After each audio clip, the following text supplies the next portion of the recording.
As the sun comes up over the mountaintops here in Barcelona, the sun will be setting for more teams today in Group A. Eliminations are on the way. We know that Barcelona Shaheen, they made it straight through to final day of the season. They'll be joined by the winner of today. I'm Mr. Maximo, and I'm back. This is the FanCode European Cricket Series Spain, Barcelona Group A Finals Day, and it starts right now.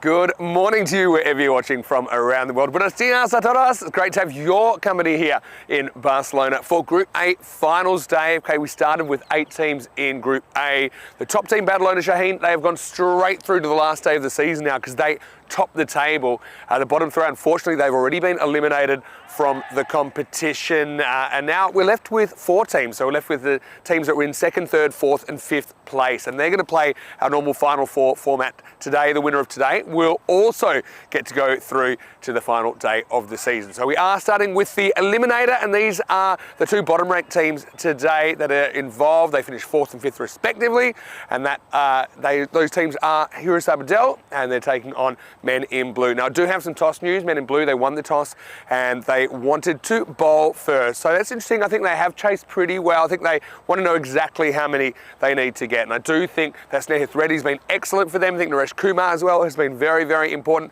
The money man, Abhishek Borika, maybe hasn't quite bowled as well as we've seen him before, but well, this is a great day for him to step up. And Men in Blue, they had to play their way in yesterday, didn't they, in the wind against TRS, but they did that, so they do have the chance. Though they did have a losing record, 6-8 through the group stage. They're taking on Hero Sabadell team that won a couple more games. They were 8-6, but we know that they were a bit hit and miss as well. I think Shafat Ali Saeed, he has been in sensational form. I think Abid Ali is a guy to watch for them. So some key players. Let's talk about the conditions now. I think I picked a good day to have off because yesterday it looks really, really, really windy, and I know it caused havoc for the players and the staff and the officials and everybody else. But I can tell you, we're pretty much back to normal today. Don't really have any breeze at all. We're expecting a maximum temperature of 20, currently about 14 to get this one started. Well, Corey Ruckers did a fantastic job covering for me yesterday. And Corey, I can tell you what, I don't know what you're complaining about because it looks absolutely beautiful to me out here at the moment. Let's get ready for Group A Finals Day. Men in Blue, they have won the toss. They're going to bowl first. It's over to Corey in the cube, which is back up as well. And Corey, let's have a great day. Morning again, everybody. Hope you're well. And yeah, it's Vinny Sounder here still. Corey Rutgers is on site, but just a couple of issues at the moment with his voice. Just going to keep him out of the action early on. May not have to do with Australia being in the World Cup last night. More about that in a second. Here's the first ball of Group A Finals Day from Borika, and it gets pushed for no run. Yeah, it's great to have your company wherever you're watching from around the world. Let's have a look at these 2 teams. You can see Men in Blue winning the toss, electing to bowl first. And Naresh Kumar, and highlighted him, and Snehith Reddy, also Bala will make up their top 3.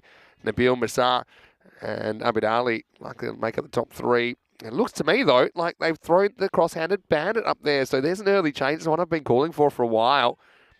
Abid Ali and Bakhtiar Khalid out there. So, yeah, there's a few interesting things on finals day, maybe a couple of surprises. So yeah, I wanted to just say a big good morning to everyone. I want to say a big thank you to Rico for covering for me yesterday as well. Seems like I did pick a good one to have off because it sounded like everyone was getting absolutely blown away. There's Borika. It's cross-handed bandit who, well, just push and get one. I wonder if he still plays the same way. I would hope so, because he's hyper-attacking player. He's obviously up there for a reason. So, yeah, thoughts and prayers for Corey. He's just without a voice at the moment. So, I'll take you through the first little bit here. Oh, he plays right across this. I think this slides off the pad. Yeah, for me, it looked like Yeah, and even Borica kind of acknowledges it here. Slides off the pad. And how Jason was this? Probably thought it was outside the off stump. Yeah, just. Well held behind the stumps. Prasanna Jathan is doing the wicket keeping for Men in Blue. Good to have him in the side always. Listed to bat for. Prasanna was a bit concerned. My career was over yesterday. Don't worry, Prasanna. I am here. In fact, I'm the only one here at the moment.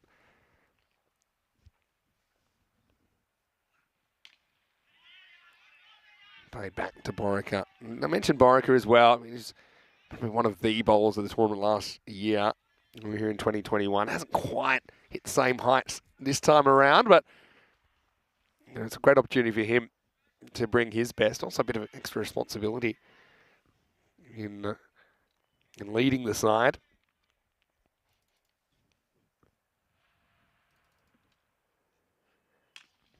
Pitched up. Long on and a long off in place. That'll just be a single. So, how was everyone's yesterday? I know here at the ground it was pretty crazy. Wait, now because we get to the end of the over, it's only 3 off the first over, 3 for no loss. Let's have a look at some of the top performers. You can see Abid Ali and Bakhtiar Khalid, the leading run scorers in this side. But I suppose for Men in Blue, they've had some very good performers as well. Seth Reddy, 483 runs. That's a really good effort. Here's Abidal. He's sent in. This one hits him pretty adjacently, but I think it's a bit high. Yeah, so let's look at this. Shafat Ali Said not in the lineup. That's going to be a big out. That's close, you know. It's definitely not going to be missing off or leg, but what's the height like here? Borderline. It's closer than you think. You can certainly see why the umpire had some doubt. So hello to Sam. He said he had a long day at work yesterday. Well, not as long as some people. I think Corey was making all sorts of comparisons of making some Bear Grylls like survival skills required yesterday. He says, yeah, well knocked down in the field. Just keeps it to 1. So it's been a pretty steady start, hasn't it, from Men in Blue. Yeah, I hope I haven't put Rico off coming back, because I know that yesterday he was covering me. He wasn't meant to work just yet, but I did appreciate that. And he allowed me to catch up on a few other things. It's a little bit short, turn round. This will be the first thing that's more than 1. I think it will be. Well, I think it's gone for 4 in the end. It was a valiant effort, but I think he just tapped it into the rope, or perhaps it was touching the rope when he touched it the first time. So the first boundary of Group 8 finals day, and it goes to Abid Ali.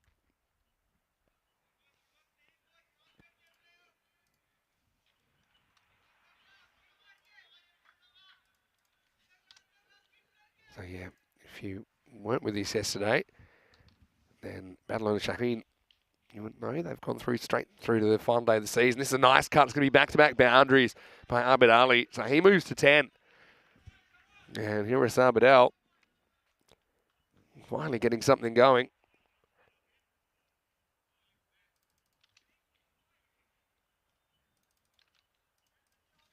So it's a bit of a milestone day in this tournament.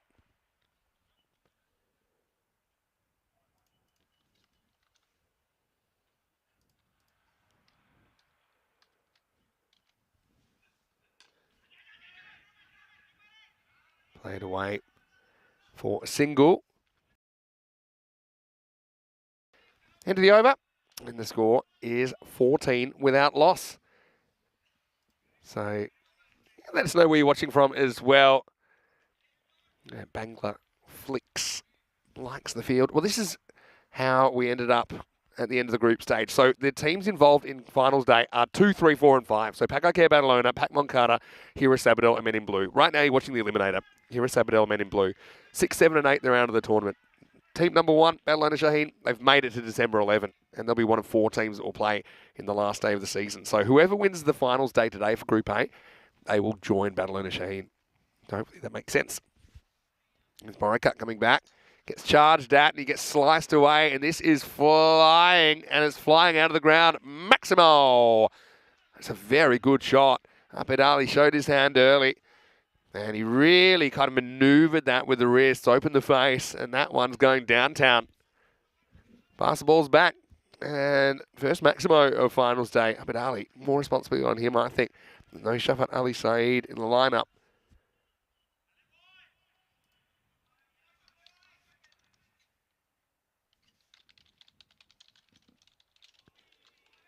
Next one's wide, pushed a bit wide by Borica.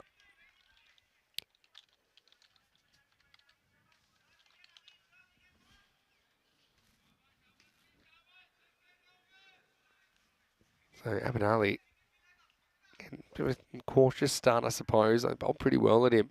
Third over the power play. I think they're really going to go for this before the field goes back. Tries. It's a low full toss. Just kind of bunts it down the field for 1. I guess I had a very nice day. I caught up on a bit of work, did a bit of planning for 2023. Must admit, I was feeling a bit for my comrades that were struggling outside. Can't say that I knew it would be that windy yesterday. But I know it can be like that sometimes. Now the cross-hander goes bang, and this is going to bounce over the fence as well. 4 runs. Yeah, look at the way he has his hands. We haven't seen him before. Something quite unusual. With the hands around in the unorthodox fashion. Yeah, he can be a fiery customer, back to your Khalid, but got to say, I like the way he approaches this cricket. He's all attack. New ball, please. County saying maybe next time the easiest needs to be at the ground where the night series was. Make sure we don't lose too many balls. Well, it's an option. Well, this is a good shot that's going over the top. Can he pull this back? He won't be able to. 1 bounce 4. So Bakhtiar gets after the bowling now. Borica, after bowling a very cheap first over, has been expensive here in the third. Yeah, well, that ground actually in Vidaris is actually a little bit out of the city. It's probably more or less an hour or so away. County. So I do like this one is pretty much right in the heart of the city. So if it means it costs a few kookaburras, I don't mind. His leg side. This one has some side spin. It was an awkward one. Actually, I think he does pretty well to get a hand on this. I think it was Pratik Shah originally that had to deal with it. You see the way the left hand shoots out.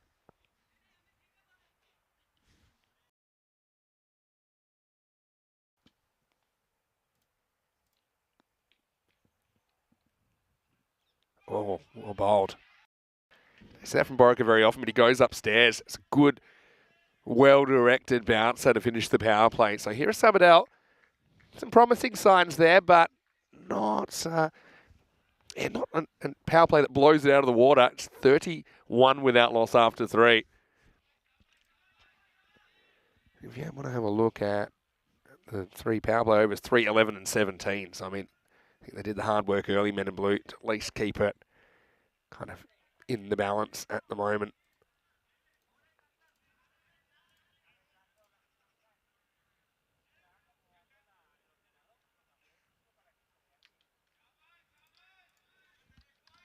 So who are you favouring today? Anyone in particular that you think? Of course, European Cricket champions, they're going to have to do it the hard way, getting through Group A finals day, not getting that automatic qualification. Pac Moncada also, they were in a position to top the table. They weren't quite able to do it.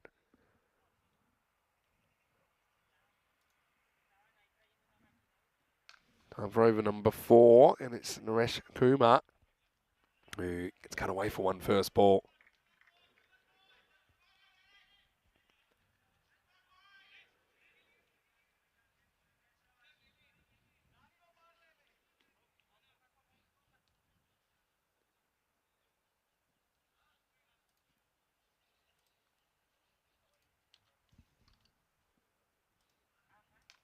Another cut, another boundary. So here, this partnership is starting to grow for them. Got to say, I quite like the innovative weather. Santosh asking if I'm having some health issues. No, I'm absolutely fine, actually. Probably just first thing in the morning. Takes a little bit of time for your voice to warm up. Corey's working on his to see if he can kind of get back. Goes leg side. It's going to be another 4 runs, and Abid Ali getting things moving. Gets someone's a little bit closer to him. Ends up playing a very good shot to the leg side for 4. Partnership worth 40 now.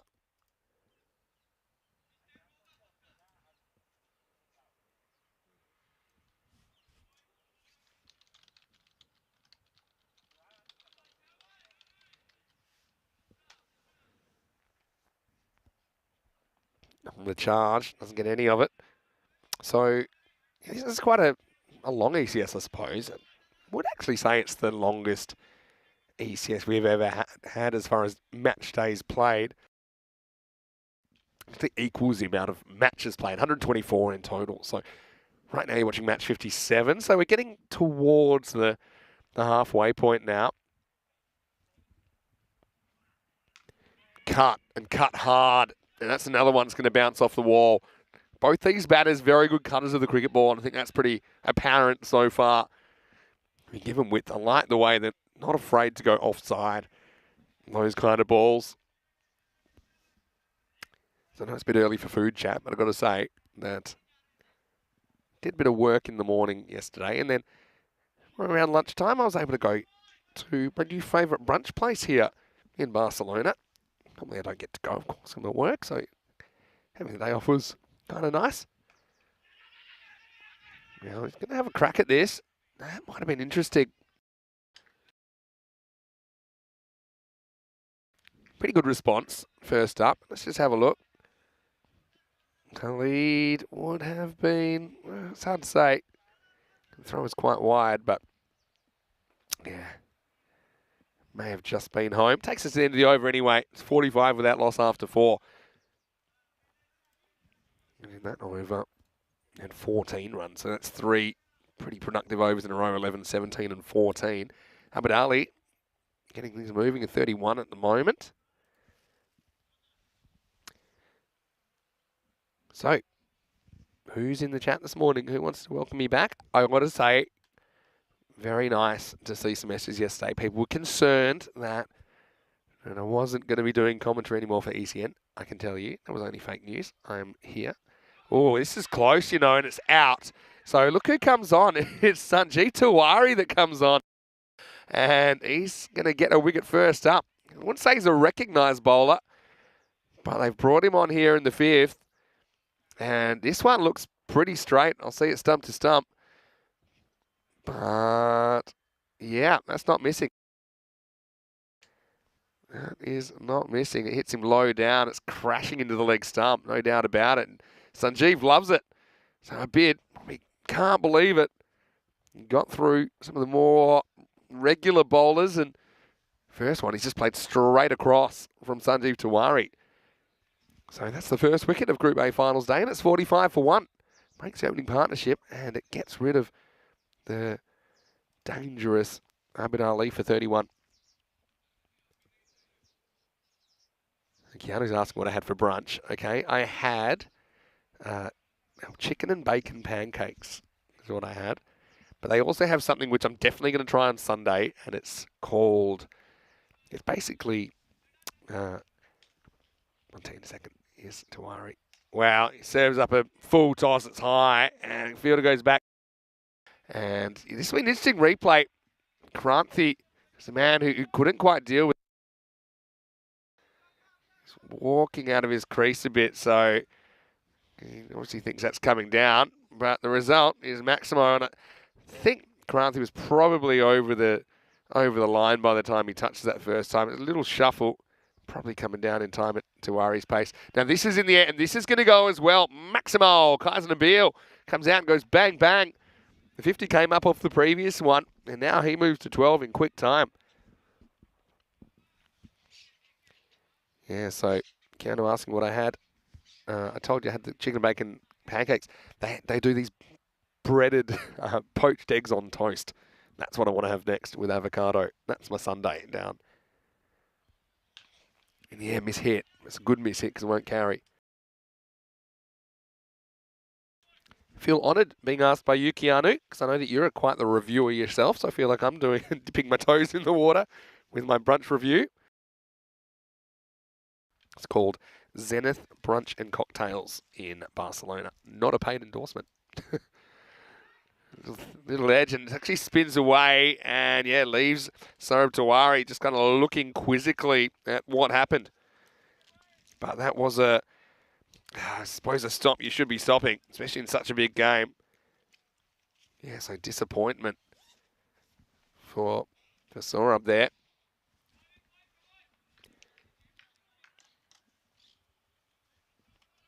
So, yeah, I've got to say, I'm a bit of a brunch fan. Low full toss, and this will be the end of the fifth over at the halfway point of the first innings of the day. It is 63 for 1. Yeah, we're saying lots of brunch places in Melbourne. That's true. My favourite is called Archie's if you're in Melbourne. Archie's all day in Fitzroy. Does get busy. Just don't go there when I'm there because I don't want to wait too long. They do have some fantastic stuff there. I think I've mentioned them a few times. You can Google them if you like. Let's have a quick look at finals day here in Group A. And it's our normal kind of top 4 finals format, but the only difference is it's actually using teams 2, 3, 4, and 5 instead of 1, 2, and 3, 1, 2, 3, and 4. And that's because the top team, Barcelona, shaking, they're already through. So we're looking for one more team from Group A to make it through to December 11. And as you can see there, you're looking at the eliminator. These two teams are the bottom-ranked teams, so they don't get the double chance.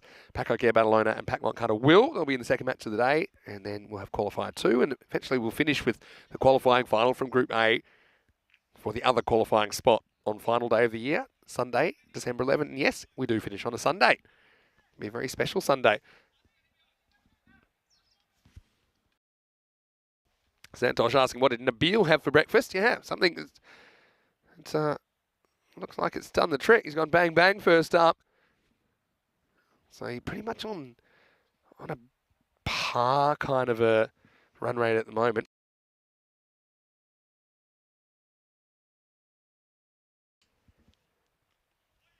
So Saurabh comes on, he slides into the right-hander. Well, I think could be gone here.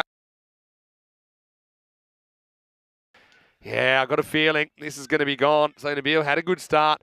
I think that actually, first, we'll see if he's out, and I'm pretty sure he is. Second thing is, I actually think that the batter's getting in each other's way here. First, let's have a look at the decision, and to me, it seems like an easy one. Yeah, he's just gone.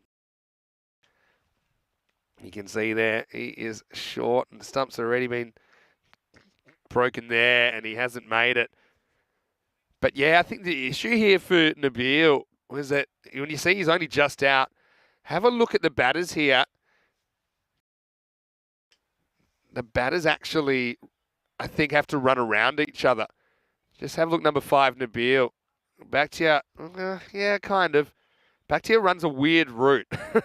Kind of gets into Nabil's eye line, but I've got to say, it was a really good piece of fielding. In the end, Nabil goes bang, bang, but that's all he'll really do. He goes for 13, 6, 6, and 1 and done. So, Bakhtiar Khalid was upset as well with losing his partner. You could see that by his reaction. So, 63 for 2 now. And really fantastic piece of fielding by Pratik Shah to hit the stumps. Okay, I want to say big hello to Tim Redman as well. Is it Redman or Redman? Tell me how to say that, Tim, because I want to say a proper thank you to you. He's donated £2 and he says, Mr. Maximo, keep up the brilliant work. Kindness, Tim in the UK. Well, Tim, that's really kind of you, Tim, and I want to say a big thank you. And where are you watching from in the UK? Can't say I've been back in a little while, but I'm hoping to make a trip there at some point. Glad you're enjoying the action.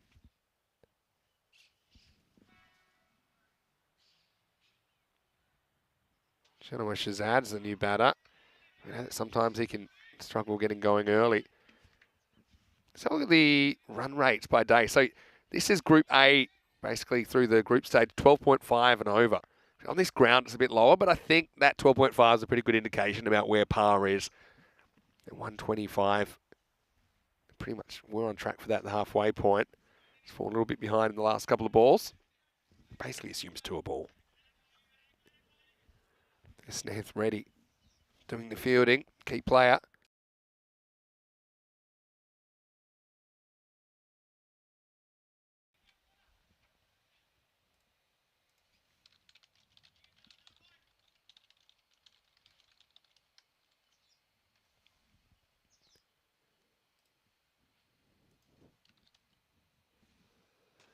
It goes in, goes one-handed in the end. It's going to have enough, though. That's quite a remarkable shot from back to Khalid. Because for me, he's already got the cross hands on and really powers that down the ground. Almost takes one hand off the bat, which meant that I didn't think it went as far as it might have, but still got enough. Maximo time.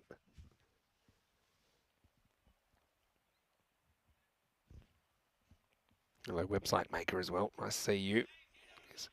Khalid now getting a single.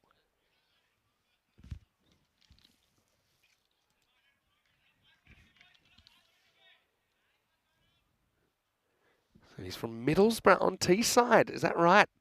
Middlesbrough. That's proper English country right there.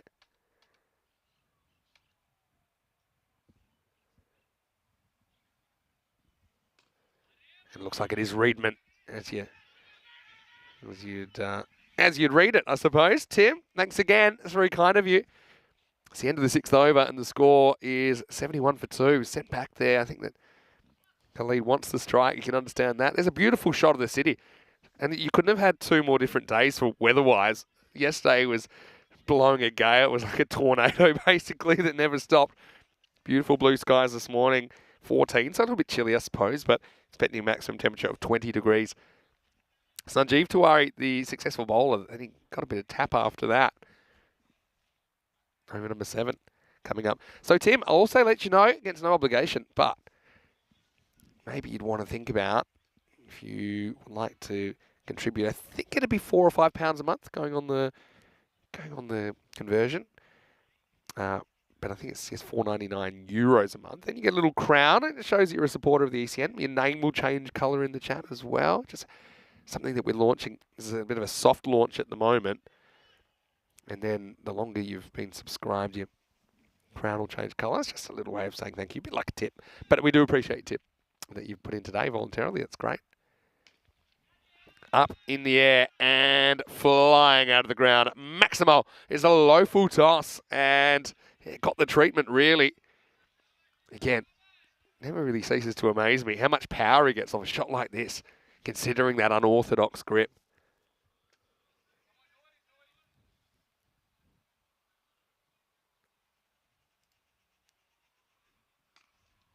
Next one, hit the infielder. We'll take the 1. Now, see what sort of Shazad we get today. Shanawa Shazad. Yeah, so we are looking to add a few perks and stuff like that, but we've given people a bit of a chance to get in early. It means that you'll be obviously changing colour and changing status, if you like, a little bit quicker than those that might take it up at the start of the new season. So we're going to miss this time. Khalid's pretty keen to get down there, as you can understand, but he won't be able to get down there on that. I might put that link in the chat, because I know it's something we're trying to build, a bit of a community of people that appreciate ECN. Khalid, I reckon he's having a chat saying, guess what, if you miss this, I'm running, so let's run no matter what. I always think that's a bit risky, because Khalid risks himself getting run out if the keeper just hits the stumps. See, I would be saying, look, you make sure that ends safe, so I get down there safely, and then take off, even if it means you get yourself run out. So if he misses, he doesn't miss, he hits it straight, but he's hit it high, and it's a catching chance for Balu. Takes a very good catch. That's going to frustrate Khalid even more, because he was super desperate to get down to the striker's end. Instead, Shazad went downtown, but ended up going uptown. It was a good catch by Surya Balu as well, who came in. Probably Borika and Balu could both get to that, but slightly closer to Balu. Good communication. Borika just gets out of the way, steps aside.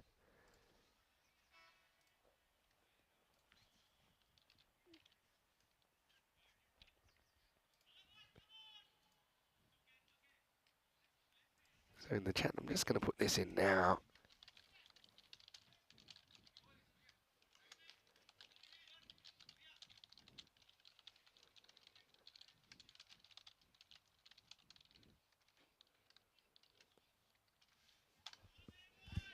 So new batter, Gores Hussain. He's a pretty good guy to come in this situation. I think Khalid now might have just given up on facing this over and saying, okay, you go for it. Got one. Clean pickup. There won't be two there. So now Khalid. Yeah. Suppose now he still goes for it. You can tell he's trying to manipulate the strike, but hasn't had a lot of success so far. He'll face one more ball in this over.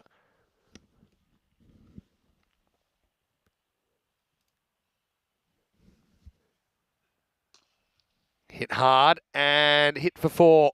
Yeah, so Khalid says, well, I'll get one ball, better not waste it. He wasn't too worried about taking the single. He drives that powerfully through the extra cover region. That'll be four. Cuatro carreras. Finishes the seventh over as well. And the score is 83 for 3. And just want to mention to everyone, plenty going on at ECN. And one of the things we have been doing over the last couple of months, I suppose, is the Quickathon powered by HCL Software. And this is for all you budding software engineers and computer scientists and people that are interested in sports science, these kinds of things. And the question of the week this week is, how will you create a method for analysing bowling performance impact in a T10 format? Last week it was to do with batting. This week it's to do with bowling. If you go to quickathon.com to participate, you can do that from anywhere around the world. There's internships, there's interviews available with HCL Software for the most creative and interesting answers. So, yeah, get involved. I know a lot of people are enjoying that. And, yeah, dive as deep as you like. Of course, a lot of statistical information available. What would you use and how would you use it? And, again, kind of unprecedented levels of matches that we've been doing here on ECN. So, it's an interesting one. New bowler, Amit Badaka, is going to bowl over number 8. He might bowl 10 as well. Starts with ball, which is driven, and it is going to be caught. I think he's got that fine. I don't think he ever touches the line. They'll have a look at it. But, yeah, Naresh Kumar, it was interesting. It was almost volleyball style, the way that he set it up in the air. And I think he's pulled this off. We'll just have to check the fielder. But for me, it's pretty clear there because the line and the rope are one there. See here, never touches it there. It gets close. You can see the rope there. I think it goes over the line, but he never touches it. So for me, and look, all the officials having a good look at that.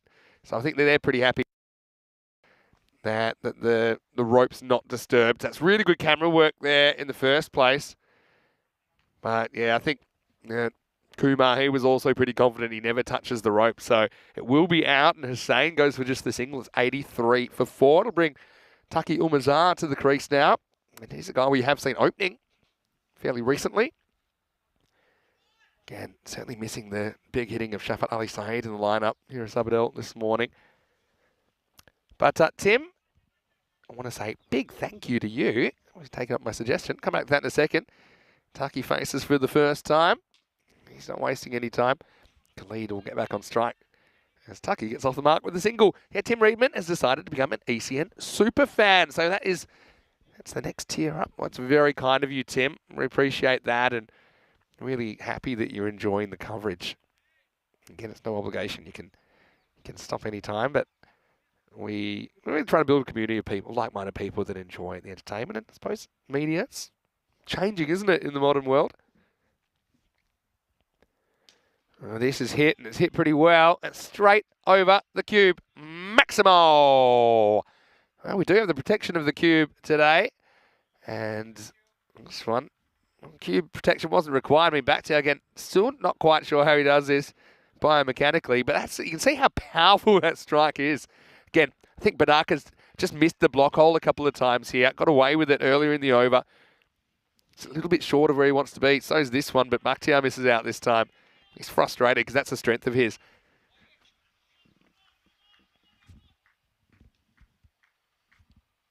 So yeah, Tim, I want to say big thanks. Hopefully you have that crown moving all the way through to the gold stage. I think the ultimate stage is 4 years. So let's see who our 4 years are. All right, this is up, and this is going to be 6 as well. Maximo or Khalid has been sent to the top of the order. It's a bit of a reshuffle that's been, in a way, forced with no Shafat Ali Saeed, but they decided to go with a cross-handed bandit, and he's really delivered for them here in this elimination match. He moves to 47. Really impressed with him. But again, I think you got to try and hit the crease hit the popping crease, middle stump. That's where you got to be. I just don't think I've seen enough balls there in general in this innings. Also, Tim looking good in green at the moment in the chat. Yeah, straight up. He's going to get lucky. This is a French cut that's going to go for 4 anyway. That'll bring up his 50. Don't judge him by that shot because it's actually been a really good innings. Back to Khalid. Okay, that one's a bit fortunate, but he has scored 51 off 19 balls with 5 boundaries and 4 maximos in there, striking at 268. So what a good knock. And you wonder where they'd be if it wasn't for Bakhtiar Khalid in this innings. But Arkazov ends up going for 17. That last one was a bit unlucky for him. But I think for the most part, just yeah, didn't really see a Yorker from him. Say hello to Kuldeep Lal as well. Hello, Kuldeep. Hopefully you are good. And I'm sure we'll be seeing you for Grathia. Tell us if that's not the case, but that would be my assumption. Kuldeep, one of the top run scorers. In fact, he might now be the top run scorer all time on ECN. But, yeah. Plenty of activity in the chat this morning. Here's Sanjeev Tiwari who's coming on for the 9th. He gets mistimed away. We'll get Khalid back on strike, though. I'll say good morning to Ivan as well, who's in the chat. Hello to you, Ivan. Hopefully you're well. Hello to Wayne. And to anybody else, in case I missed you.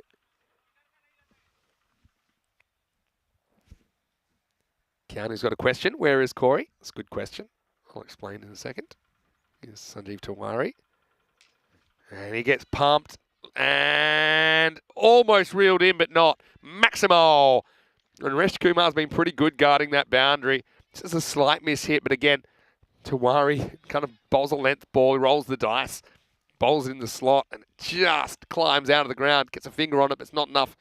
Can't really call that a chance. I don't think he could have done much more. It's a better length, I think. He wants 2 here. Borica will go to the keeper's end. Borica's awake to it.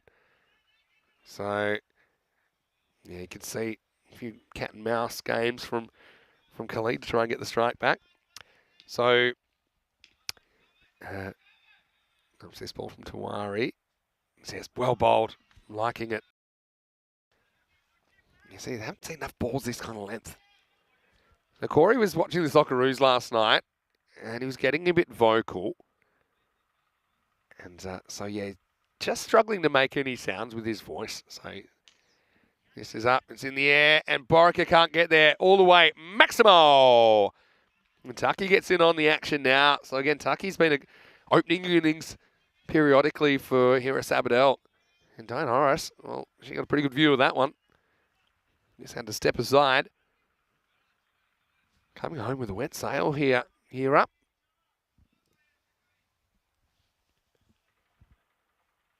Tiwari's got to get back to basics here. Full and straight. Pushed another field around a deep cover.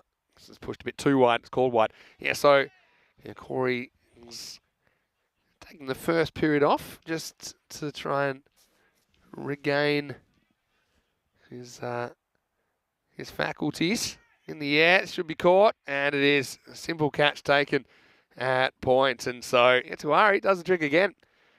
And it looks like a reasonably comfortable catch for Amit Banaka in the point region. So yeah, I think you could directly draw a line between Australia scoring the first goal of the game against France to Corey not commentating this innings. So that's that's just where we're at. I mean, I was also watching the game. I was also pretty excited at that point.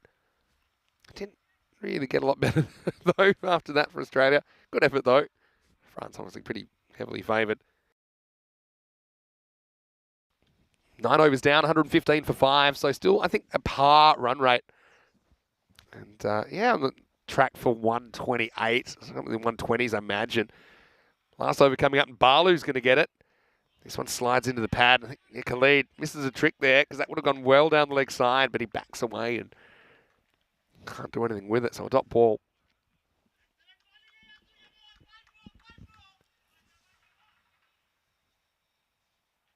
Yeah, so it was a day of interesting results in the football, wasn't it? How about the Saudi Arabia result?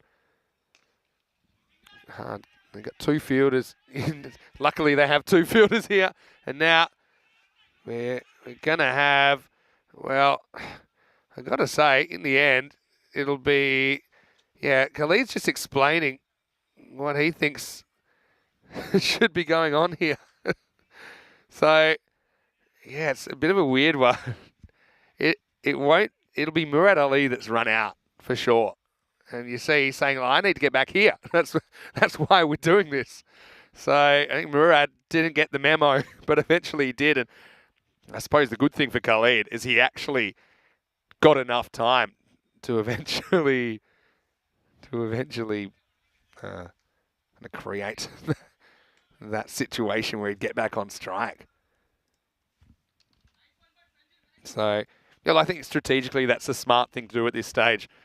You want Bakhtiar facing as many as possible. That was a bit of a funny one. They seem to have a bit of a debate about that. This is hit high. It's hanging in the air ready. He's not going to get there. He wants two again. Needs to go to keeper's end. He will. Oh, and he's nailed him down. But has he made it? It's a great throw. Like, an absolute heat seeker from Snehith Reddy. But I've got a feeling Khalid might have made it back. It's going to be super close. It is... oh, gone, I think. You can see the puff comes after the stumps go down. What a throw. Just out. What an absolute gun of a throw, honestly. And who knows, that could save you 6 or 8 runs. It's a brilliant piece of fielding. And I think Bakhtiar kind of knows the writing's on the wall here, and now he gets the message. I had a great view of this. I was right behind Reddy. And even the way it curved a bit, he absolutely horned that into the stumps. And it needed to be direct. We know that because he was only just out. It's one of the best bits of fielding you'll see. He knew exactly what he had to do there. And in the end, it was only out by, a matter of maybe 10 centimetres.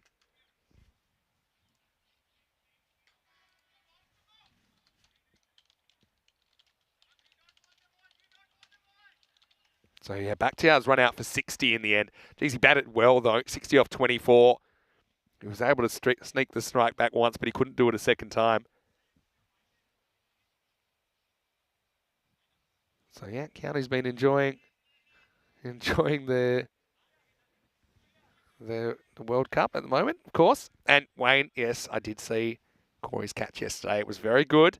I'm just happy this time that... he was able to do it with a minimum of interference in the broadcast. This is down the ground. Again, will they try for two here? Probably not this time. Well, wide throw. They might have gotten there. You never know. It's been a really good last over from Barlow, hasn't it? Yes, I did see the catch. But if you remember, a few days ago, Corey tried to run in front of me and pulled all my wires out. It actually took us off the air for a bit. Forgetting, I think, that.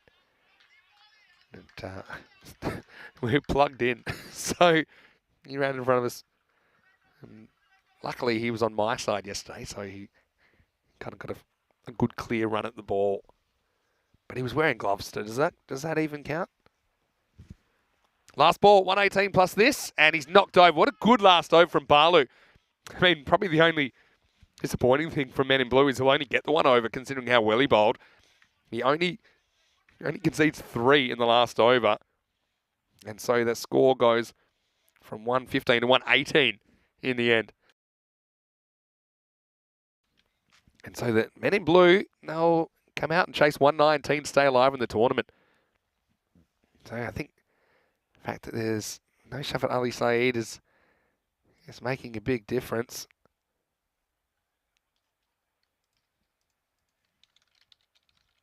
And so, yeah, I think that all things considered, Men in Blue, they'll be pretty happy with where they're at in this contest. Let's have a look at some of the highlights. And yeah, early on, Men in Blue were pretty tight, weren't they? Only conceded 2 in the first over. That one slid off the pad. It was a good decision. See, Men in Blue had to play their way in the hard way, didn't they? They had to get in over TRS. Mohamed Ali looking good early and forged a bit of an opening partnership with Bakhtiar Khalid, who was sent to the top of the order, the cross-hander bandit. With 45, eventually, Abid Ali was LBW.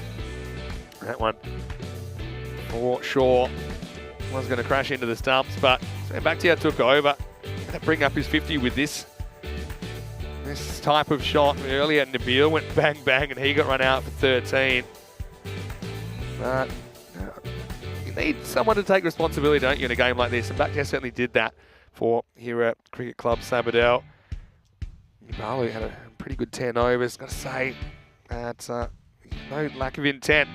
That was a really good catch by Naresh Kumar. He just tapped it up and then kind of gathered he still had a little bit of room to move to actually take the catch. Couldn't actually reel that one in though.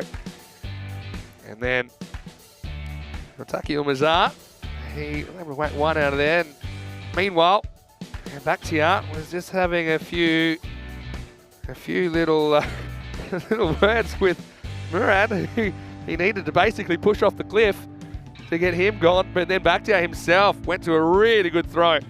That's great camera work as well. See the throw from Reddy. He's actually turning around. If he'd run and put his head down, he probably makes that. But fantastic piece of fielding. And that's the way it finished with Balu coming on and on what could be a crucial last over. And think about everything that happened in it with the run out of Khalid. The fact that they were only able to gather 3 singles in the over. Maybe that's the over, just swings it. Men in Blue's way at half-time. Bakhtiar Khalid with 60 was the best of the batters. He certainly thought he played some very good shots. And I think also kind of strategically was quite intelligent. He was run out in the end for 60, probably a bit upset that he looked over his shoulder. 31 for Abid Ali earlier was decent. Nabil with a couple of good blows before he was run out as well. And you've got to hand it to Men in Blue. I think they fielded pretty well in that innings. They took some half chances.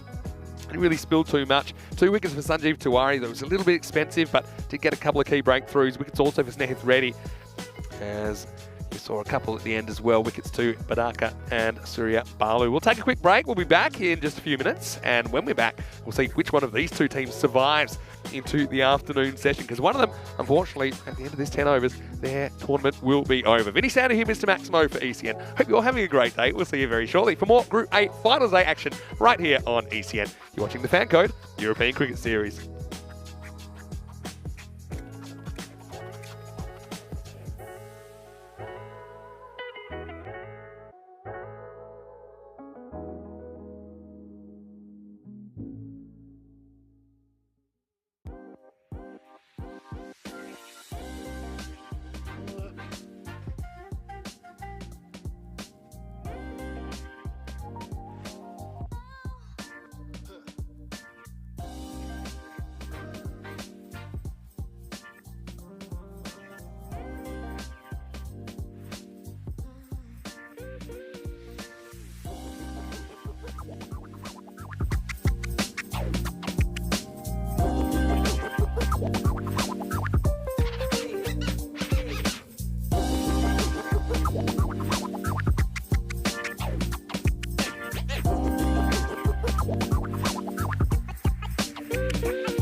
Hello, welcome back to the Montjuic Limit Ground in Barcelona. Vinny Sander here, Mr. Maximo, for the European Cricket Network. And we have an eliminator on our hands. It's the second half of the first game of the day. Men in blue trying to chase to stay in the race. They'll need 119 if they're going to stay in the tournament. It's Hiris Abadel out there defending for their tournament life. They're probably a handful below par in the end. If you look at the history of this group so far, 12.5 runs and over was average, so 125. So a few less than that. And it's a beautiful day in Barcelona. What I will say, yesterday, just by coincidence, I had a day away from the ground. It happened to be the day it was blowing a gale. It was trying conditions for everybody, I think. Probably the reason I'm feeling a little more fresh than most today. Hello to Julian Dawson. Hope you're well. Nice to see you in the chat. Hello to Stephen as well, watching from the Netherlands. He's asking, are the Men in Blue Galaxy defenders? Well, a few Men in Black references. Must admit, I always used to call them Men in Black by accident. It's just natural. But yeah, it's going to be a really interesting second half to this game, I think. Mohammad Zishan's going to open the bowling for Hiris Abadel. No Shafat Ali Saeed in their lineup, so I know that hurts them. But they got the runs on the board. An elimination match. I think it's going to be a very, very good finish. Opening the batting is Naresh Kumar. With him, Surya Balu. Excellent last over. Only 3 came off the last over. So here we go. 119 for Men in Blue in the eliminator of Group A. Starts with the dot. Right of the money, Zishan first up. Claps his teammates. And Kuldeep in the chat as well. Keanu asking, does anyone think that Costa Rica can beat Spain? Well, that's the thing as well. We're talking a little bit about the FIFA World Cup at the moment. Of course, Corey's just been knocked out of this game due to some sore tonsils after cheering on the Australian goal last night. Wide. A bit too wide that time. It's, how was it? To be fair to France, they played some really good football there. So yeah, today is the day that Spain will open their account, take on Costa Rica. I know there's a fairly healthy Costa Rican population here in Spain as well. It's 5 PM local today. So we'll get to see Germany up for the first time, Croatia as well, and Belgium. So a few of the European sides making their first appearances today. Wow, this one goes really wrong.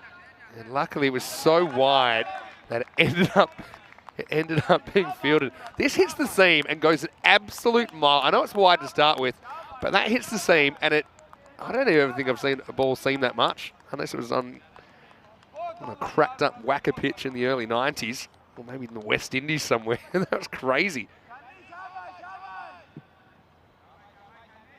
You can see, well, if that's on target, that's really tough to play.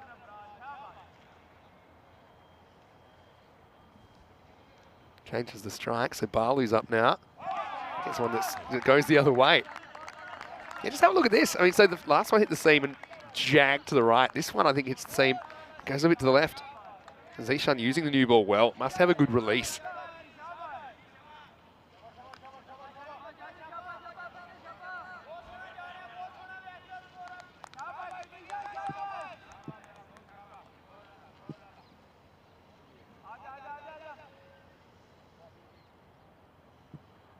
Question from Tim in the chat. Again, thanks again, Tim, for getting on board. Oh, gone.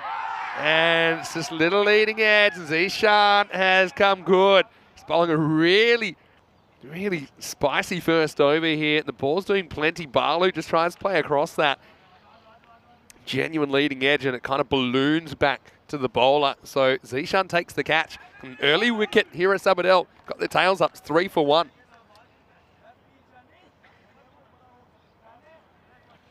Disappointment for Balu, the supernova. Here's a shooting star. in the Group A eliminator. He's looking for it. He finds it in the safe hands of Zishan. Takes off like an aeroplane. I know that here, aren't they? In a couple of emotionally charged contests the other day against Pakai Care. Trying to steer that emotion in the right direction. So yeah, disappointment for Balu.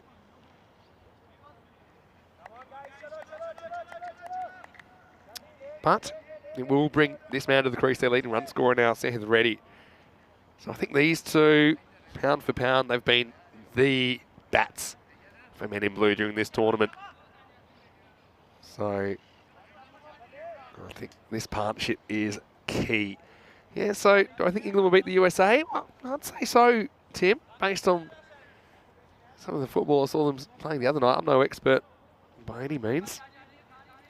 But it is a strange thing. I do tend to support England in the football, even though every other sport, as an Australian, tend to go against them.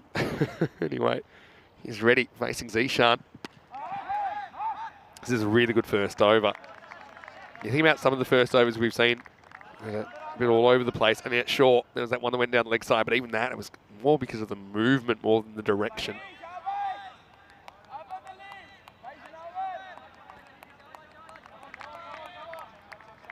So, Ivan thinks England will beat both Wales and the USA. Attempted Yorker. Reddy does well. He's a pretty technically correct guy, Reddy, but he's also got power.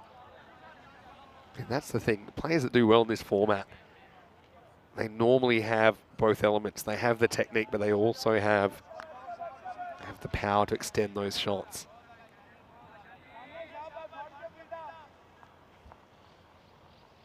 A bit like the first over of the game, actually. Borica delivered that. It was only 3 off that. Didn't pick up a wicket in that over, though, Borica. Gets a long way across here. Umpire has a really good look at this, then walks away. The question here is it hitting the stumps or is it missing the leg stump? Is it missing the stumps to the right? Oh, oof. I suppose for me, I think you can see the leg stump. I think this is probably hitting. I see why there's doubt. Let's have a look where it hits him. Oh. Oh. If I'm honest, I don't see that missing the stump, but I understand there's a doubt element for the umpire in real time. I think the fact you can see the stump behind the foot is a bit of an indicator for me. So I actually think that's a bit of a lucky one for Men in Blue, but just the 1 wicket off first over, 5 for 1. Well, guys, happy 200. 200 matches without a golden ball now at the end of last night. So will we break the golden ball drought on Group A finals day? We'll find out. Here's Abid Ali in over number 2. What do you guys think of the LBW? I mean, it's debatable in real time. Just with the natural angle of the ball. I suppose we get the benefit of a couple of looks, don't we? And a bit of a slower look at it as well.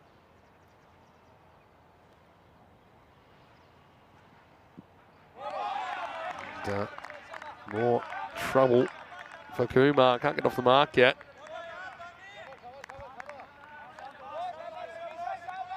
Just survived that real tight LB call.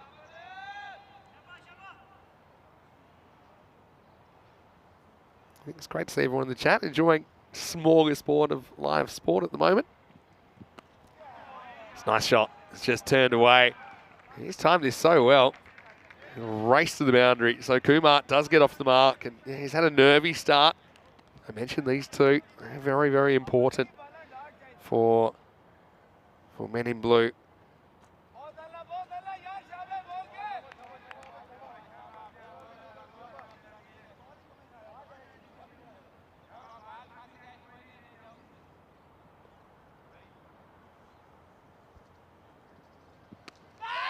In the air. Hanging in the air, getting over the infield. In fact, that's gone all the way. Wow. That's a crazy shot, really. Maximo. It's a one-handed jab, which is kind of mistimed. It goes behind the wicket. Ends up going for 6. Well, that's all just about the pace of the bowler. the ball carries that far.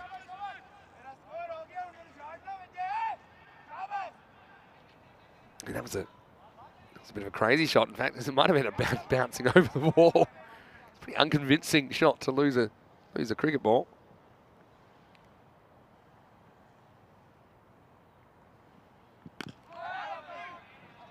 Well fielded by Badali. It's the end of the pitch, but still handles it. Liam watching from New Zealand. Hello, Liam. Hope you're well. He's saying, yeah, with Balu got a lot of pressure on Reddy to get them over the line. That's true. I mean, these two really are the key. Not they don't have batting to come, because they do. They've got Prasanna Jathan. He's also a pretty good player at 4. They've got the experienced Shankar Kaligatla at 5. Pratik Shah at 6. Good cut. Finds the fielder. Frustration, I think, for Kumar. It's a good shot. Gets nothing for it. End of 2.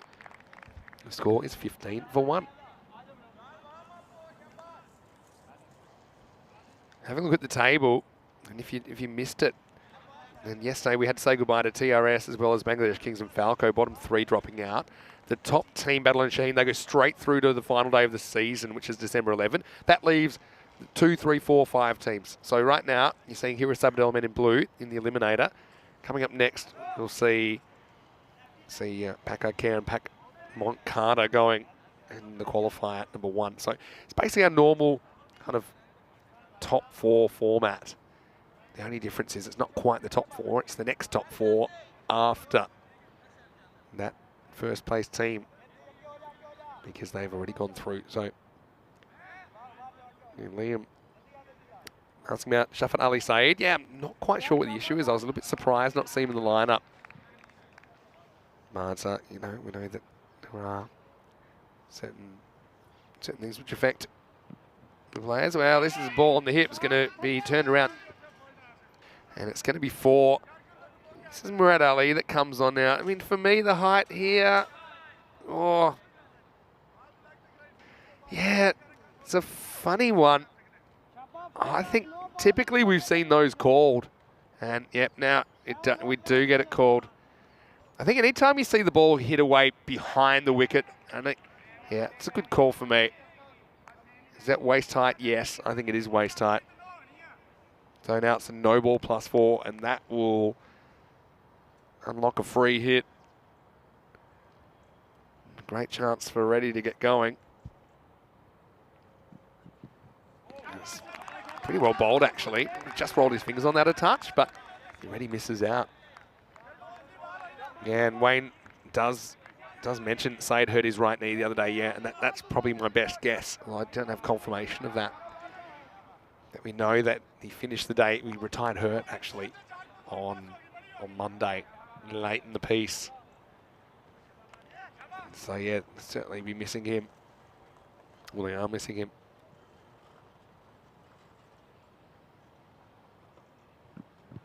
Short, absolutely crunched. And that's going to be 6. Maximo. Really good shot by Reddy. Had the full one, put that away. This one, it's a bit of an overcompensation, isn't it? It takes it on though. Gets plenty of it. Question in the chat, I think maybe just maybe a clarification about high no balls for non-pitching delivery, so high full tosses basically in ECN cricket. The rule is if it is waist high or above, it doesn't have to be just above waist high. A waist high ball is also a no ball. So that one, I think personally, I think that's waist high that was hit earlier in the over. So I think it's a good decision. I think that's something actually that the ICC could probably look at as well, to take out some of this, what I would call, I think there's a benefit to the bowlers sometimes given to those kind of balls, and they're not really in the spirit of cricket. Pitch is there for a reason. It's driven down the ground. Reddy will get 1. So roundabout on target here, maybe just a handful behind at this stage, but there's 2 key players still at the crease, having to deal with some pretty good bowling so far on the power play. This is where obviously Shafat Ali Saeed, there's a big loss for Hira, who would normally bowl the first, and now it's forcing to use Murad earlier. Obviously, the bowling's not quite as strong without Shuffer. This is hit really well, and this is going to be 4. So Naresh Kumar, like I said, survived a tight one, but now he's trying to get on with it. It's good power play batting. Only 2 outfielders allowed in the first 3 overs.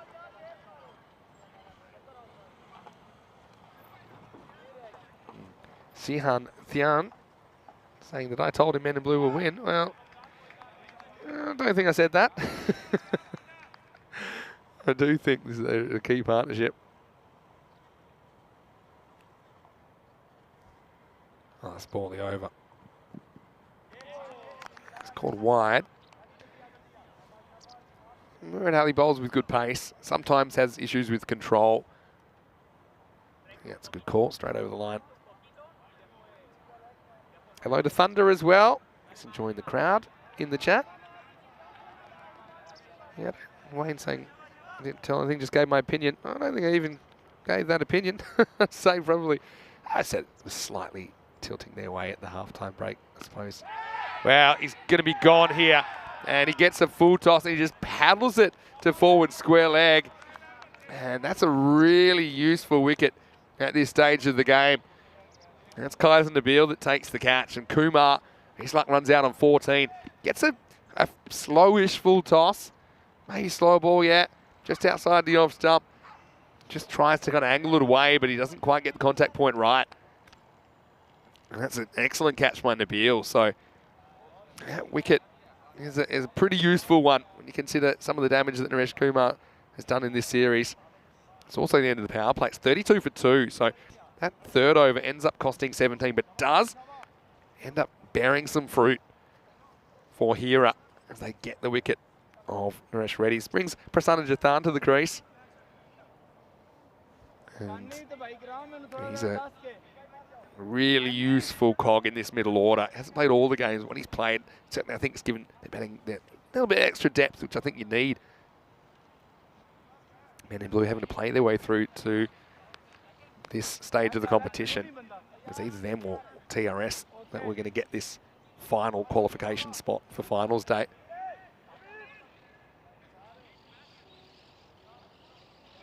It does mean they need to do it the hard way. They'll have to win 3 matches today if they're going to qualify for the last day of the season. So last day of the season, Sunday, December 11. 2 teams from Group A, 2 teams from Group B.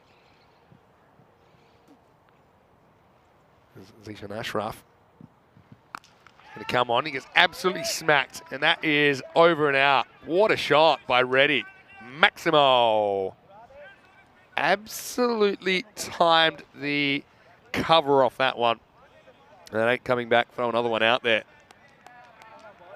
Just a sound off the bat. It was a little bit short, and he went after it. He's very strong square of the wicket, Reddy. With 3 fielders guarding that leg side boundary, he didn't care one bit. Brave batting, good batting. He's a bit carried away this time. Slower ball, clever ball from Zishan Ashraf. Reddy, a bit too leg side conscious this time, but he gets away with it. Survives.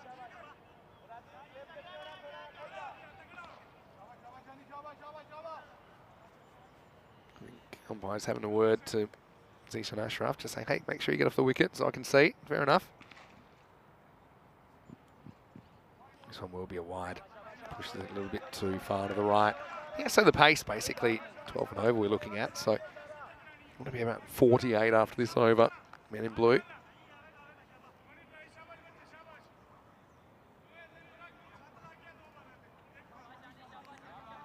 And Tim's asking how many balls have I got left?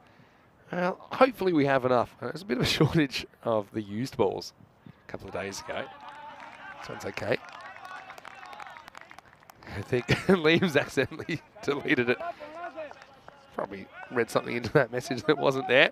So Tim, I'm sure he'll be back. But no, that wasn't so much the fact that I think we have lots of new balls. Just you need some replacement balls that aren't brand new. Reddy fouls out onto his body.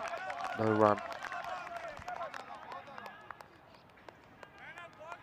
I don't think you did anything wrong there, Tim. I just think sometimes you read something that's not there. If you're reading a lot of comments, obviously it's great to have all this interactivity in the chat.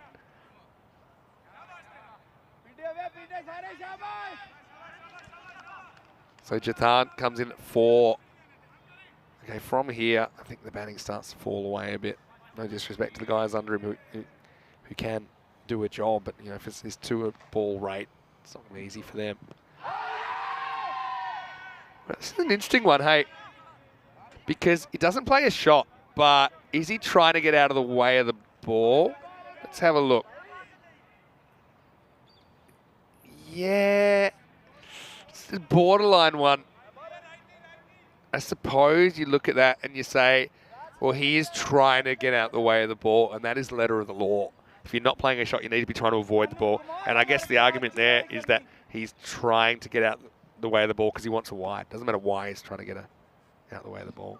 I guess that's fair enough. That's leg by. Otherwise, the umpires would call the ball dead and it wouldn't count as a run.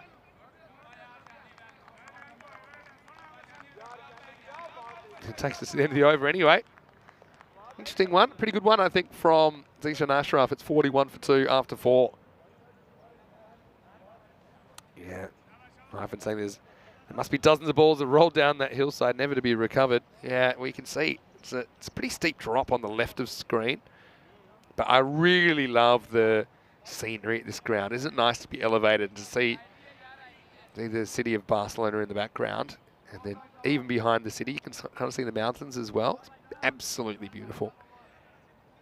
Yes, and to be honest, it's so nice to have a ground so close to the middle of the city because it's something you don't see a lot in Europe because of the cost, I suppose, as well, and the relatively small funding that cricket gets across Europe. So to have a facility like this to use is wonderful. Here's Ikram Haq, the captain. And he's going to get hit away. Watch the bounce. He does. That's Kaiser Nabil. That's his zone down there. He's very good fielding square of the wicket.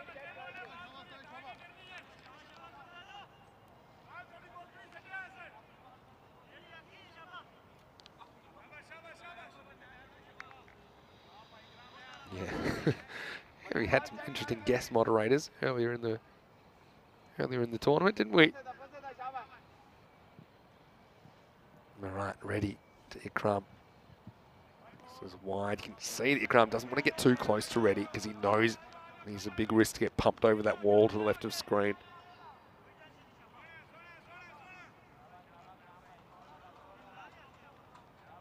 Yeah, Ikram's got an interesting action. I think he's quite effective in this format because he kind of comes in, has a reasonably fast arm action, but just ball rolls out the left of his hand.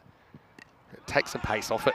So it's just a little subtle, I don't know, optical illusion if you're facing him, I think. You kind of expect the ball to be on you a little bit quicker. It's a matter of whether you can adjust to that or not.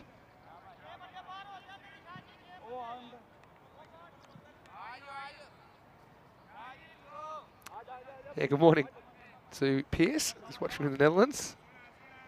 It's good to see you in the chat. This is short, and it's going to be a boundary. I think that's gone all the way. It has. Maximo.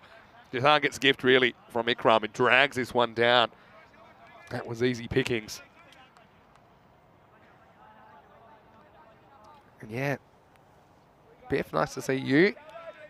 Let's just say he lost his voice cheering Australia's goal last night. And, hasn't quite come back yet. Yeah, hopefully to get him back at some point today.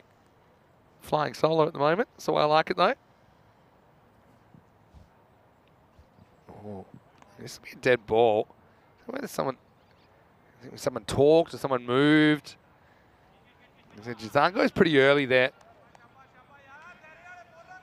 It's not like he went actually as Ikram bowls it. He goes like a step before. Maybe he just hadn't looked up yet. The way he's motioning though, it was saying, okay, he was saying something, he was saying something, he was moving. I think you get one of those as a batter.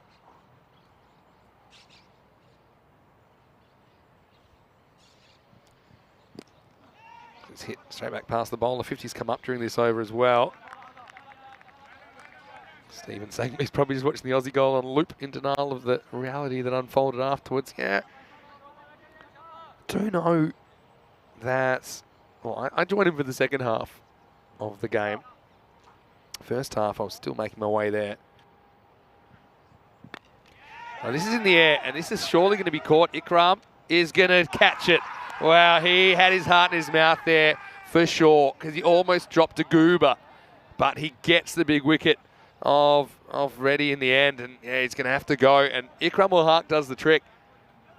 And I think that, honestly, I just think that's a relief celebration, because this really had to be caught. Lucky drops it upwards, spikes it. And you can see how much it means to Hira. You know that's a huge moment in this game. It's the wicket of Snehith Reddy as he departs for 19 or 14. And the score was 51 for 3, so real crossroads in this game. Amit Badaka comes out at number 5. Okay, I like that. Don't mind that at all. Obviously, you need someone who can score now at the 13 plus and over. So, we're going to catch up on this. So, Corey was the only Australian in the bar at the start of that game. He gave me a bit of a hard time, but I was working my way there. I got there by the second half. I was kind of going bar hopping a little bit.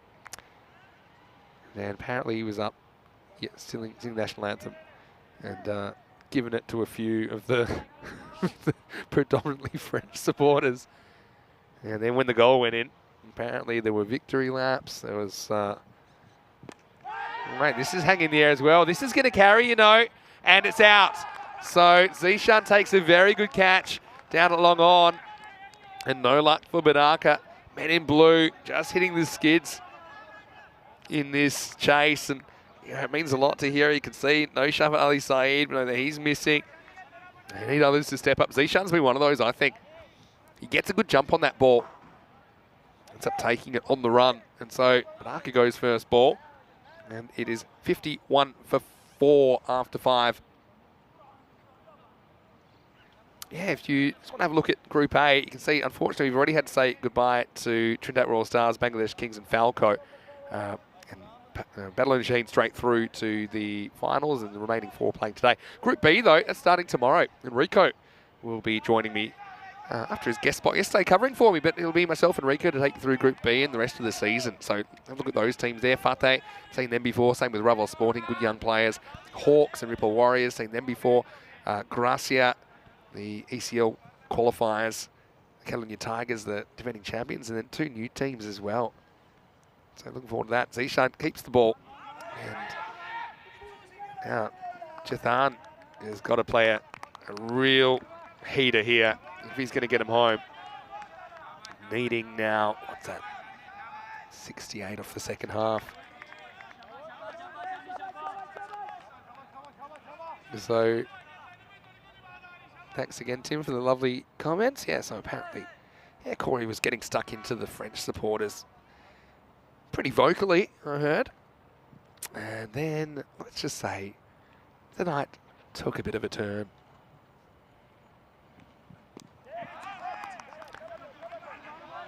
Go look for 2. Don't think it's really on though. It says Ram Kranthi who's out there. He can whack him around a bit. It's actually when I did get there, which was pretty much at the start of the second half. Corey described what he said was the best 23 minutes of his life. The first part of that game, when Australia did hold a lead. So let's just say things fell away pretty quickly from there. For Pad. Don't think it's held by Khalid anyway, but certainly wasn't any better than that. Wayne's being challenged, saying he's not Australian. Well, Wayne, you don't have to prove yourself. I know an Australian want to hear one. Don't get too many around here. An Android tuner as well. Nice to have you with us.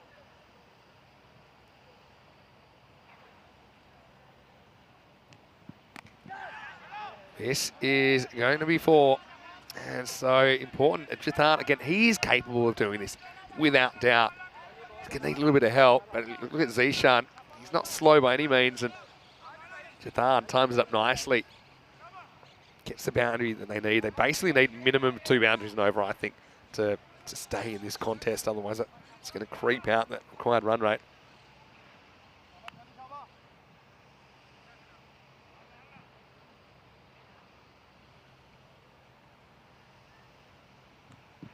Digs it in again, and he gets the same treatment. Yeah, he thought he'd be luckier that time. That's over the fence. That's 4 runs. There's been a lot of balls bouncing over that wall today. A concerning amount, actually. Nice shot, though. Again, don't try and hit too hard. That's key to this when you're facing a fast bowler. You can kind of use that pace. Off the top of the wall, and over it goes. Cuatro carreras más. Jathan. Again, he's looking dangerous to me. Hello to Twik Kridoy as well. Hello to Helix. Hope you're well.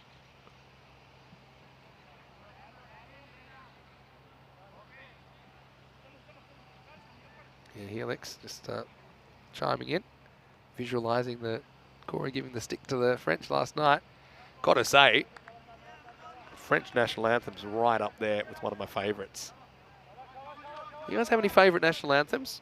Obviously the Australian one is significant for me, being from there originally. But French one is absolute floor filler. For me, got to say the USA one. Maybe it's the NFL fan in me, but big fan of the USA national anthem as well. I think it's a good tune. Let's ball the over. Jathan just has to dig this one out. So Zishan finishes 1 for 15. He's done his bit. But let's see if his teammates can band together and defend this total. Men in blue need something to happen. 62 for 4 after 6. 57 now required of the last 24 balls. So what's that? That's, yes, 14 and a bit. 14.25 and over to be exact.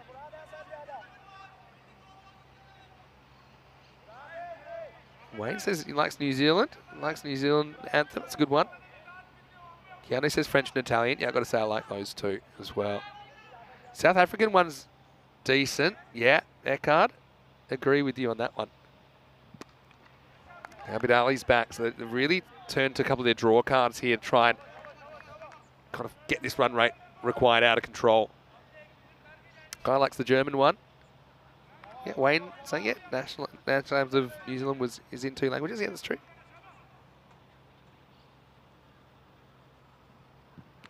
He's knocked over, and it's the end of Jathan, and that one really hurts. Abid Ali was brought back to try and ice the game, and right now it's an advantage here at Sabadell. Pretty strong advantage in this match. Only one of these teams will survive to this afternoon. But Abid Ali, top of this dumps length, and Jathan just plays a walking shot. He can't really blame Prasanna for going after that one. He has to almost go at everything. He stepped across slightly, wanted to go leg side, but Abid knocks him over. Maybe didn't bounce as much as Jathan thought it would, but yeah, Sabadell making a slightly below par total look a bit bigger than it is. They've been pretty good so far in this defence, getting the key wickets when they need them.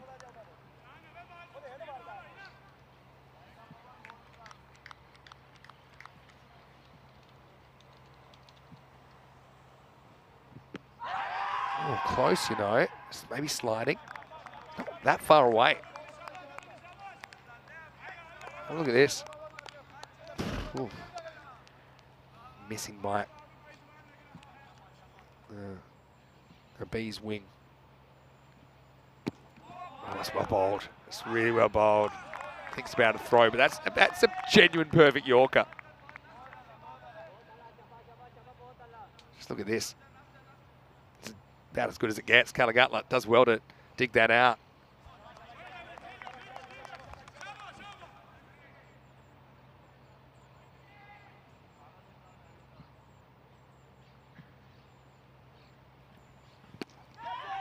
This one's knocked down to long on.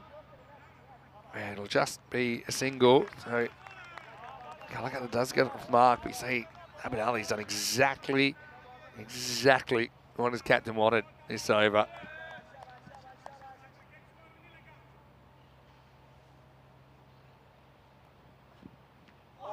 This is a slightly slower bouncer. Was it into the pitch? Kranthi can't time that one up. So it's the end of 7, and the alarm bells are going off. The Men in Blue headquarters score 64 for 5. Still plenty to do. Let's have a look at what's coming up next. Well, this should be a really, really good match. It's match 58, the Group A qualifier 1. It's Pack I Care Barcelona versus Pack Montcarter. So the Pack Derby It was a late change to the Paco Care lineup, and that's Moazam Rafiq coming in for them. And Pat Moncada, well, they've got Hamza Saleem Dar. He's listed at the top of the order. Got Shafi there. Got Mohsen Ali comes in as well. Papa Cameron listed at the top. Should be a really good match coming up. Second match of the day. Okay, the top team. Oh, so they're the top two teams that are playing today. They'll finish second and third on the ladder. But the winner of that match will go straight through to the qualifying final a bit later on today. So yeah, Asad Abbas, late withdrawal from Paco Care. Moazam Rafiq comes in. So yeah, the way things are going, here is Sabadell, I think, with every ball, gaining in confidence and gaining in sort of belief that they will be the team. They will actually play the loser of that match we just showed you there in qualifier 2 this afternoon.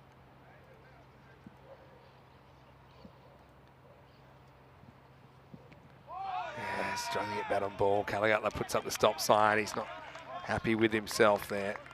Caligatla, I think, is technically a decent bat, but I think this form of the game, he probably just struggles to find the range of shots or power that are required, that kind of improvisational quality.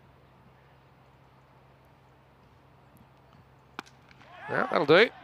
Well, he's pulled off a ridiculous catch.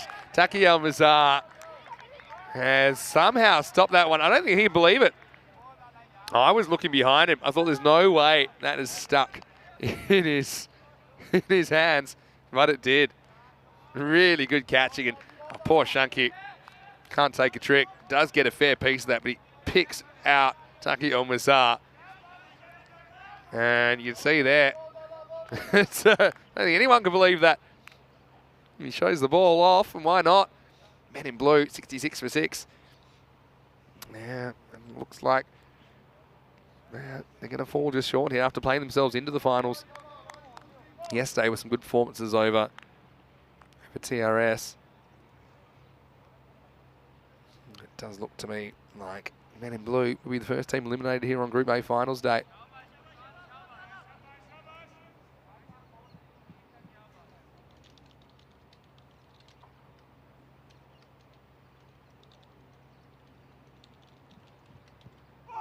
Swing to miss.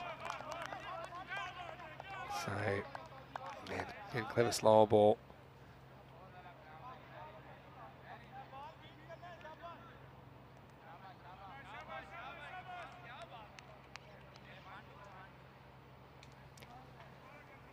Ikram's been brilliant here. Pulled the right strings as well. He's got 3 for 12. Pretty good shot. That is going to travel, and that may have gone all the way. It has. Maximo. Well, hold the phone. This is a pretty good shot. Over cover. Sanjeev Tiwari gets off the mark with a 6. End of the over. 72 for 6 after 8. Like I say, leaves a lot to do. 47 off 12. So you're talking basically 4 a ball. 2 magical overs, really.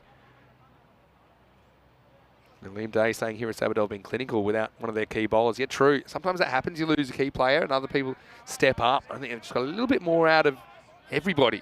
Look at Mohammad Zishan, the way he bowled really well. Abid Ali, I think someone like Murad even chipped in with an important wicket. Hello to Ian Johns as well. Great to see the sun out in Barcelona. Doesn't sound as windy today either. I'll wait for this ball, which is lifted out of the ground. That's a really good shot. Well, that's an absolute banger of a drive down the ground. Maximo time. And look, here's the thing. A few more of those. Could be game on.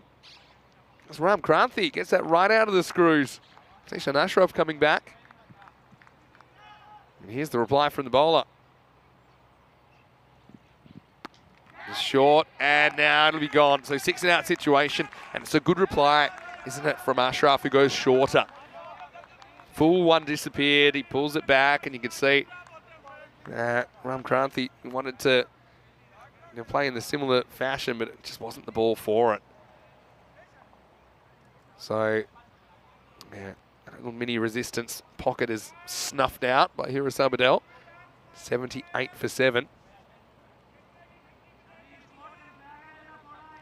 So Ian John, I think, just joining us. Yeah, sun's out. I think the day, just coincidentally the day that I wasn't at the ground, it was Rico covering for me yesterday. It was good to have Rico back, by the way, wasn't it? I'll be with him tomorrow and for the rest of this tournament. But yeah, yesterday was a crazy day with some of the wind. I could hear it whistling, even though I was inside. And yeah, I think it was quite a trying day on the ground, but yeah, back to normal today. Looks beautiful. This one goes straight through the new batter. Abhishek Boraka, captain. So yeah, today it's quite mild. It's 16 degrees currently. It should be 20 maximum. Coming up, it's just past 10 o'clock in the morning here in Barcelona.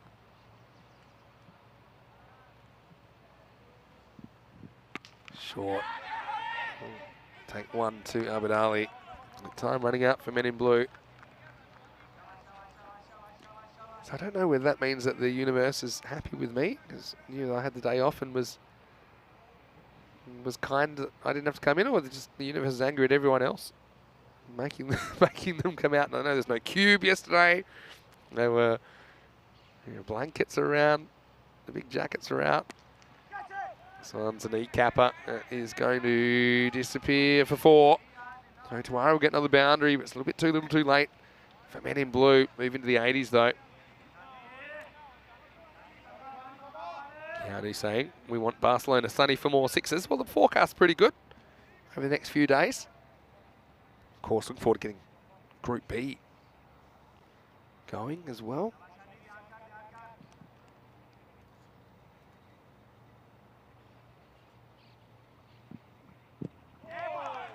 Big swing and a miss again.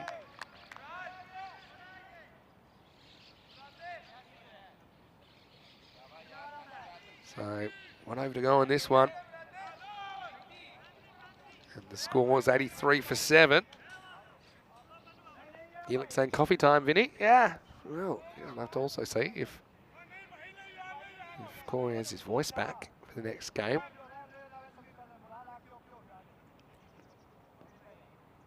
And yeah, what about the 2-0 all draws in the middle in the football yesterday? That was wild. If you saw a goal, and that Australian goal broke the run of, I don't know how many hours it was, probably 8 hours without a goal. Murad comes in, and there's a dot. So it's going to be a tough one for men in blue. Look, credit to them. They did play their way into this position to give them a chance, but it just hasn't really happened for them. And see, they won that crucial match yesterday. Match 55. It's a full toss, and that'll probably run away for 4. Chases on, but ball wins the race. Boraka gets a boundary. So full toss put away nicely. Yeah, so yesterday, men in blue had to pull off a chase of 121. So similar to this, actually, against TRS. That was essentially to give them a spot in this Group A finals day. But looks like here is Sabadell, team that won 8 matches. Going to beat the team that won 6. This is a nice cut. That will go all the way. I think it has. And, well, one's going to bang into the tower. We might keep that one, actually. I've gone over there. There's like a little secondary fence, just a couple of metres behind that fence. I think that one might be all right. But it will be 6 to the total. So, consolation. I've been saying men in blue have played their part in an entertaining group stage. Sad to see them go. Until next year, they are a very popular team, men in blue. So this hit pretty well, and this is going to curve around, and it will be 6 more. Maximo getting just enough. Well, Boraka with some more. 10th over heroics. We know that it's actually been pretty good in the 10th over before.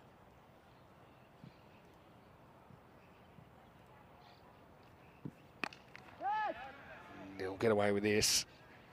Take him to 18. Brings up the 100. You can see they're going to be just short. And even with the good work of men in blue to peg that total back to 118. Remember, they were 115 after 9 here at Sabadell. And you thought that maybe just gives men in blue some momentum going in the second half. Hasn't really panned out that way. Here's the last ball. It's going to be a dot. So a disappointment for men in blue. They're going to go down by 18 runs here. And that is the end of their ECS for 2022. Final score is here at Sabadell, 118. Men in blue, 100, 18-run margin. And congratulations to Hira. I suppose it follows their form in the group stage. Hira Sabadell winning 8 out of their 14 matches. Men in Blue winning 6, but certainly deserve their place here on Group A Finals Day. Men in Blue. And yeah, we'll say goodbye to them. But Hira Sabadell, we'll see them later in the day. They'll play the loser of Barcelona and Pac Moncada a little bit later on today. If they win that one, they'll make it through to the qualifying final, last game of the day. Whoever wins today, they will join Barcelona Shaheen on finals day. And that is on December the 11th. Let's go to the highlights. And we thought it was a handful less than par. Hira Sabadell, though, without Shafat Ali Saeed, went down to that knee injury. And he suffered on Monday. So they needed some people to step up. And he's the one guy that did. Zishan Bob with fire, and he's moving the ball around early on. And then you can see that although they were trying to make the most of the power play, they just had a bit of a tough time getting going with some of the bowling options. That was a handy one. Reddy was there, he nailed a few, and felt that partnership between Snehith Reddy and Naresh Kumar was super important to the health of this chase. That was Reddy who had to go after. He survived a pretty tight LB appeal in the first over. It was Nabil that caught him. And Men in Blue, fortunately, the chance to be flying away. And I've got to say, some key moments here at Sabadell were able to win them. That was one of them. Ikram almost dropped it, but ended up taking Reddy. And that was going to be real tough from there. Zishan, then very next ball, came up with a good running catch. And Ikram Mohak found himself on a hat-trick at that stage. And although he wouldn't take it, he has one in the series. Just again, got them only so far. And here, they are fighting, and they will believe that they can beat absolutely anyone on their day. That was a great catch by Takio Mazar. And yeah, impressing the bystanders. Kranthi went 6 in out in the end. And yeah, despite some good late hitting from Borica, it was just going to be a bit of a bridge too far. And look, credit to Hira Sabadell on a field where we have seen 125 as the average score. They defend 118 pretty comfortably. They give up a few runs in the last over. Men in Blue hit the 100, but don't hit any more. So let's have a look at what's coming up next. And this game coming up in around about 20 minutes time. Pac Barcelona and Pac Moncada. The winner of this game goes straight through to the qualifying final later on today. The loser will have to play Hira Sabadell in the third match of the day. Both teams identical records, 9 and 5. News from the toss, Pac Moncada, they win the toss, they're going to bat first. The most gnarly listed up the top with Hamza. I think Hamza, Salim Dar has been brilliant. So's Hamza Nisar though, to be fair. And Adil Raja listed at 4, but I think his bowling is the main weapon that they're relying on him for. Pac though, Kamran Isan, Asjad Butt, very strong top 3. And whatever Pac Moncada chased, I think Pac will fancy chasing it down. And those teams split their group matches. Men in Blue, you can see there, no one quite reaching 20. It was Reddy, the top scorer with 19, 18 for Jatan, and 18 not out for Borica at the end as well. With the bowling, Ikram Mohak was brilliant, 3 for 18 for him. Everyone else took a wicket. I think everyone stepped up. For me, I really thought that Abid Ali bowled well, 1 for 12 of his 2 overs, but even Zishan early just made sure they didn't get away to a good start, 1 for 15 for him. And Zishan Ashraf chipping in with 1 for 19 as well. We'll take a break. Be back in about 15 minutes. Take you into the second match of the day, and it will be Pac Derby coming up to see who is straight through to the final later on and who will have to go the hard way through Hira Sabadell, which is no easy task at all. Vinny Sander here, Mr. Maximo for ECN. Hope you're having a great day wherever you're watching from around the world. We'll see you in just a few minutes for more action right here on ECN. You're watching the FanCode European Cricket Series.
Hello and welcome back to the Montjuic Olympic Stadium.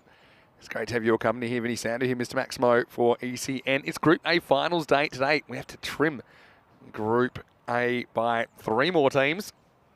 We lost 3 yesterday. We'll lose 3 more today. That means that only 2 teams will be surviving through to the final day of the season, which is the 11th of December, a Sunday, which is coming up in just over a couple of weeks' time. Already know Barcelona Shaheen are in. They'll be joined by the winner of today. Let's have a look at what's coming up, and it's Qualifier 1. Pack Care Barcelona versus Pac Montcarter. The Alabas late withdrawal, an injury in the warm-up, and Moazam Rafiq comes in.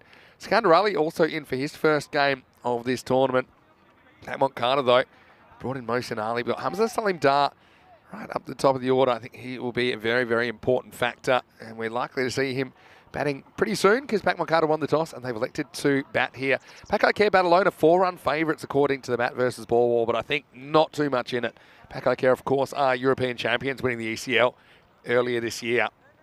Have been tested though in this series. Both these teams having a bit of a, I'd say, a mixed time. 9 and 5, more wins than losses. Obviously, they both finished on 18 points. Pac Care round about 0.5 ahead of Pac Montcarter on net run rate. That's why Pac Care finished in 2nd place. Pac Montcarter in 3rd. There's Hamza Salim Dar, who becomes a really important player. And he's out there with Hamioun Shafi today. So, yeah. Hamza's going to be real key.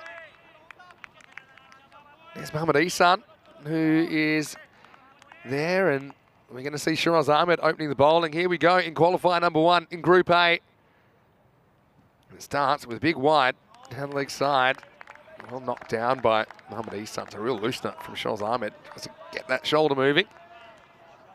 So yeah, the winner of this game goes straight through to the final later on today, the qualifying final in Group A.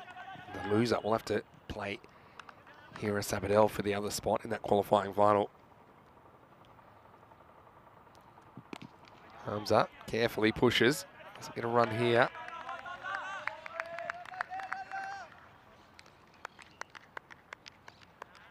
Mohamed Kamran doing the fielding. See if he features with the ball or not. We know he's been carrying a bit of an injury. And now they're playing primarily as a batter. Might bowl a bit. Hamza's had enough. He goes on the charge, but he might be gone. He's dropped. A huge moment in the game. Atif Mohammed, who's a very good fielder. He's tall. He was having to run backwards. He never really got set. Hamza gives a chance. And really, Atif Mohammed, I think he catches that more often than he drops it. Hamza dropped on 0.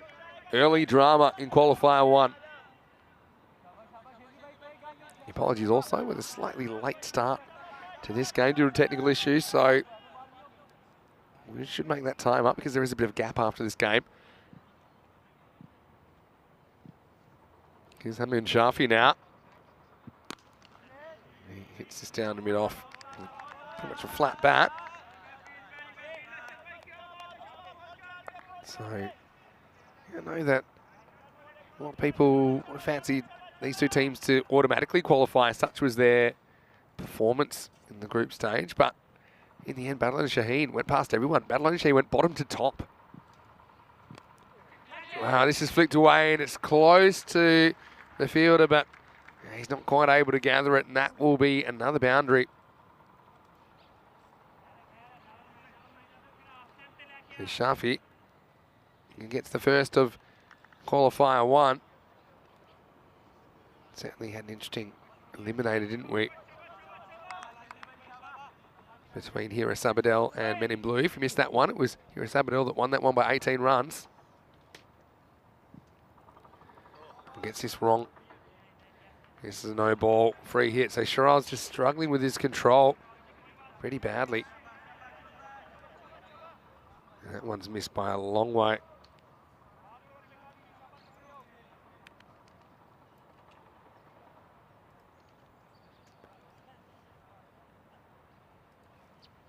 So, hello to James. Hope you're well.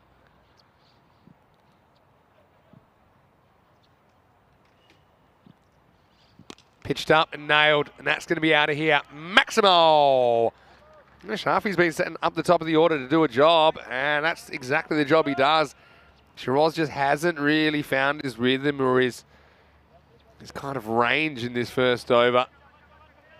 Shafi put that big foot down the wicket and hit straight through the line.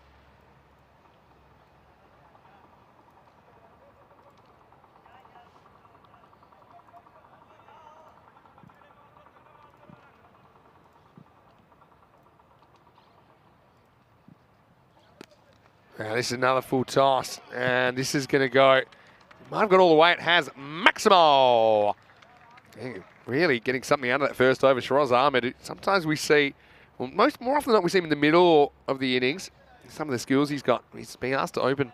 He's asked himself to open the bowling. That didn't go particularly well. 19 without loss after one. Having a look at some of the top performers, you see Shiraz Ahmed, 14 wickets in the series, so he's the Packers leading wicket taker. Mohamed Kamran, top run scorer by some distance. And so he's had a very good series.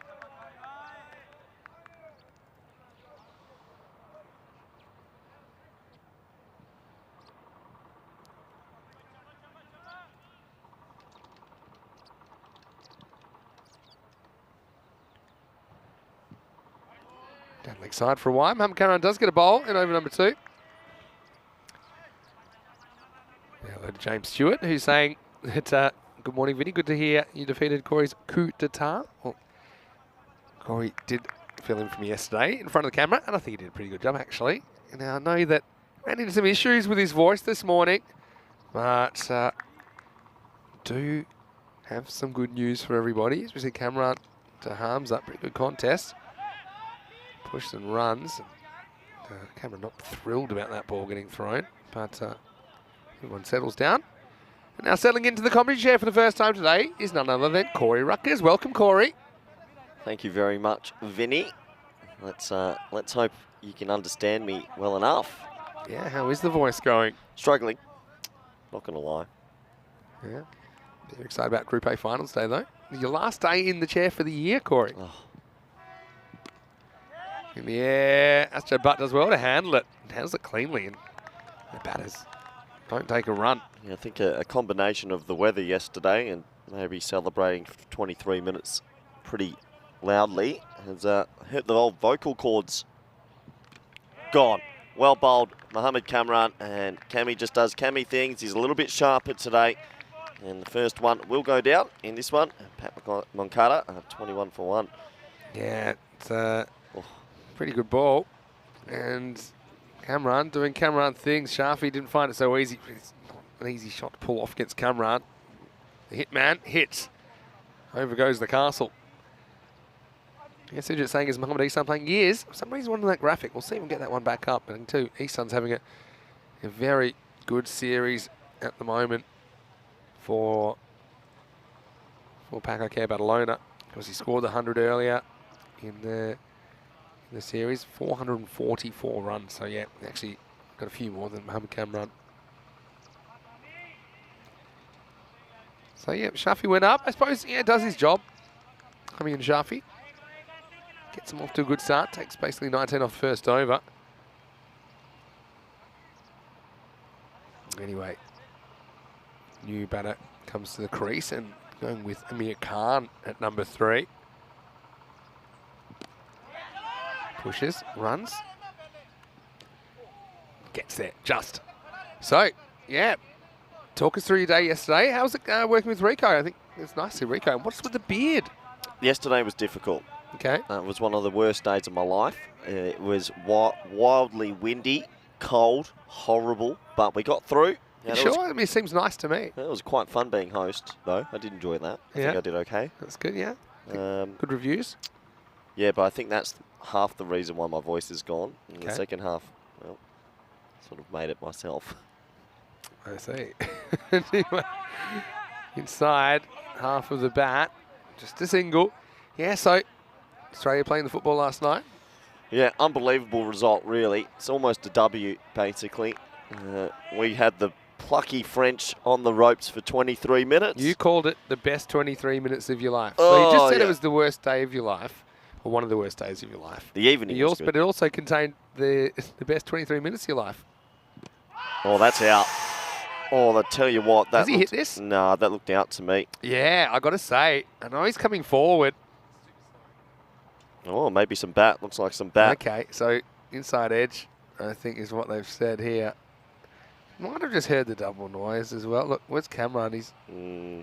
He's kind of in front of the umpire there. The umpire's having to move his head. I don't think Cameron helps himself there by where he ends up.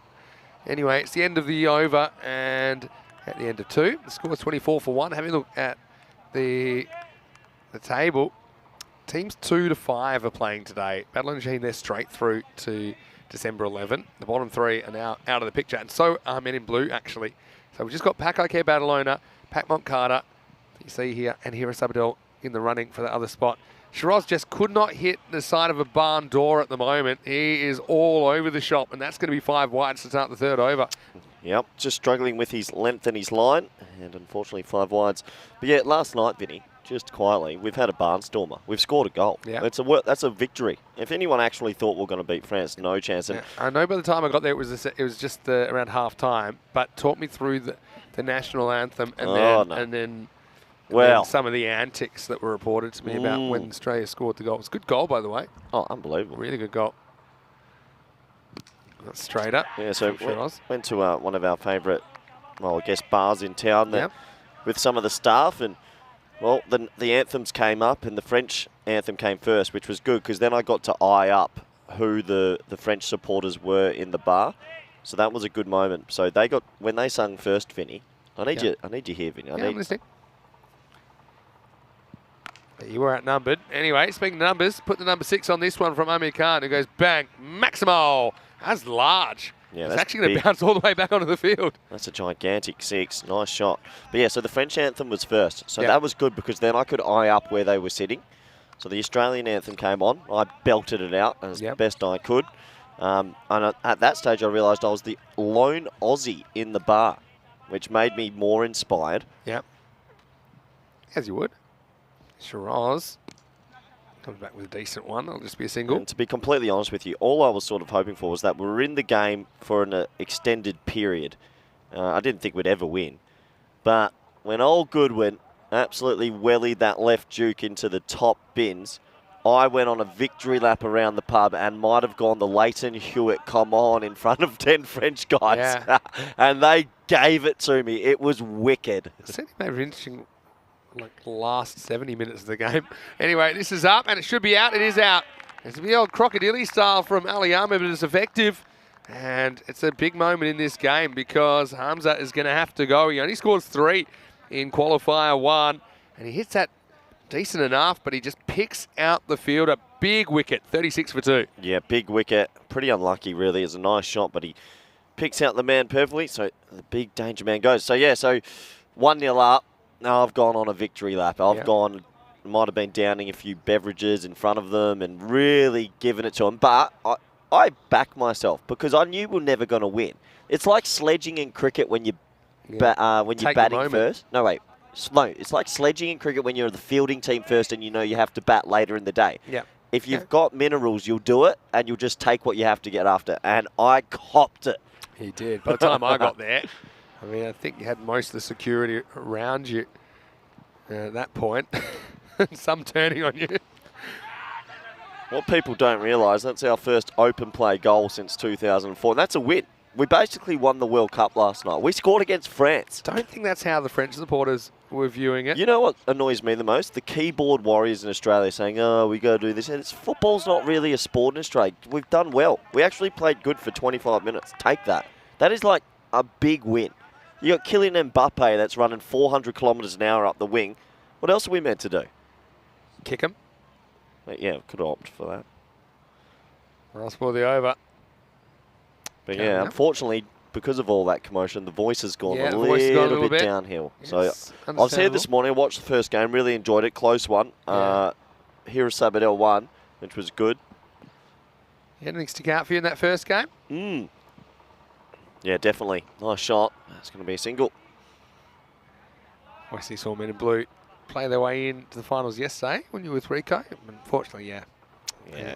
Couldn't quite I've get never it seen a done. team more happy for 5th place in a table of 8. It was pretty emotional. 37 for 2 after the power play. But yeah, well, here we go. The new stats. Eason's back, 444, and striking at 287. Can run 364. Hamza's already gone though. He has over 400 runs in the series as well. Kashif Shafi becomes important as well. Yeah, so an unbelievable result from the Socceroos last night, and we take one step closer to elimination, but we hold it. We scored a goal, Vinny. Yeah, I saw it. I was actually bar hopping on my way to you, and yeah, didn't want to miss the action, so I caught the first half. And there was one other Australian in the bar I was in for the first half. He didn't seem to have an Australian accent, but that's fine. We had the Socceroos top on. He was giving it to everyone. He was actually, we might call it doing a Corey. He was doing a Corey in the bar I was in. I couldn't believe I was the only Australian at the establishment. I thought there would have been more. You said I just assumed there'd be a few more Aussies in Barcelona, but apparently not. Plenty of French. Locked the Aussies in for a while, so that's been the kind of 3-year period we've had. I think one of the Irish bar staff was getting around one you of as the well. Irish bar staff come up and said, "Teach me the words and I'll sing the anthem with you." So, well done. How did that go down? Not very well. We were actually talking a bit in the first game about favourite national anthems that we've got. Do you have any favourites? Obviously, you passed to the Australian one. I think I'm going to go out there and limb and think say I don't Brazil's think the is pretty Australian one's good. a very good tune. no, the Aussie one's terrible. We need a Waltzing Matilda. I think we touched on that last night. If you had Waltzing Matilda as the anthem, Short, taken on and dropped. He kind of goes goalkeeper style here, Pardeep, and that's Kashif Shafi who gets a life on one. yeah, unbelievable. Pull shot straight to him, and you're right, he went World Cup style, didn't he? Straight in the sun, I suppose, as well. Looks like a proper save. Yeah, that's exactly what it looked like. I mean, don't forget Hamza was dropped on 0. In the end, he did hold out for 3.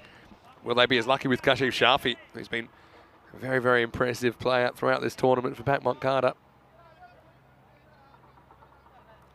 Well, Liam's on board with you, saying, yeah, I honestly agree with Corey. Scaring the champions for 25 minutes in a sport you're not known for counts as a W. Don't think it's quite Saudi Arabia beating that's ridiculous. Argentina. But, hey, so do you have any favourite national anthems? I'm pretty sure the Brazilian one's really good. Yeah? Trying to remember. Sri Lanka. I like the Sri Lankan cricket one. yeah. It goes for ages. You? Yeah, wait for this one. Well, this is hanging a long time. It's going to be Bermuda Triangle, and it's going to get away from the fielders. Ali Ahmed just didn't pick that bounce. He had to play the defence there if he wasn't going to take the catch and just guard the line. As it is, it's pretty much as perfect placement as you'll ever see on a cricket field. Trampoline Tortuga. Cuatro carreras. Yeah, and I reckon Hitman's a bit rolled up today. He feels let down by his fielders. So, yeah, for me, I was saying I quite like the French one last night. Yep. Yeah, it's good anthem. France and Italy. For me, though, USA. I just think the USA is a great tune. Really? Yeah. Nah, it's awful. No, I like the... This is going to be another ball. It's going to bounce away from the fielder. Mochim that time can't gather it. And back-to-back boundaries for Shafi. That was a bit edgy, but handy. Yeah, I think some of the pauses in the US national anthem were good, and the space for fighter jets to come through, which I always think is pretty cool feature. You're too American. I like the Welsh anthem as well. A lot of people said New Zealand. It's a good one. South Africa. I can get around South Africa as well. Anything with symbols is good. That's why I think the French one's good. So Mochim should handle it and does. Send the over as well. 50 comes up for Pat Moncada. And after 4 overs, it's 50 for 2. 50 for 2 in this one. But no, it was a great night. Highly enjoyable. Look forward to at least 2 more matches during the World Cup. Because they play again Sunday, isn't it? Saturday, I believe. Saturday. Let's double check that. Good question. And just see there, Hamza Salim Dar going early is a handy one. Yeah, Saturday, you're right. Saturday morning. And then next Wednesday for Australia.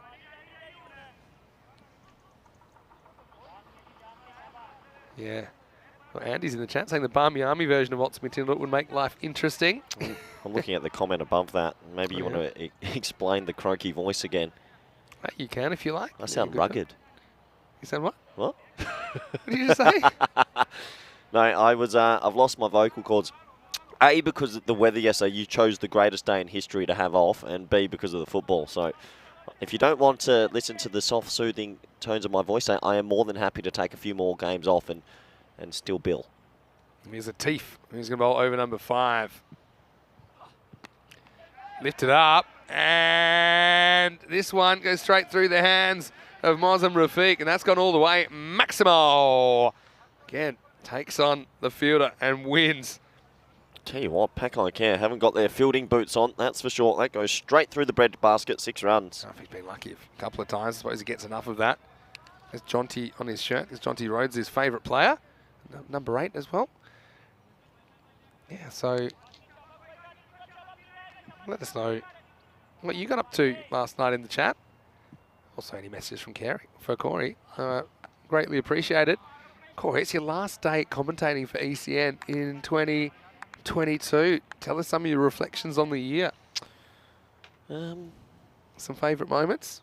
No, let's do that a little bit later. It's a bit early. Start thinking now, because I know your brain's not working at full capacity. So gone at about 0.5%. No, there's been lots of special moments. I'll jot a few down and I'll tell you later today, Vinny.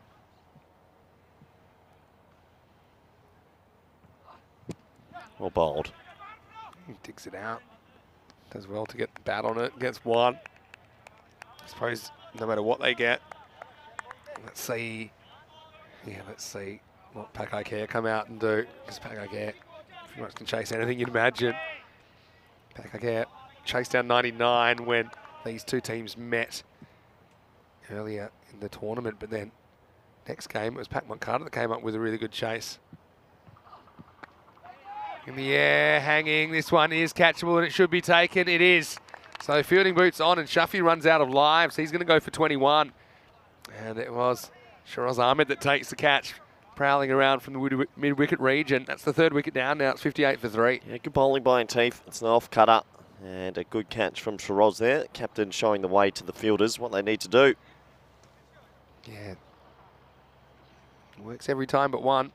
And Shiraz does the rest. Yeah, so when these two teams met earlier, it was on match day 9, matches 33 and 34. So it was about a week ago. The first game, Pack Care chased down 99 pretty quickly. And then in the second game, it was Pac Moncada pulled off a chase of 148 with the ball to spare. So, I mean, that's an epic chase. So I think just anything possible between these two teams, two highly talented lineups.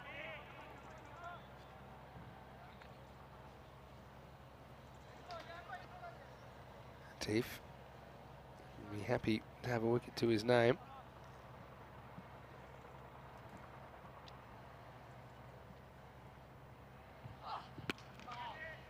Goes after it straight away. It's Hamza Nisa. He's had a pretty good series. Generally coming in the middle order. He gets 1. Yeah, pretty even teams. Definitely it's a good contest, this. For sure.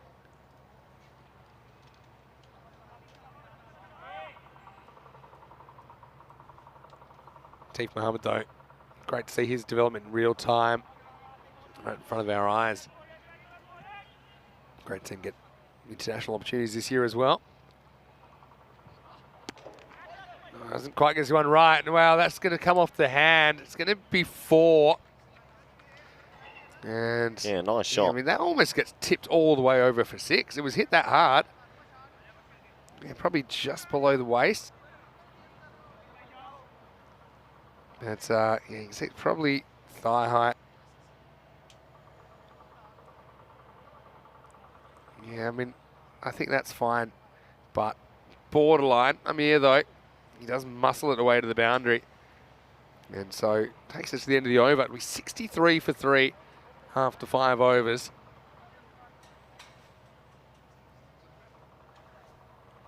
And if you want to know exactly what's going on here, this is Group A Finals Day. So Barcelona Shaheen, they're already through to the 11th of December because they finished top. So these teams are fighting essentially to be the other team. So whoever wins the final later in the day, Group A qualifying final, will get to join Badalona and Shaheen, and the two teams will qualify from Group B on the final day of the season. So first game here is Aberdell beating should be Men in Blue there, and then Paco Care Badalona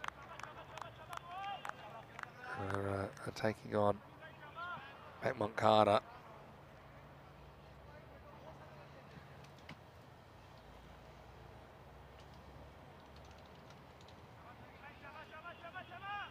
Here we go with the next over. It's going to be Sekandarali to bowl.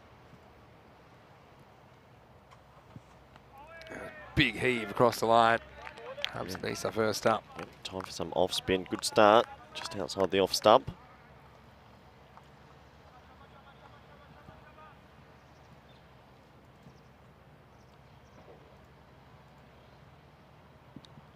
Oh, big.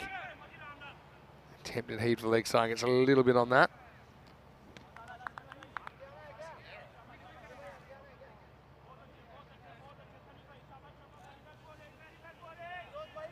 Amir Khan, player we saw playing for Caledonia CC in the Carterman weekend T10 earlier in the tournament, earlier in the year.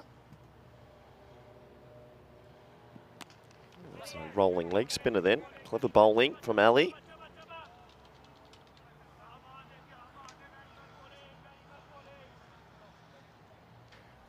Yeah, so change of pace often does kind of give you a bit of a different feel in the middle overs. So Sekandarali is in for the first time in this tournament. This is slightly wrong, but slides off the pad of Hamza Nisa for a leg bye. Just the one leg bye as well. Yeah, so getting a few pro comments from the Australians in the chat saying well done for flying the flag, Corey. I flew it pretty hard, I'm not going to lie. That's what the World Cup does though, doesn't it? Yeah. Oh, a little edge past the keeper. Jan, just one.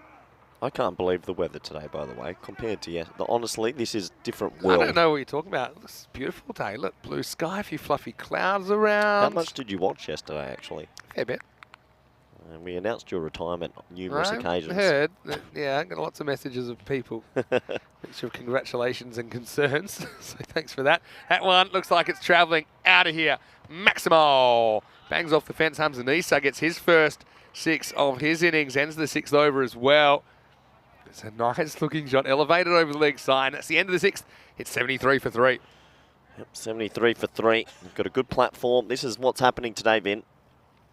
Yeah, you can see that the winner of this game goes straight through to the qualifying final, which is going to start a little bit later than our normal last game because of the breaks. And yeah, the loser will have to play here at Aberdell. So there is an extra 1 hour gap between this game and the next game. And yeah, I'm sure here at Aberdell watching pretty closely. Here at Aberdell have to do it the hard way. They have to win 3 matches on the spin if they're going to stay alive in the tournament. But they do have that chance. It kind of benefits for finishing higher up the ladder.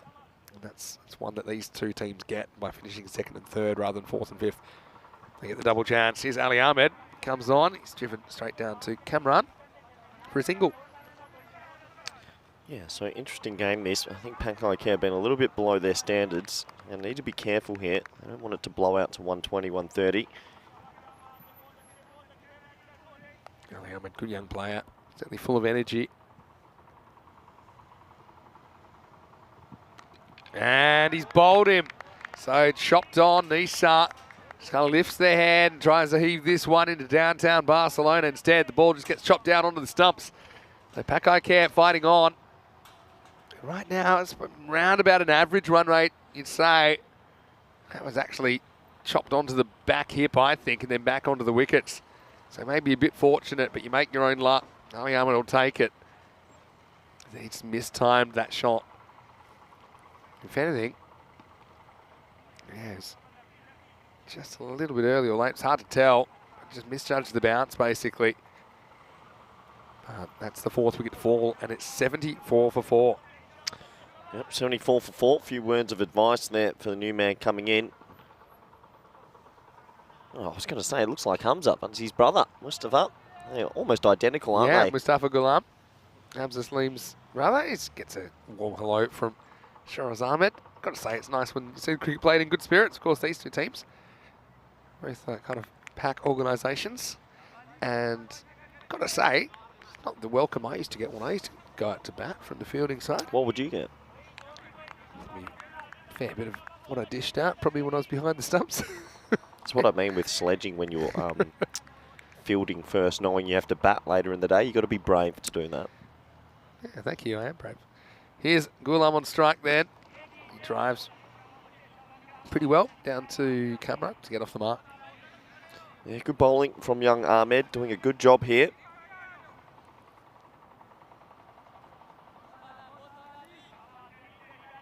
So yeah, we'll miss you, Corey. What do you mean? We'll miss you. Have to go through the rest of Barcelona without you. Yeah, shame. Maybe you can give us a tip before you leave as well. Full toss, hold out, and Asjad will take the catch. So Amir Khan goes, and the low full toss, not an easy one to time up. And Amir, this one kind of slid off the outside half of the bat, and it went flat, went hard enough to Asjad for him to get it on the full. See here, yes, again, probably top of the pad height, I suppose. An awkward one. Unfortunately, it will be another wicket, so Pakwan Carter just losing their way slightly in this contest. 75 for 5. Yeah, low full toss, and unfortunately he couldn't get it over the rope. And it's a shame they keep losing wickets because I have to talk more when there's a wicket. And he's definitely feeling like razor blades at the moment, but nothing razor bladish about the bowling performance here from Pakwan Carter. So Keanu saying, we'll definitely miss you, Corey. Always so much on commentary, mate. Yeah, I'll miss you too, Keanu. And that's the other thing. Keanu's part of the Golden Ball Club. He's got his little crown. I think you're always giving him stick, but where's your crown, Corey? Yep, I earned it last night.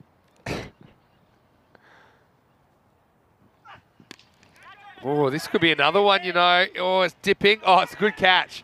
It's a proper crocodilian from Samuela out there. But he's reeled it in. The jaws of life, or the jaws of death for the batter, as Khalid Hussain goes very first ball. And just like that, Ali Ahmed's on a hat-trick, and it's 75 for 6. Yeah, unbelievable. They're just finding the boundary riders everywhere this whole innings. And right now, Pakwan Carter, they're in danger of being bowled out dangerously low. Yeah, there's that unorthodox technique. But, yeah, Khalid Hussain, we upset with that. I mean, not a terrible shot. I actually thought that was going to carry pretty comfortably to Ali Ahmed, but he had to make a slight adjustment. One thing we are waiting for is hat-trick number 40. We're up to 39 now. Hanzai Maskar took the last one. Match 27.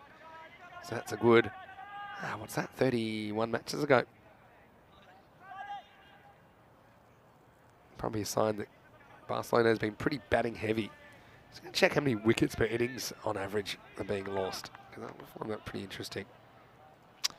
Hat-trick ball in. 5.6. So that's about average, but the run's a lot higher. Yep, Ali Ahmed. Let's see if he can get an ECN hat-trick. He's got 3 for 2 this over. He won't get it. Still, very good over. Finished 3 for 3, and that's 7 overs down. Score is 76 for 6. Hello to JJ Bean, who's watching from Switzerland. Great to have you with us. And hopefully you keep with us, because we have plenty of cricket coming up, and actually plenty of cricket from Spain coming up in this period. I suppose because of the weather in Spain, it just allows us to play at the kind of fringes of the season. So we'll go all the way till the final day, which is Sunday, the 11th of December. One of these teams that you see here today will feature in the final day on the 11th. Then we have 7 weeks off, so we'll have a 7-week end of season break. We'll be back 30th of January for another series in Barcelona to kick us off in 2023, and then into the ECL starting 27th of February. Looking forward to it. New bowler comes on, and Iskander Ali is going to bowl his second. He must be very proud as Spanish national team coach. We play so much ECN cricket here at this time of the year. It's a great advertisement for the country. And, I mean, days like this, really unbelievable weather for November. Absolutely cracking weather here. Sun's out. Oh. Big attempted slog to the leg side. Yeah, 18 degrees currently, heading for 20, according to information. Oh, it just misses the off stump. Tries again. This time he gets it. And Maximo. Yeah, Gulam. He's obviously got the DNA of Hamza, and you can see it in that kind of a shot. And he gets that into the gap and gets 6. Yeah, nice shot. Good batting. They need more of that, don't they, Vin? They sure do. Down leg side, spots it, gets inside it. Let's see what Skarna's trying to do. Just spin it down the line a little bit. This time he gets it outside the off stump. This could be out, and Kamran takes a very good catch. Mohammed Kamran just gliding to his left like a gazelle. So Mustafa Gulam tries to go down, straight down the ground. Good communication as well between Mohammed Kamran and Asjad Butt there. I think Asjad maybe could have made a play on that, but it was always kind of slicing towards Mohammed Kamran. So he took it, didn't have to break stride. And Pat Moncada right now, the way they're going, they might be happy they got the double chance because, yeah, they're on the ropes here in qualifier 1, Group A. It's 84 for 7. Not looking good for them, Vinny. Unfortunately, just keep losing wickets at the wrong time. New batter comes out there, and it's Raja Adil. We've seen him batting a bit higher up the order on occasion. Can give the ball a belt.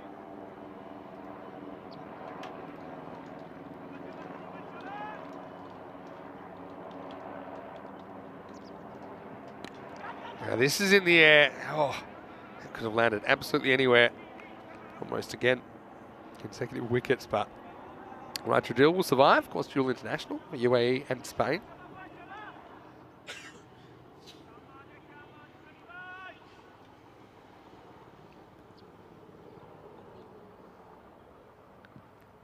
Oh, this one goes straight through.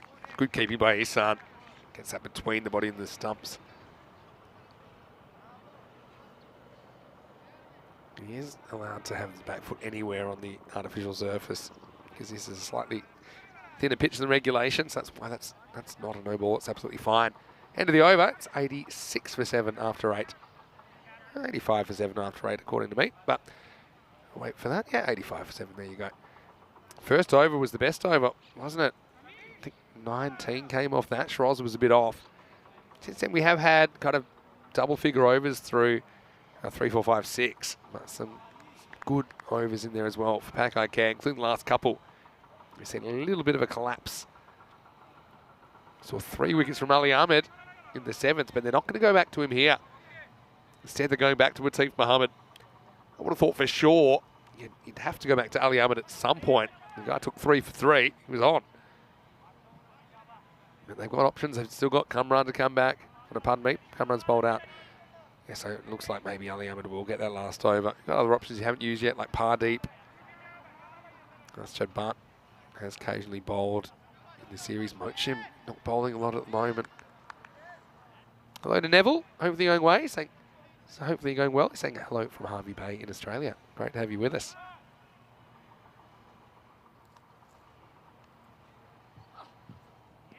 Big swing and a miss from Raja Adil. Mohsen Ali at the other end. So Noki Bra in the lineup for Pat Moncada today. Good bowling.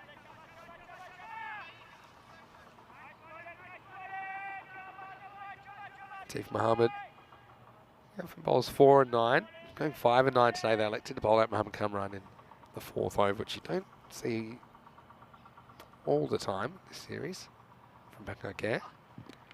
Bowled him, and Atif Mohammed gets it right to Raja Adil. One fast bowler gets another.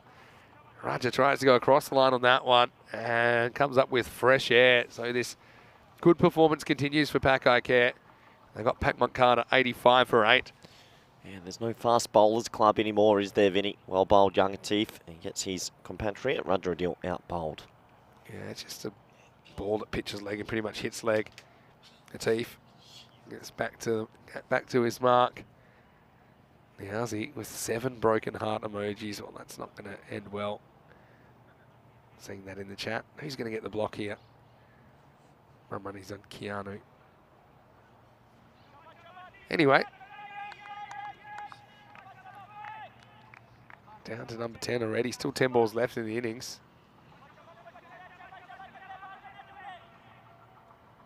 Majid comes out there for Pat Moncada.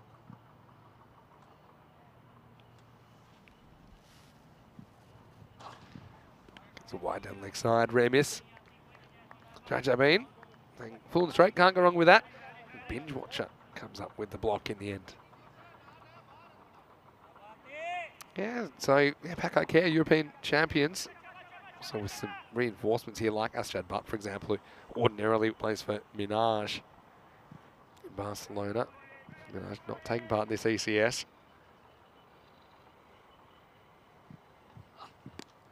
Better ball from Atif. Majid, happy to knock it down. You know, the thing about Paco Care's batting, occasionally it can fall away. I've seen it happen before. I think last year, played a game where they got rolled for 69.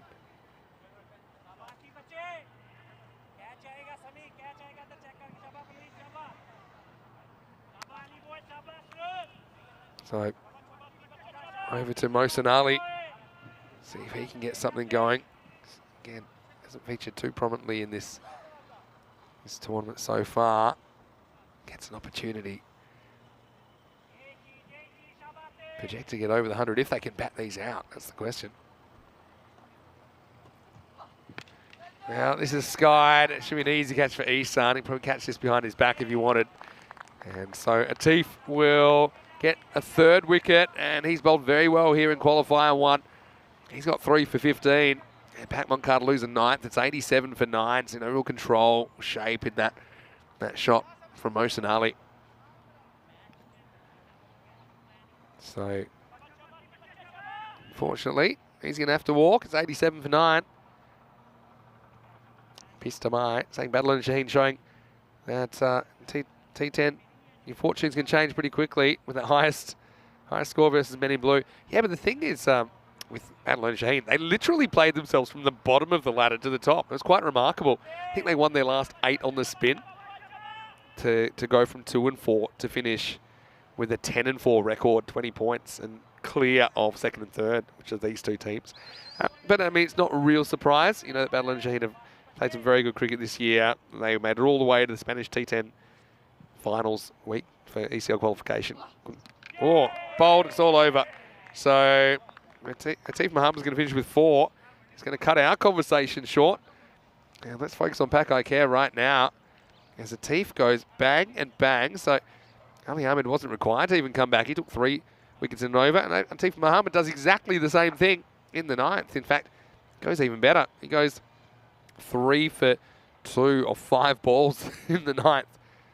So, yeah, unfortunately, it was a pretty brief stay at the wicket for Mohamed Umar Waqas. He's batting all the way down the bottom, but he gets a good one from Atif Mohammed. So Pat Moncada, they're rocked and they're rolled, out for 87 with 7 balls left on the table. And so, yeah, I mean, Paco Care Badalona had a lot of bowling options, didn't they? I mentioned that we didn't even see Pardeep, we didn't even see Mozam Rafiq, for example, with the ball, but the paceman for the most part, getting it done. See, that was Atif earlier and thought that one might cost him. Hamza Salim Dar dropped on 0, which is normally bad news. Hami and Shafi was able to get them off to a flyer, but he swung all around that ball from Mohamed Kamran. And then we saw a couple of balls flying. I mean, that was a really good shot. But you see Hamza Salim Dar remember holding out for just 3. So just some of the key bats not firing for Pat Moncada. That was a nice shot played off the hip. Kashif Shafi certainly had a bit of luck while he was there. His luck ran out as Shiraz got under this one. He would be going for 21. Ultimately, that would be the top score in the innings. I think they certainly will feel that it was a bit short of where they wanted to be. Hamza Nisa again threatened, but just the one Maximo for him. Amir went to a high-ish full toss, wasn't quite high enough to get called. Asjad, he certainly made no mistake. I think with the catching, it wasn't too bad at all. I think he put that one down early, but for the most part, that was solid. That's a nice catch taken in by Samuel up. The result was good anyway. super sure about the technique. And Latif, he cleaned up the tail in the end, didn't he? After Ali Ahmed took 3 wickets in the 7th, Sakan took 1 in the 8th, and Latif Mohammed took another 3 in the 9th. So that's 7 wickets that were lost in 16 balls there, which is kind of crazy when you think about it, because they were 74 for 3, and they lose their last 7 wickets for just 13 runs. 7 for 13 they lose in 16 balls. 3 players hit double figures, and that's all. Kashif Shafi with 21, but even he got a bit lucky early. Amir Khan with 17. Hamid Shafi with 16. Yeah, it was good in the first over, but after that, it was all one-way traffic. Some of the key players just struggling to get anything going for Pat Moncada in this Pack Derby qualifier number 1. 4 for 15 for Atif Mohammed. Steals the figures in the end. Ali Ahmed was excellent in his over as well, 3 for 3. All the bowlers took a wicket though. Shiraz Ahmed, his radar was off, but he did get 1 wicket, 1 for 32. Kamran with 1 for 18. Didn't do too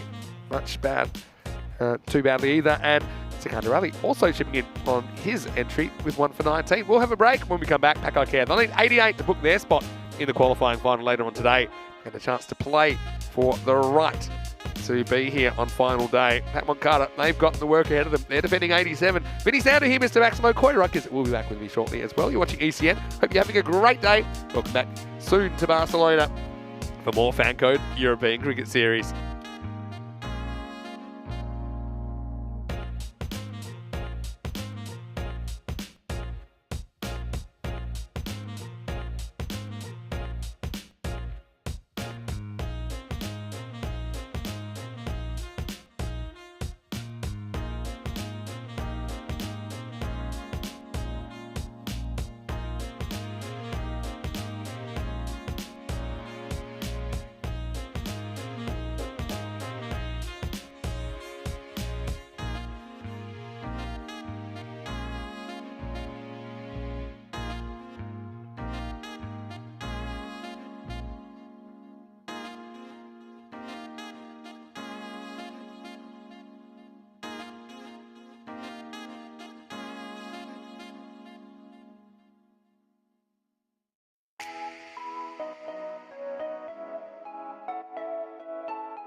Hello, welcome back to the Montjuic Olympic Stadium. Great to have your company for another exciting instalment of ECN cricket. It is Group A Finals Day.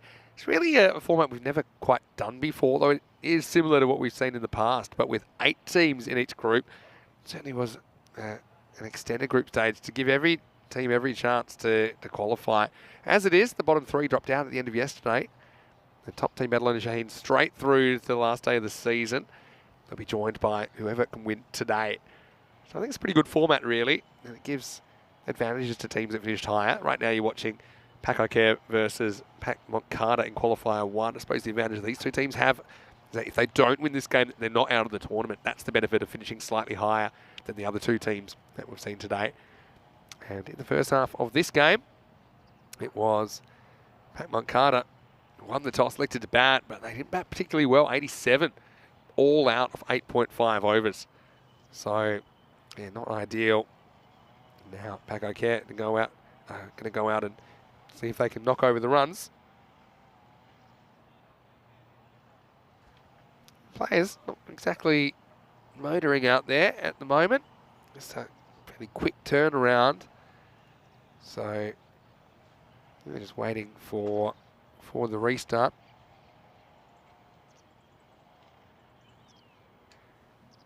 So maybe it gives us a chance to talk about a little bit of what's coming up. And one of the things that has got people talking is the ECL draw, which is the Champions League of European Cricket. And yeah, looking forward to seeing how these teams go. Now, some we're seeing for the first time. So the Hornchurch, seeing them for the first time. Independence from Guernsey, same with them. Darmstadt CC, we have seen them on ECN, but we haven't seen them in the ECL before.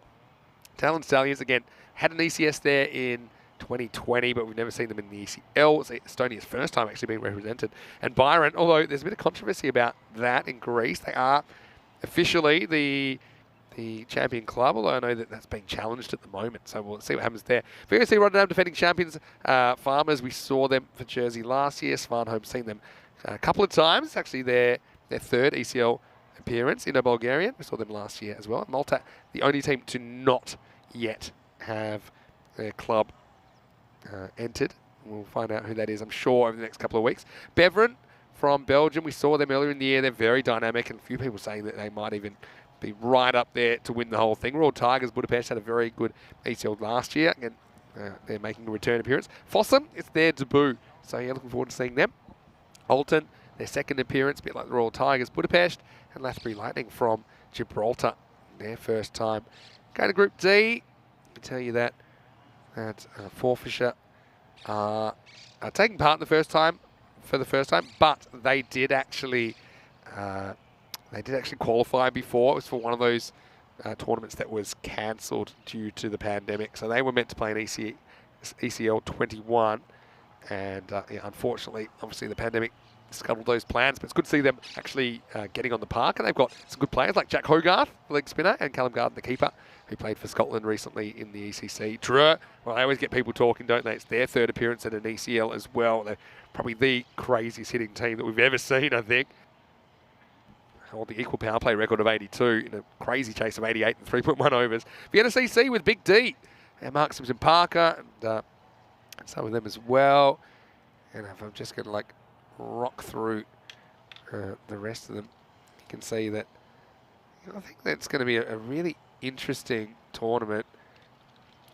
Wide open, I suppose, is the way I would put it. I mean, some of the teams I didn't mention there, just a handful of them, but you've got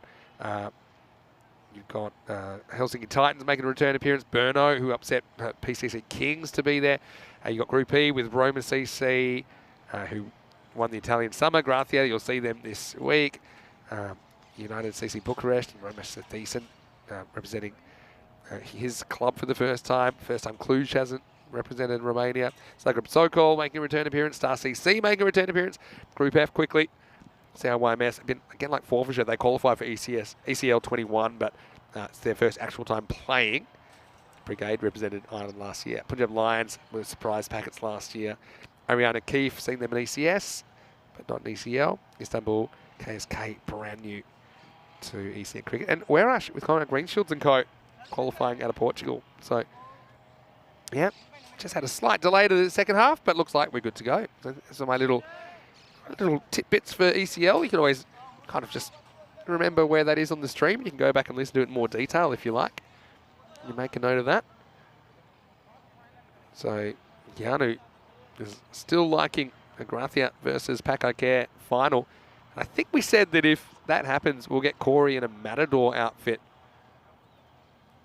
I'm all over that. And I also still think the robot mascot is a really good idea.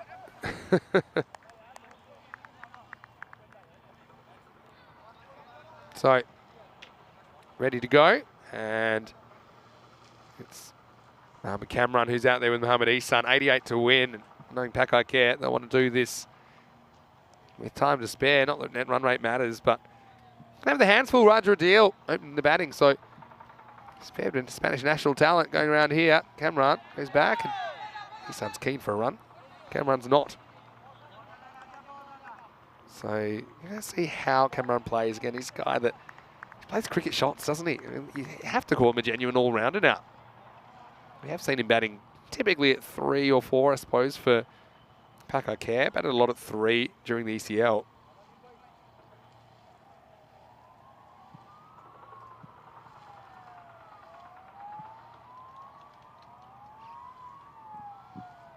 And it's Cisco. So, I mean, it's a circumspect start from the hitman. You know, Bangalore saying target's not big, no need to do anything stupid. Well, that's true. But also, you don't want to back yourself into a hole. It's just hard to see what hole Pakai Care Barcelona couldn't quite dig themselves out of, really.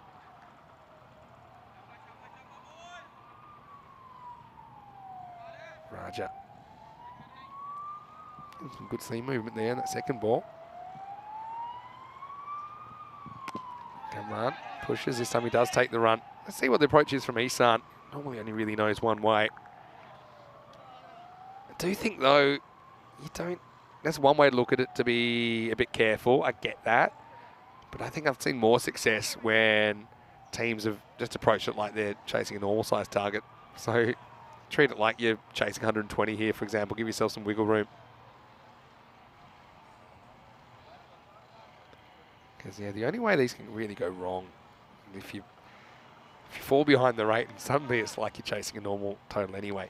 From Pakai Care, though, they're really experienced. I mean, I don't think anyone's played more T10 cricket this year than some of those guys. I think Atif Mohammed is playing match number 53 for the year today. So that's crazy. It's good bowling, though. Raja Deal gets a bit of extra bounce on Mohamed Ihsan. Raja does seem to be able to keep his rhythm on this pitch. It's a slightly unusual pitch. It's a wooden base and a carpet overlay. It's over the top of the new AstroTurf field here at Montjuic. And I think it's actually seen a bit more bounce because of the rubber underneath the whole thing. The foundation being rubber. Goes after it this time and he gets it. Maximo! Well, maybe thought next one's going to be pitched up, and guess what? It was. And looks like it was Sam Williams there that was doing the fielding. Get a great view of him. But Ihsan, this is the difference for me between the Ihsan this year and Ihsan of early 2021. Ihsan seemed to want to go over leg side all the time and became a bit too one-dimensional. But he's actually a very good technical bat, and you can see it in that shot.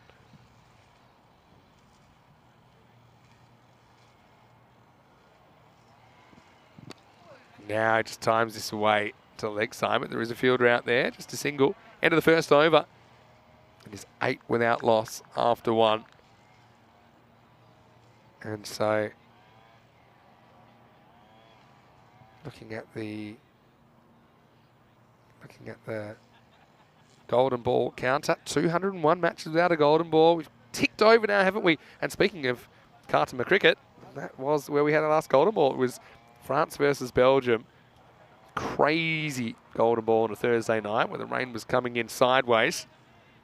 And Corey was with me then. He's just popped out again to see if he can get his voice moving. But yeah, it's 201 matches ago. Just shows you how much cricket's on ECN. Actually, it wasn't that long ago. I think that was, yeah, it would have been late. There he is. Swing and a miss this time to start the over. I think that was the 3rd of October from memory. Yeah, big swing and a miss.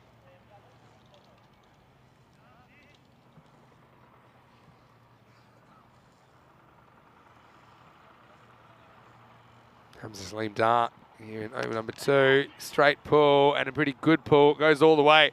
Maximo. Wow, that's an extraordinary shot, really. Because, yeah, it wasn't particularly short, but yeah, good enough.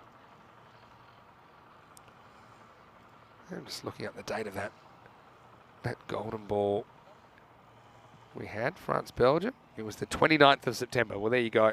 So we're coming up to almost 2 months without one. We had a bit of a glut in the middle of the year, didn't we?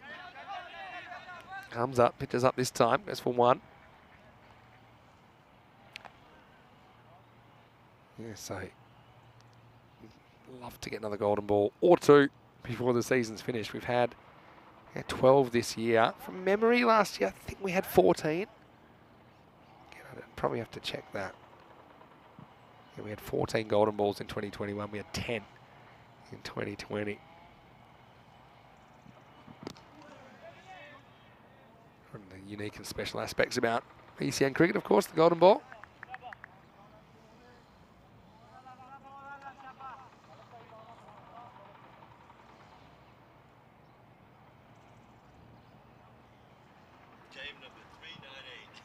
How's the Salim Dart? Cameron again showing some respect. Obviously, they kind of know that these opening bowlers pose a threat. You've got 2 national batters taking on 2 national bowlers here. So they probably feel, look, as long as we can get through these guys unscathed, we'll probably be all right. Pretty much even with this fairly pedestrian start, they're still at the rate. Jamie Dodger likes watching Mohammad Ishan bat. Yeah, I just think, yeah, now we're seeing the real Ishan. And he steps across and he blasts this one. That's a shot and a half. Maximo. That's gone over by a long, long way. Again, it's just an economy of energy in this shot. He gets across and he opens up that front leg and opens up that leg side, but he's not really hitting across this ball. And so it's a brilliant finish to the over. And at the end of 2, the score is 22 without loss. Let's have a look at the table. And these 2 teams, they weren't separated by much, just in fact, around about 0.5 of net run rate between them, but both 9 and 5 records. And so that's why they find themselves in this spot where they've got the double chance. They're slightly higher than Hira Sabadell, men in blue, had to play the eliminator this morning. The loser of this game plays Hira Sabadell in qualifier 2. The way things are looking at the moment, looks likely that that would be Pat Moncada. Potential face-off later in the day as well, these 2 teams, if it goes according to favouritism.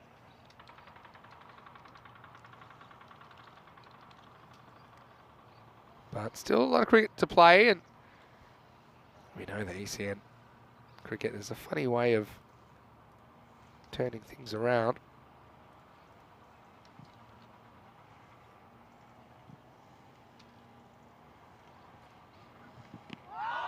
Comes in a long way. I think it's just going down the leg side. Pretty good piece of bowling, though, to be honest.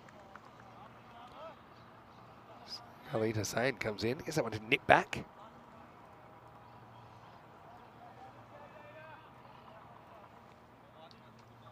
Cameron didn't really deal with the movement, but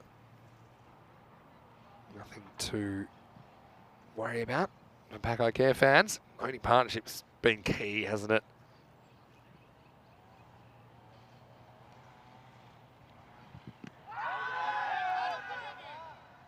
Again, same sort of movement. This one was just heading down the leg side as well, maybe by even a little bit more.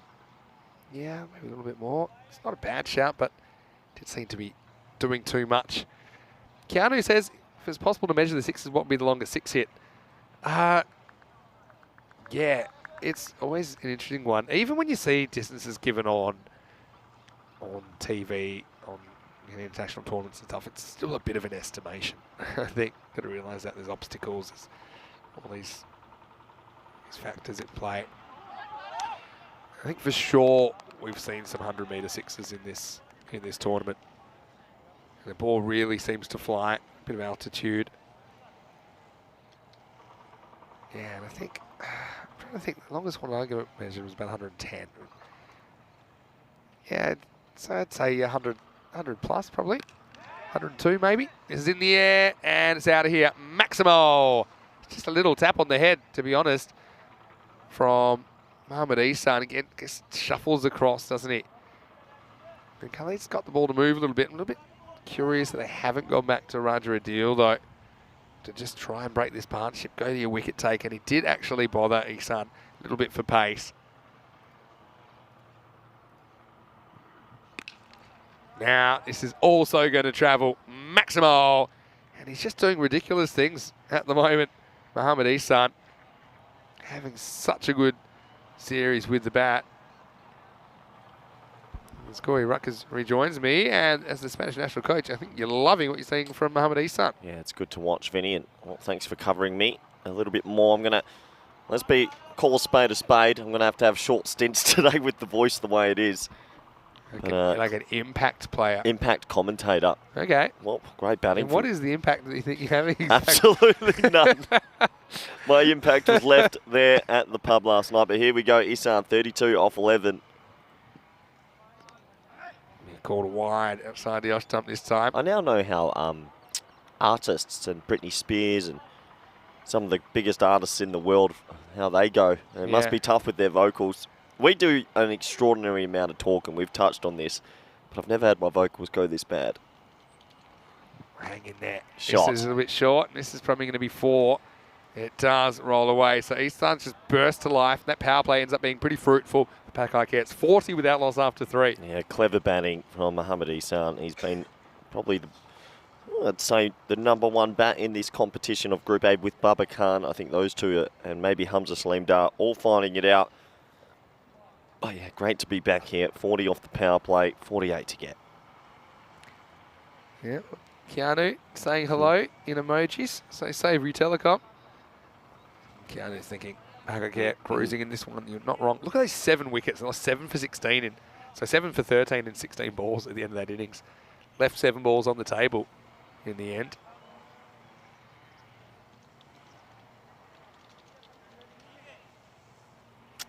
So you imagine Pakai Care should cruise to these runs, but you never know. Here we go, a new over now, trying some spin.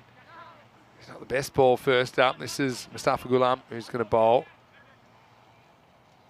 And he's into the side. Doesn't play too much, but he's the brother of Hamza Salim Dar, Spanish international. He took a bit of a break from the game. Back, and I suppose you can see the components there. A very good cricketer in Mustafa. This is hit away into the gaps. Nice. It's going to be another 4. So, yeah, Isan, it's not all power. And yeah, these two really kind of covering each other here. I think that right now it's Isan, which is doing the damage, but Kamran's just providing stability at the other end, seeing how well Isan's hitting the ball. Yeah, so for Isan, 444 runs in the comp before this innings. 88 average at 286 strike rate. It's freakish. Yeah, it's crazy. And the thing is, yes, it's been pretty batting friendly, but he's doing things so consistently. He still looks head and shoulders over all the other bats we've seen. Having said that, he almost holds out here, but it'll just be a single. Yeah, you know who snuck up past 500 runs? Reddy from Men in Blue. Yeah, he had a very good series, didn't he? I saw that Shafat Ali Saeed just before he succumbed to that knee injury, so we didn't see him this morning for Hero Sabadell. No, he messaged me this morning. He's got ligament damage. You won't see him again. So he passed 1,000 runs in ECN cricket in his last innings. So yeah, hope you have a speedy recovery, Shafat. Yeah, it's better shot from Kamran. Just swing straight through this one. And lucky the fence is there because that was travelling a long way. And Kamran getting in on the action with his first boundary. And that brings up the 50 and the 50 partnership for Pakai Care. Yeah, so Vinay's asking, how do they measure the distance of a 6 if it hits a hoarding or something when you see it on TV? I think typically it's a projection. So a bit like, you talk about ball tracking and these kinds of things. That's essentially what they're doing there. So it's a projection. So I suppose it's estimated. And this is hit, and it is travelling a long way over the cube. Maximo, 4 and 6 to Cameron, pick up sticks. And right now, Pakai Care, it's kind of what we saw from them early in the tournament. Scoring runs pretty quickly with the minimum of fuss. Yeah, so I've seen quite wild variations with six hitting measuring as well. I've seen some 145 metre sixes, they've said in the IPL early days. It's one of those things that's it's not quite as accurate as, for example, the Hawkeye that you see, the stump-to-stump projections. So just knock back to the bowler, into the over, 56 without loss. It would be fun if we did have that for our cricket, but yeah, tricky. Would be cool. It would be cool, but you can kind of work it out as well. From actually in baseball here, they've got the actual meterage. You can see behind the keeper there's that 98. It's 98 metres to the right field fence. It's 122 to the centre field fence, 98 to the left field. But I mean, as you said, and I said this when I started playing baseball as well at some big stadiums, they're huge hits, aren't they? 122 metres to the centre field wall is absolutely massive. It's over twice what our boundary is here. Wayne has just done a bit of quick physics. I like it. Take me back to school. Anyway, here's Roger Adil. Last roll of the dice for Pac Montcarter. And he gets pumped for 6 out of the ground. Maximo gets a little bit too close to Isan. And look, the thing for me, I've been really impressed with Isan, is his shot selection has been so good. He's chosen the right options. He hasn't over-premeditated. I think that's been a real key to his batting. Yeah, and he's triggering early now these days, which is good to see. He's in a position well before the bowlers going to release the delivery. So he just looks still, he looks set, and he's at the height of his powers right now.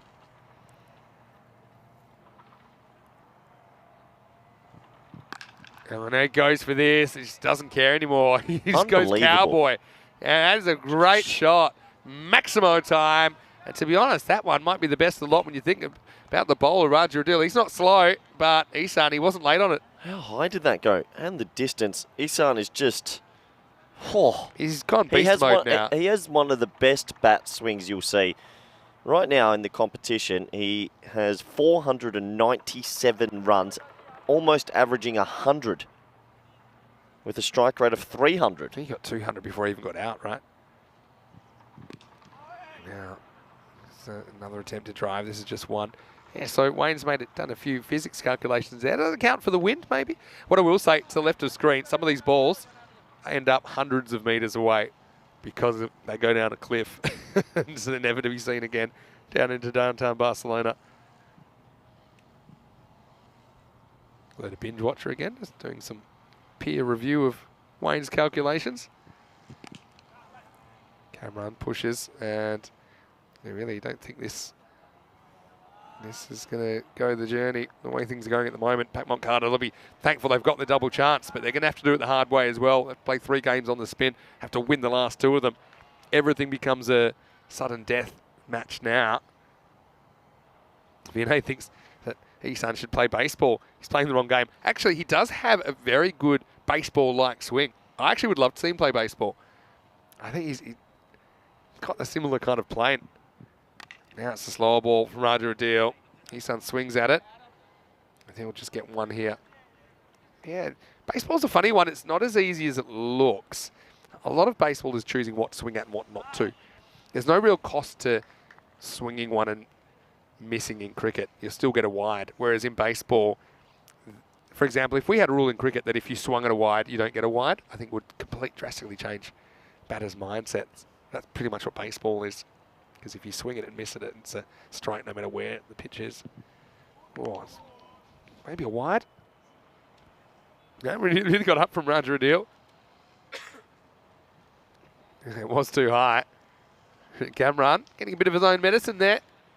I like this from Roger Adil though. He's a fighter. He's a competitor. But Cameron probably has an inkling the next one can't be short or can't be that short. Let's see what his approach is. The hitman.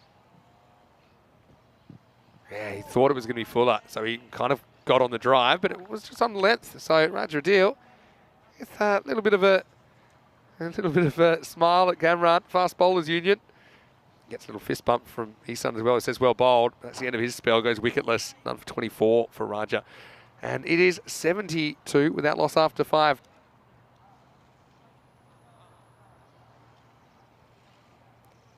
And so I know that a few people are wondering what's coming up later on this afternoon. Just to remind you, if you missed it already, here at Sabadell, they won the Eliminator, so they will play the loser of this game. It looks like that will be Pac Carter. That will be the third game of the day. Here's Amir Khan getting a bowl. Oh, and he almost takes an incredible catch. It's a rare mistimed shot from Isan. And Amir almost reins it in. Have a look at the vertical here. Gets a fingertip on it. Yeah, so the next game will be taking place in around about an hour and a half from now. Okay, run, orthodox drive. Get one.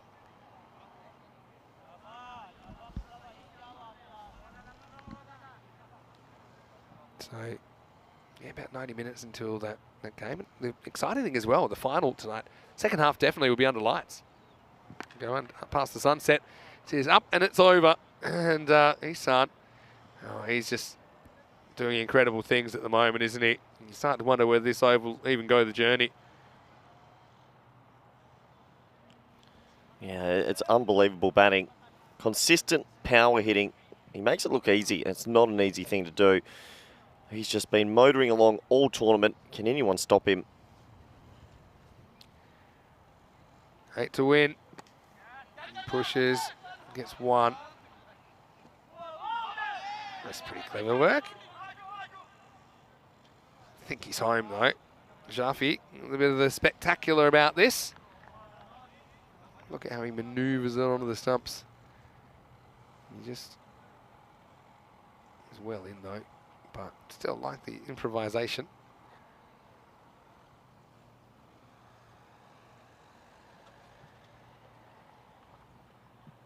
A good question by Vinay. Come back to after this ball. Cameron blasts it, and it's going to go through the fielder. Mustafa Ghulam just had to make the block there, but it's a bit too spicy for him. That'll be 4. He didn't get the body really as a second line of defence there, straight through the legs. I think Pac Care are showing why they're still favourites to get through to the finals day at the European Champions. What a performance this is. Okay, 3 to win now. Vinay, I think to answer your question in a short way, I think they're probably equal now. And we'll probably get to have a bit more of a chat about it as we get to the end of the over. Just 2 to win though as we get to the end of 6. It's 86 without loss. Vinay's question was, the on-field umpire and third umpire, are they equal designations or is one a promotion over the other? I think nowadays, I think they're equal. I think they've got equal responsibilities, just different responsibilities. I think pro fourth umpire is more of a support role, but third umpire I think is integral to the game these days.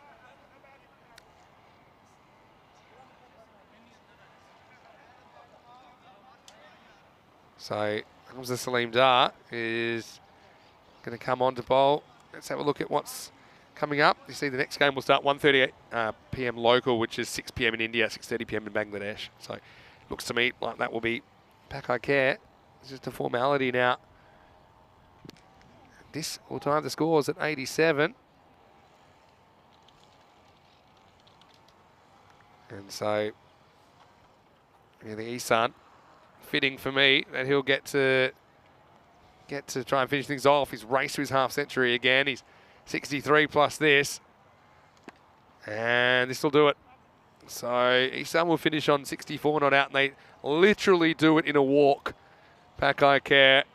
And very one-sided qualifier one. Pac Carter, though, they'll be disappointed. They just didn't put enough runs on the board. Again, we've seen it before in double headers. Don't forget, these two teams, they split their group matches against each other. Pac Carter chased down 149 against Pac Care. So, I mean, their bats didn't fire, and you need to be firing against Pac Care, bat alone in the European champions if you are going to challenge them. There's just no challenge there in the end. And they do it with 10 wickets in hand. And they do it with 22 balls to spare. Let's have a look at the highlights of the second innings. And Isan, once again, came out all guns blazing. Again, rocketing to another half century, another average booster for him. 64 off 22 with 8 maximos and 2 fours. On the other end, Mohamed Kamran was just kind of cautious a bit. He wanted that one for height, but yeah, I think that Kamran, he also flexed his muscles on occasion. Isan just, again, picking the right shots, I think. Looks like a player that's very much in control of his game at the moment. Liam saying just another day at the office for Isan. Yeah, I actually think he was already a very good player. I actually think he's probably the most improved player here. Now, that sounds a crazy thing to say. He's already so good, but I just think he's gone to the next level and he's got a lot of confidence out of his success at the top level as well. So there we go. I can tell you now, qualifier number 2, Pat Moncada taking on Hira Sabadell. That game starting in exactly 90 minutes from now, an hour and a half. The toss is coming up shortly. Stay tuned to the chat for toss news, and also it'll be on our website, europeancricket.com. Also, it should be on the screen. So I'll let you know what happens with that. Of course, we're heading towards match 60, which is the last game of the day. Should be a fair chunk of that under lights as well here from the Montjuic Baseball Stadium. Where Pack Care Barcelona, we know that they will be in there. Who will they play? It'll be either Pac Moncada again, or it'll be Hira Sabadell. You'll find out when you rejoin us in around about an hour and 25 minutes. We'll take you into qualifier 2. Pretty easy pickings for Pack Care. They had to withstand a bit of an early assault from Roger Adil, but they didn't lose a wicket in the end. We just saw the 2 batters, Kamran 21 not out, just played a supporting role to Isan, 64 off 22. And despite only going 6.2 overs, we saw 9 maximos in that inning. So once again, that's kind of 14-15 maximo rate. And that's pretty good going. Now, Roger Adil didn't bowl badly, took none for 24, but yeah, not too much to write home about for Pac Moncada. So I hope you have a nice little break. We'll be back in around about an hour and 25 minutes, take you into the second half of Group 8 Finals 8. Until then, it's Vinny Sander here, Mr. Maximo, and Corey Ruckers. He'll be back with me shortly, I'm sure, as well. Enjoy your break, but then be right back here for more T10 action. You're watching ECN, and this is the FanCode European Cricket Series Spain, Barcelona, Group 8 Finals Day.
Hello and welcome back to the Montjuic Olympic Ground here in Barcelona. It's time for the second half of Group A Finals Day now. And look, only 3 teams now in with the chance to join Barcelona Shaheen from Group A in the final day of the season, December 11, in about 2.5 weeks' time. And 2 of those teams right now, they are playing for their survival. It's Pac-Mont Carter who are taking on here at Sabadell in qualifier 2. The winner of this game goes through to meet Pac Care in the qualifying final a little bit later on tonight. Let's see what happens at the coin toss. Rob Kemming is with 2 captains. Let's see who wins it.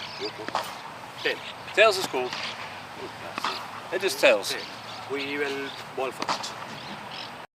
So it's Ikram Ulhaq who wins the toss for here at CC Sabadell, and he's decided he wants to chase, so he wants to bowl first in this one. So a bit of a risk, I suppose, but they'll know what they have to do. First, they're going to have to deal with the Pac-Mont Carter batting lineup. They just faltered in the previous game they played. They got rock and rolled for 87, and certainly they need their bats to fire, I think, to keep them alive in the competition. Hamza Saleem Dar is important, of course. Kashif Shafi is important as well. And look, I do think that they have the potential to build a big score, but we also saw if they fail, that might open a bit of a window for here at Sabadell, who are missing Shafat Ali Saeed with that knee injury, and that's certainly a big loss, but they all kind of pulled together, and I like the work of Abid Ali, I like the work of Mohammad Zishan. Everyone just seemed to kind of give a little bit extra to compensate for the loss of Shafat. Obviously, we're sending him our best wishes as well. So 2 will show, 1 will have to go after this game. It's time for match 59. Qualifier number 2, I can tell you, here at Sabadell have won the toss. They're going to bowl first over to Corey Ruckers, who's rocking into the afternoon. And Corey, I know you're excited about this one and your last afternoon of work for ECN in 2022. Let's get ready for the start of qualifier number 2. Thank you very much. Vinny Sandhu, welcome back everyone around the world. I'm back, absolutely, and so are you. T10 action in the early afternoon match. It's the preliminary final, basically. One of these teams will be knocked out. One will go up against Pac Care later today. The 2 lineups, Pac-Mont Carter versus Hira Sabadell, both are 9 and 6. And it's going to be an exciting match. Hamza Saleem Dar, he's opening the batting, and he's going to be up against, well, probably the quickest bowler in Group A, Zishan. So this should be a good contest right away. As we welcome back all our viewers in India via FanCode and everyone on YouTube via the YouTube chat. Ball 1 of the prelim. I reckon that's close. Oh, it's gone all the way, and, well, off the bat. I was looking up live. Let's have a look down on the screen. Yeah, straight off the bat. So one of those ones, that's not close. That's 4. Thanks for coming. Sometimes it pays to look at the screen. As we have the expected scores, Pac-Mont Carter do go into this as favourites. But in a pressure game, anything can happen. So a 4 to start. Zishan's had a good tournament with the ball.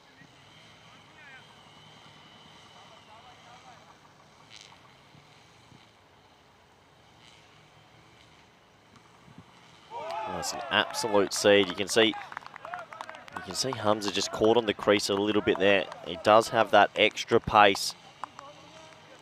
And that's why fast bowlers are such a good commodity in any format.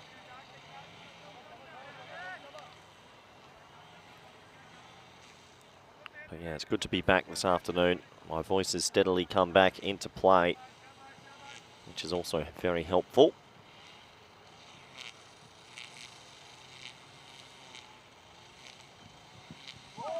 Down the leg side this time. He's really got his pace up at the moment, Zishan. He's getting that ball to go through. Can he make the big inroad? Get Hamza Saleem Dar out early.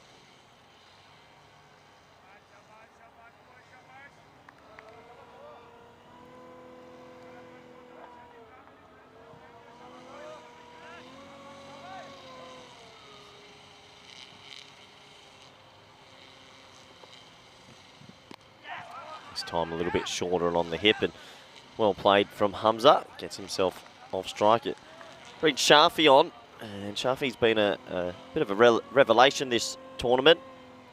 Hits the ball to interesting areas, and he's a very talented wicketkeeper as well. As we welcome Piers Fletcher into the chat, and Wasmatron and Keanu. Piers asking about the spreadsheet. Yes, Zishan is on the spreadsheet. Interesting story about him.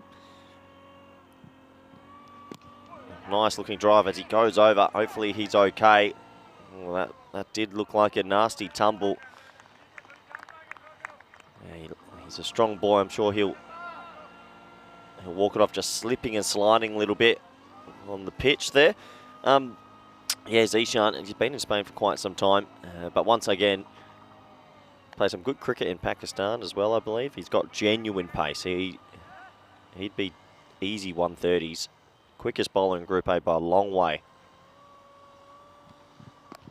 You can see there, just every batsman's hurried up a bit to him.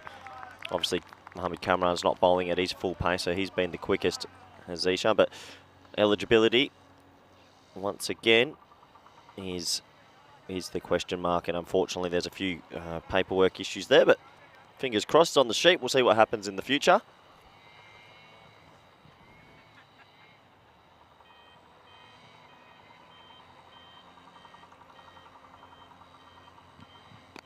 Nice looking shot, whipped away, and that's 4.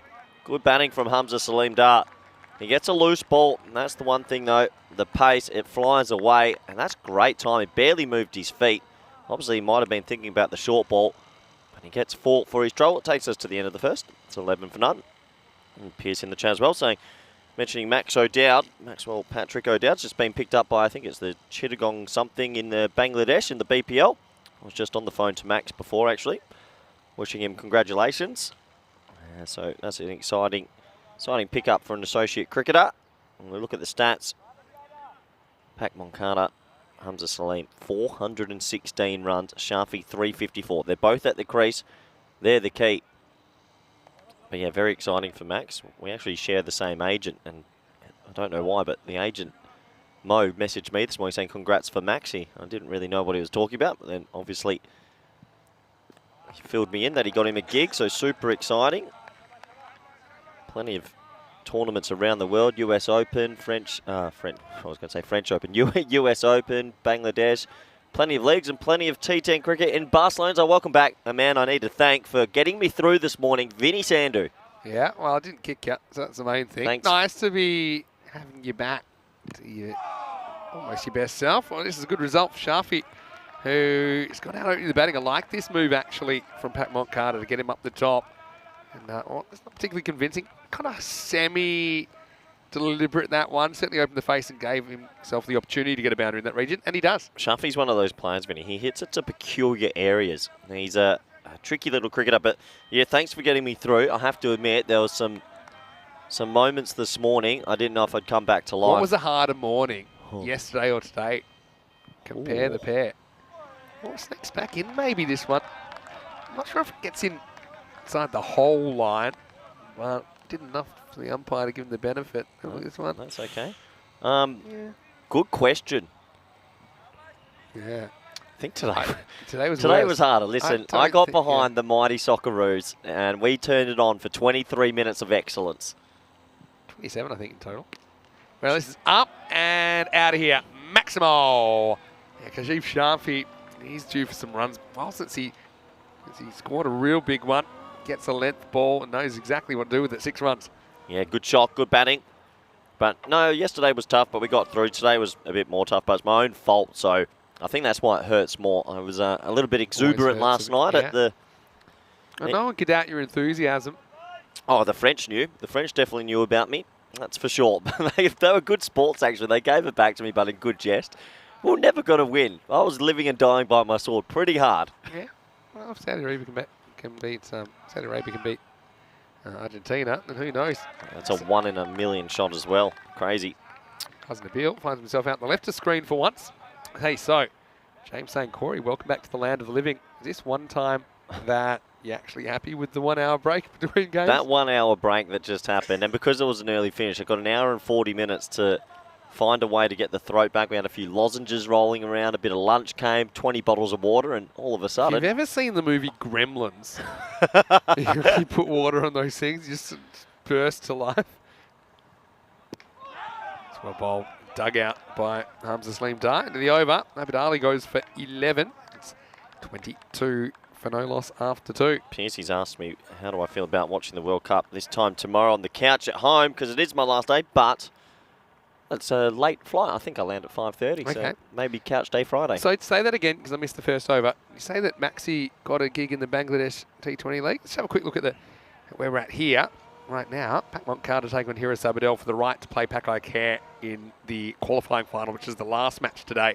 The winner of that will survive in the tournament. They'll be one of 4 teams involved in the final day, Sunday 11th of December. Yeah, we got a bit of good news as we know, we're quite close to Max Of course. and live together and so on. Bit of BPL action. Here's Murad Ali. His low full toss, sliced away. Fielder comes around and catches it. Peter Hussain is the man who's into the lineup. And it's a good wicket to get. Murad Ali can be a little bit wild, but there's a bit of a wild swing as well from Shafi. He just basically slices it up. He's got the first wicket. An important wicket is taken by Hira Sabadell. Pat Moncada, 22 for 1. You're pretty loose from Shafi. He's better than that. He'll be disappointed. He has to go.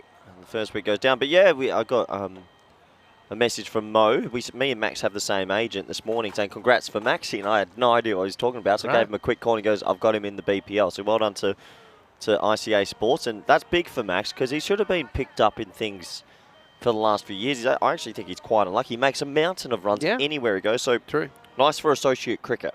Excellent to hear. Hello to PK. He says, I'm a new subscriber. Please say hi to me. Well, hello, PK. I'm liking the username. So, Wazza's in as well. Hello, Wazza. Hope you're well. Wazza said he's heard some mechanical noises. When he's talking about the contents of Corey's stomach, probably was something from around the ground. It's nice to have Corey back. All right, here we go.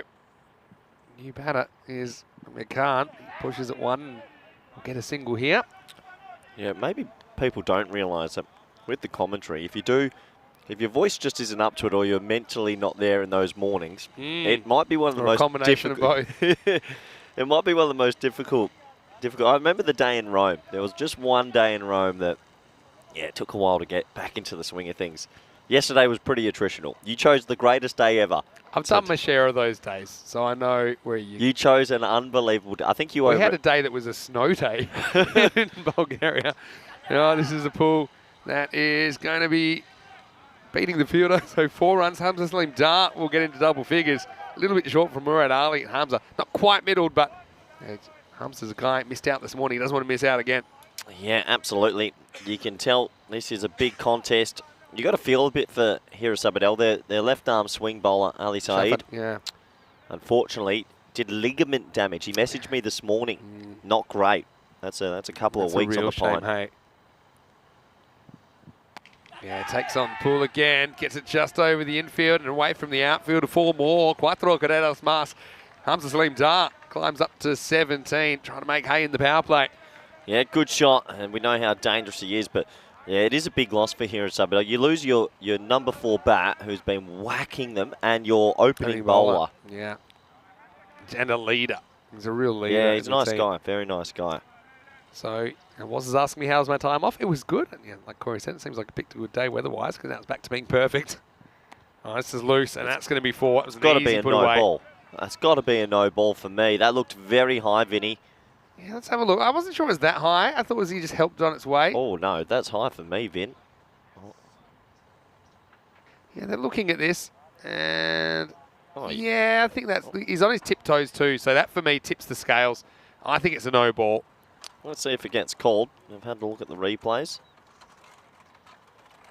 And he gets away with it. See, I think when you look at where he is, that's the waist. I've got to admit that live, I think it's no ball. Oh, yeah, I think it's a blown call. Yeah, look, that's definitely a no ball. Look at his tiptoes. Oh, well, it gets missed. 4 runs. Yeah. Just kind of been a bit inconsistent on those this week. Anyway, Rams will take the run. 3 consecutive boundaries. End of the power play. 36 for 1. That's what happens if you change match referees. It's almost as if you change commentators. You get inconsistent. That's why I was down this morning. We missed Rico already. 36 for 1 after 3. It was good to have Rico back. Yeah, I was going to say. He seemed in good spirits. I'm interested about Beardgate. Will the beard still be with us tomorroay? Actually, that suits him. I will say this. in Movember is you're meant to go beardless. We're going to have this. I'm going to have a hard talk with him tomorrow. I didn't want to bring it up. I'll let you tell him. Movember is you got to go no beard. You know, I mean, you can let a couple of days go, a bit of growth maybe, but, you know, it's all about the mo to the exclusion of the beard. Anyway, had another question from Moza Hami, who's saying, is there going to be a cricket stadium built in Barcelona? Well, yes. Funny you mentioned that. Yeah, that was it was put to the public as to what they would like, I suppose, certain funds to be used for, and cricket won the day. That was probably just over a year ago now. So, do you have any more information on that, Corey? I actually don't have more information, but it is all in the pipeline and all being worked on. As Hamza pushes this to the offside for, well, a little bit of a misfield. He might get 2 for his trouble. He does get 2. Yeah, so it's another little avenue. There's a big playing cricket demographic up here in Spain, and our national women's team. A lot of the players come from Catalunya as well, and yeah, it's an exciting time. Yeah, a lot of player numbers here. I think, yeah, the people have spoken, which is good.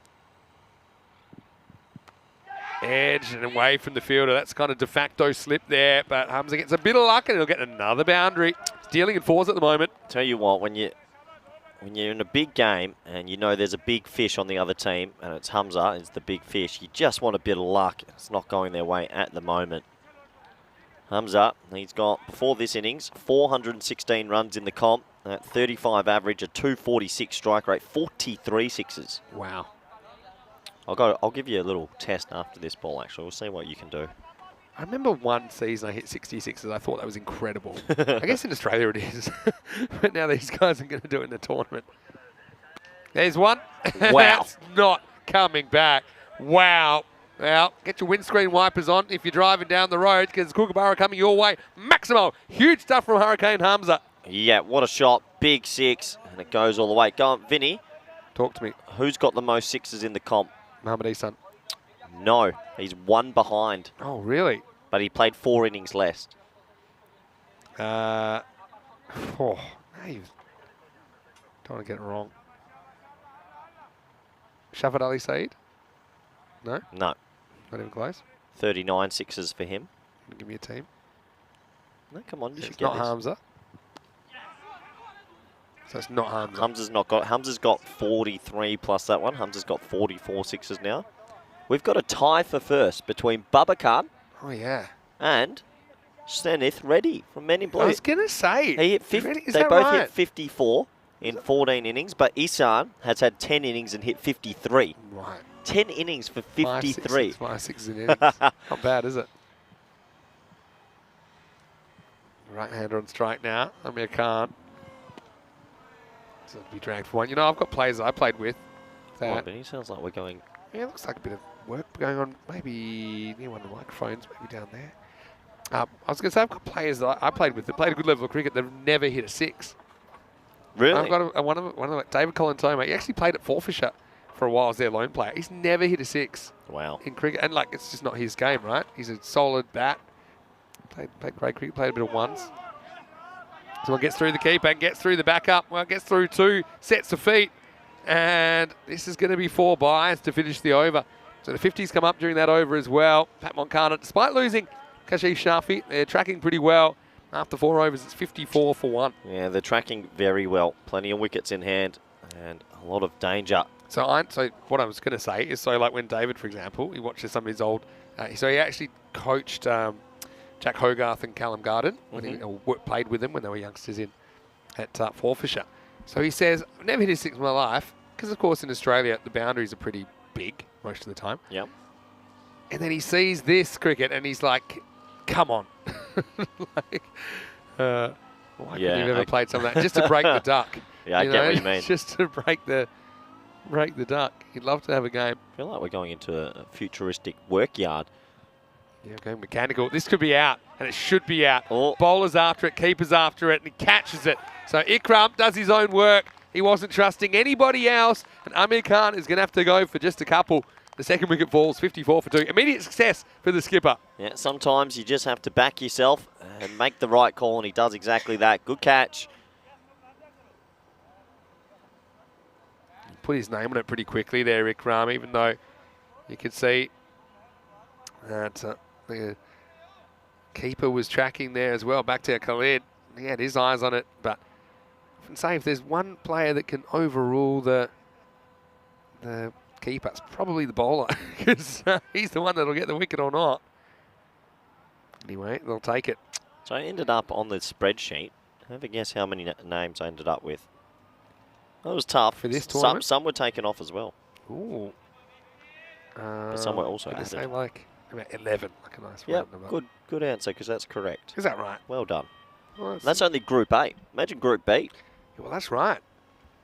I I'll, haven't seen half the players yet. I'll need you giving us some tips and updates when to tune in. This is knocked away. I've got another question. Hello to Moser. And he's got a question for you, Corey. What are the chances of Spain getting into the next T20 World Cup since there will be 20 teams? Zero. So explain then. Unfortunately, even though it's a 20-team World Cup, they're only giving 2 European spots. So at the ICC qualifier next year, Ireland and Scotland will be in that tournament with Jersey, Germany, Italy, and Austria, I believe. So 2 European spots that are up for grabs, is that what you're saying? Yeah. So that's a lovely shot from Hamza. Gets it away. Another boundary. Yeah. Again, he's very strong in this area, isn't he? Hamza Salim Dar.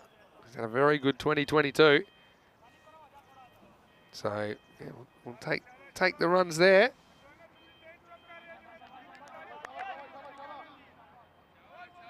Corey's just putting together his notes about his explanation, which I'll give you shortly. Yeah, I do find it a bit of a shame that not more European chance will be given. And I know it's difficult with geographical regions to manage the whole of world cricket. I get that. But I just think there's lots of teams here, and it's the fastest developing continent, fast developing region, if you like.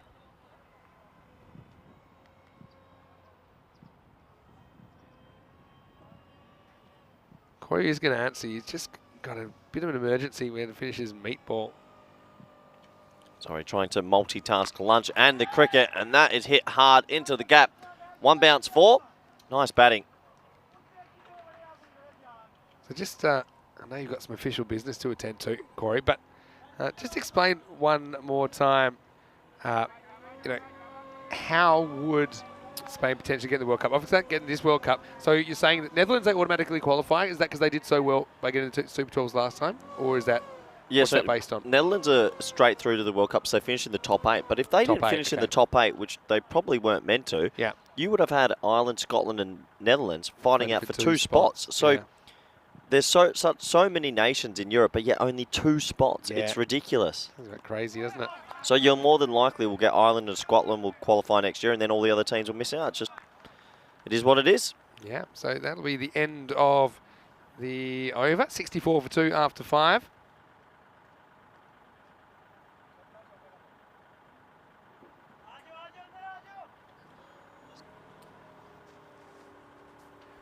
And so head into the second half of this crucial elimination game. Just a reminder, you can get hold of us on social media at Mr. Muxmo or Corey at @CRuckers_28. And don't forget, at European Cricket, that is your home of all the little highlights and clips. And even our YouTube channel, not only do you have the live stream, but you also have play with match videos, and you also have highlights videos of every single game. Hamza tries to muscle this over, and he gets it. Maximo! The fielder was definitely interested there.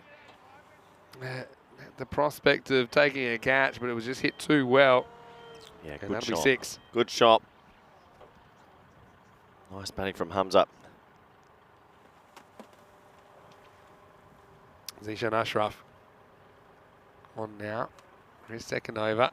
And this is another lucky edge. Look, to make runs, you still need some luck sometimes. And yeah, Hamza, this is an uncontrolled shot that could have quite easily gone straight to Murad Ali, but it went over him 4 more. Sometimes you get a little bit of luck and it goes your way, and right now Hamza is riding in it. And, yeah, I was just trying to get another lozenge down my throat, my voice this morning.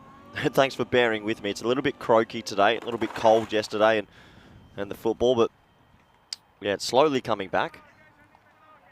So I'm trying to think what a better structure would be for qualification. This is absolutely smoked. He gets it higher than he gets it long, but he still gets it out of the ground. Maximo and Hamza Saleem Dart, well, he's actually brought up his 50 already. That'll take him to 56. And after missing out this morning, he certainly is trying to cash in qualifier number 2. It's Pat Moncada. They want another crack at Pack I Care. Yeah, Hamza Dar doing Hamza things, and he's really enjoying himself at the crease at the moment, batting beautifully.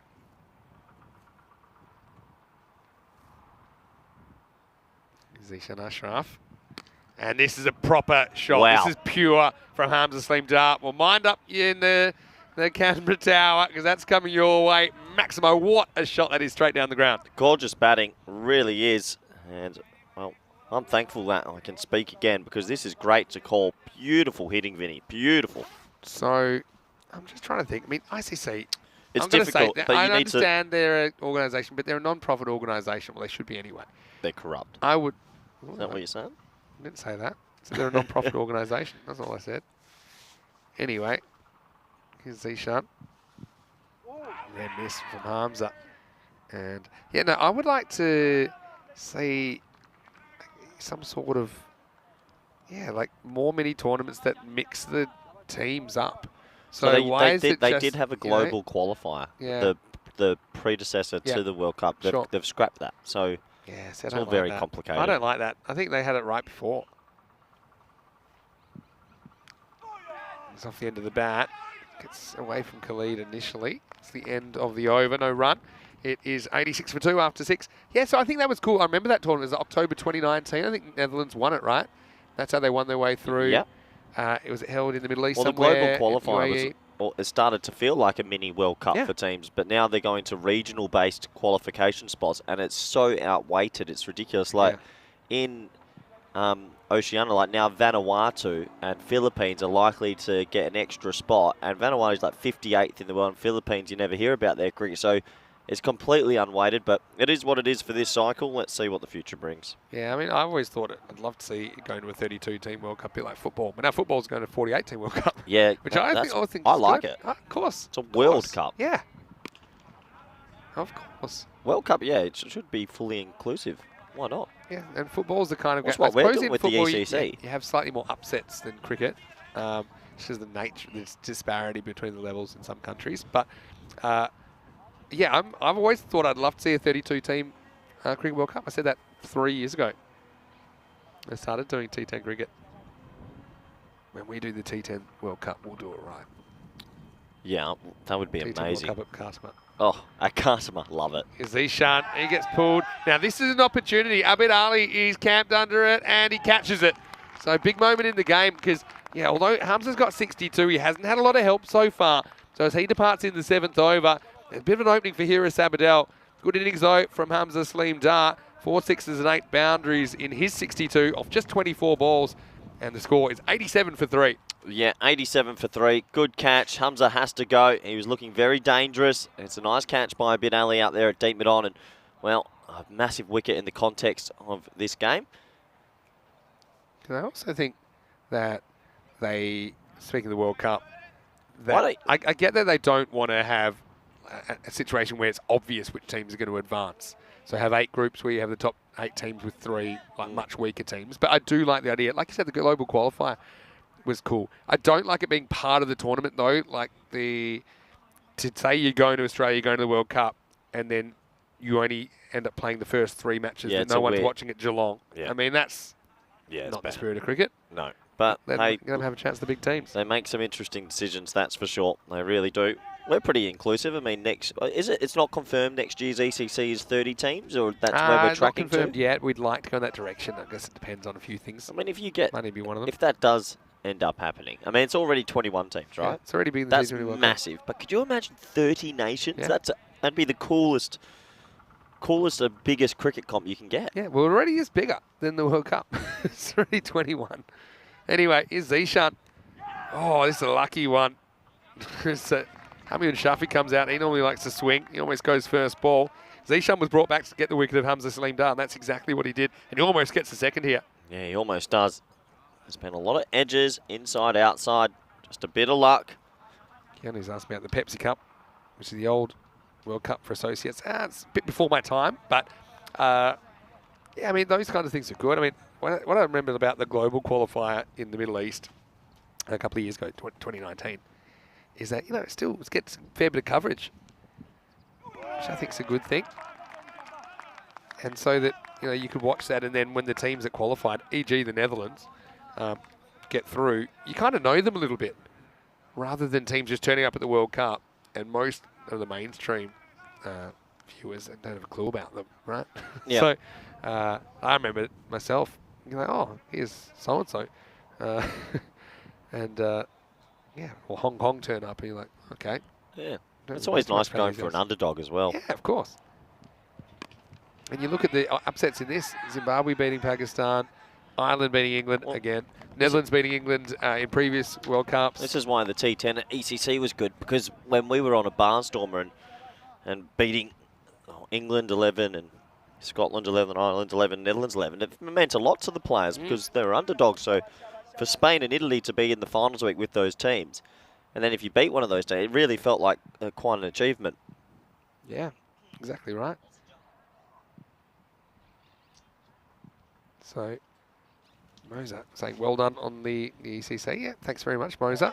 A big swing and a miss. Yeah, I was just gonna say that was a team effort there as we get to the end of the 7th over, and the score is 89 for 3. Thanh you, Vinny. You're welcome. Like a little nonsense. So it's starting to go again. It just gets a bit croaky after a bit. Hang in there. All right. Well, now, speaking of the ECL, which is going to be a huge tournament in itself, that's 31 teams. Now, I like this format as well. It's 3-day groups. You've got day 1 of playing each other, day 2 of playing each other. Then, bottom team drops out. The top 4 play finals. So, groups will either be Monday, Tuesday, Wednesday, or they'll be Thursday, Friday, Saturday. So, I think it's a great tournament. I know that your whole team, VOC Rotterdam, will be there trying to get the trophy back after losing it last year to Pakistan. yeah, should be some good contests. I can't wait for the ECL. That'll come pretty quickly, We have that 7-week break, then back to Barcelona, then straight there. What if I told you that it is pretty much 3 months away? Yeah, see, that's unbelievable. So it's about 13, 14 weeks away. Yep. It's coming quick. So yeah, we'll have our summer break, and then back for a 4-week tournament in Barcelona right here. Graham Swan's popping his head in again. Oh, that'd be great. He was a good laugh, wasn't he? Have you texted him lately? Yeah. You guys really had a bromance going, didn't you?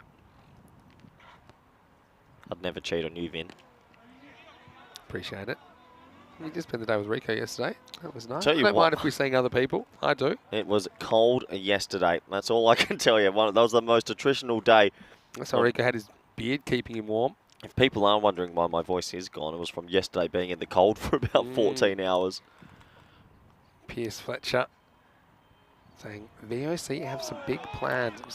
Well, I hope so, because I've been telling Pierce that VOC need to put up a bit of a better showing, but I wanted them to potentially get 1 or 2 players to come in. I think the first thoughts were they weren't going to get, you know how you can parachute 2 in? Yep. But if they are, I hope they do. I think they need at least 1 more genuine bat, like a real dasher. And if they get that, then I think they're actually well balanced. Zikram to come back. Another swing and a miss. And I'm looking forward to that group because that's got Farmers from Jersey. You know they'll be coming back for their second time, so they'll want some revenge. Svanholm, who are coming for their 3rd try. Oh, the curious thing for Svanholm, are the Henriksen brothers going to be playing? I don't know. Do they still play for Svanholm? It's quite... Yeah, they generally do. Yeah, so there's plenty going on.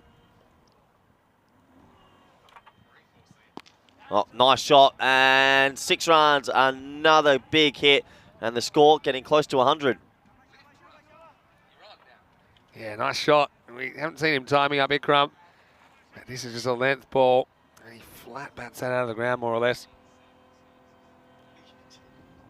So, was it saying you won't know what to do with the 7-week break? You have plenty of cricket to keep you busy though. That Big Bash will be on. And the test summer, of course, in Australia always gets my attention.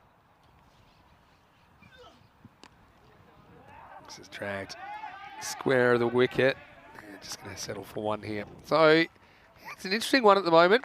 Pat Moncada not really batting here out of the game at this stage, at least. It's 98 for 3. You see the wicket of Hamza, real game changer. So Moser saying we should do a T10 World Cup, though it would be quality, but it would be a lot of hard work to get it going. Yeah, and I suppose that you got to realise that that for something like the ECL or the ECC, ECN actually pays the expenses of the teams to go with. Like, we get very little funding. It's not cheap. Yeah, we get very little funding. That's why it's quite ambitious that we've been doing. We've already expanded the ECL from 8 teams in 2019 up to now 31. So that's why, we're asking for your support as well if you do enjoy ECN cricket. Just by doing little things, it all helps. Just like getting your crown next to your name in the chat.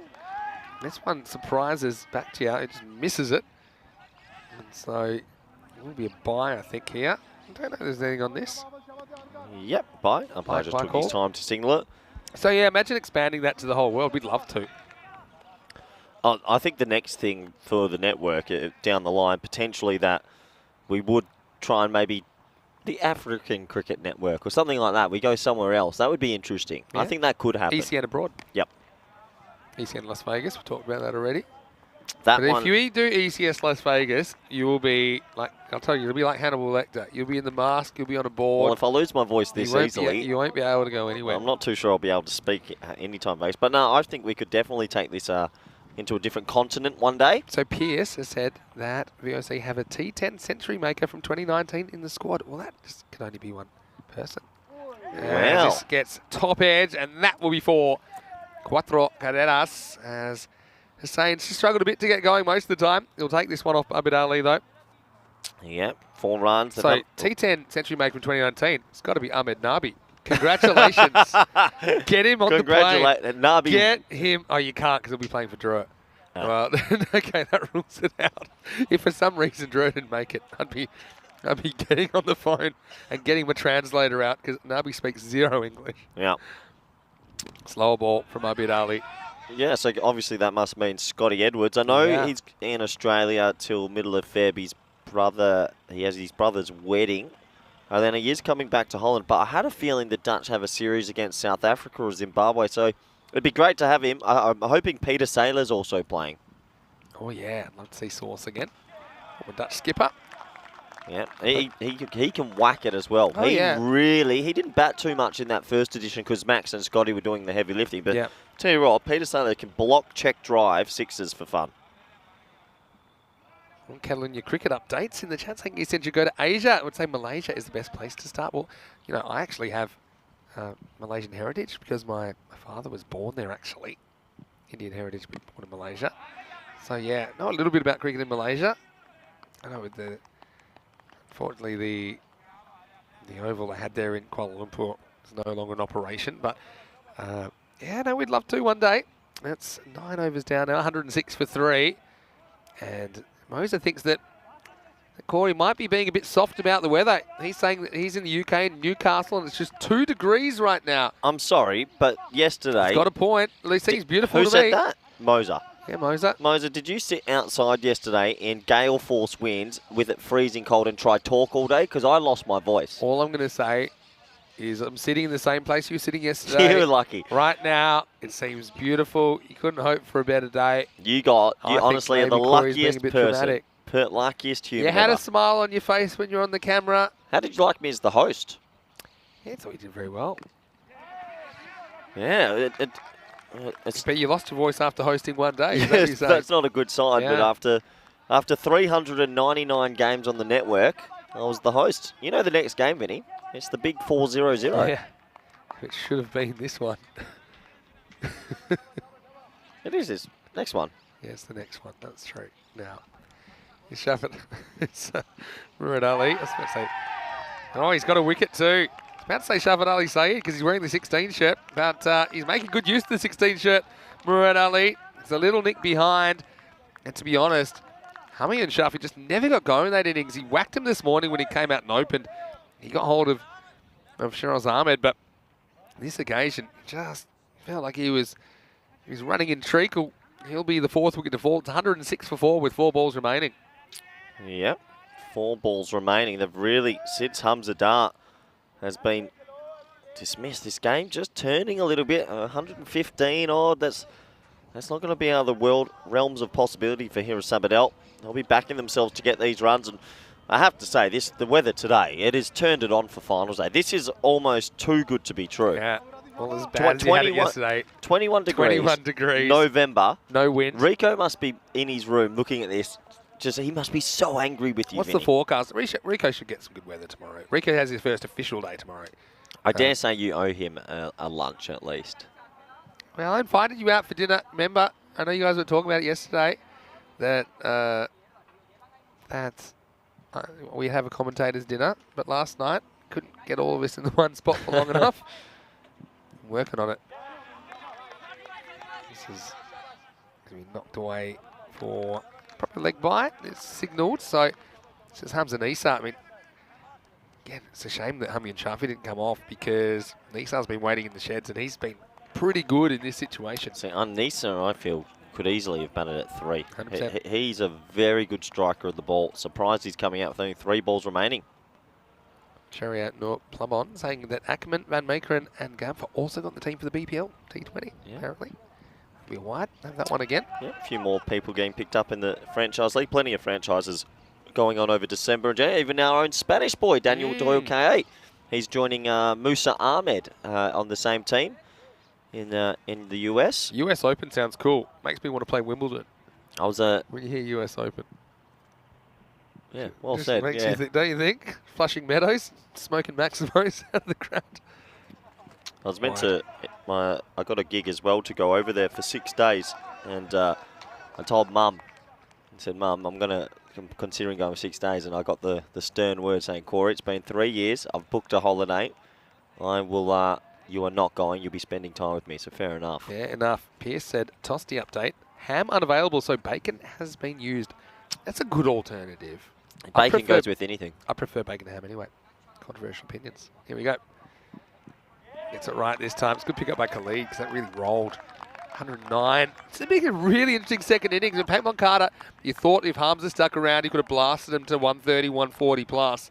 As it is, it's below par. If I do go into one of these US Opens in the future, Vinny, I'm bringing you in as head commentator. So you can commentate my team, and you have to be very, very, giving. Well, you better be giving then. I've been to America a couple of times. You have, right? You're I've a big American before, fan. Yeah. Not bold. He's turned out to be a good last over. I know that he lost a couple on the offside, but Murad Ali, he's got a lot of moving parts. He's very, what's the word? Windmill-like with his action. There's a lot flying everywhere. What a good like getting a kite up off the ground, but when he gets it right, he gets some good speed. Great comeback. Yeah, Big comeback. sure is. So last ball of the innings coming up. He's got 64 off the first half. They've only got 45 off this half, plus this. Oh, that'll be no ball off the pitch.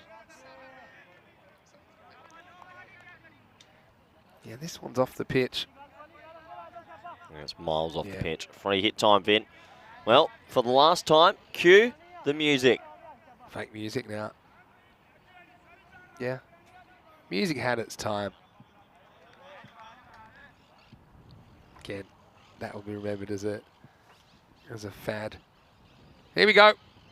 Free hit last ball. Free miss. Yeah, I'll try and run. But, heads up. Doesn't bother running him out in the end. And so they are going to finish 110. So, yeah, pretty good last over from Murad Ali. Only concedes 4. 2 wides and no ball and a leg by. So actually none off the bat. So, yeah, it's a kind of, I won't really call it a maiden, but it's a really good finish. And in fact, all last 4 overs go single digits. They only get 24 off the last 4.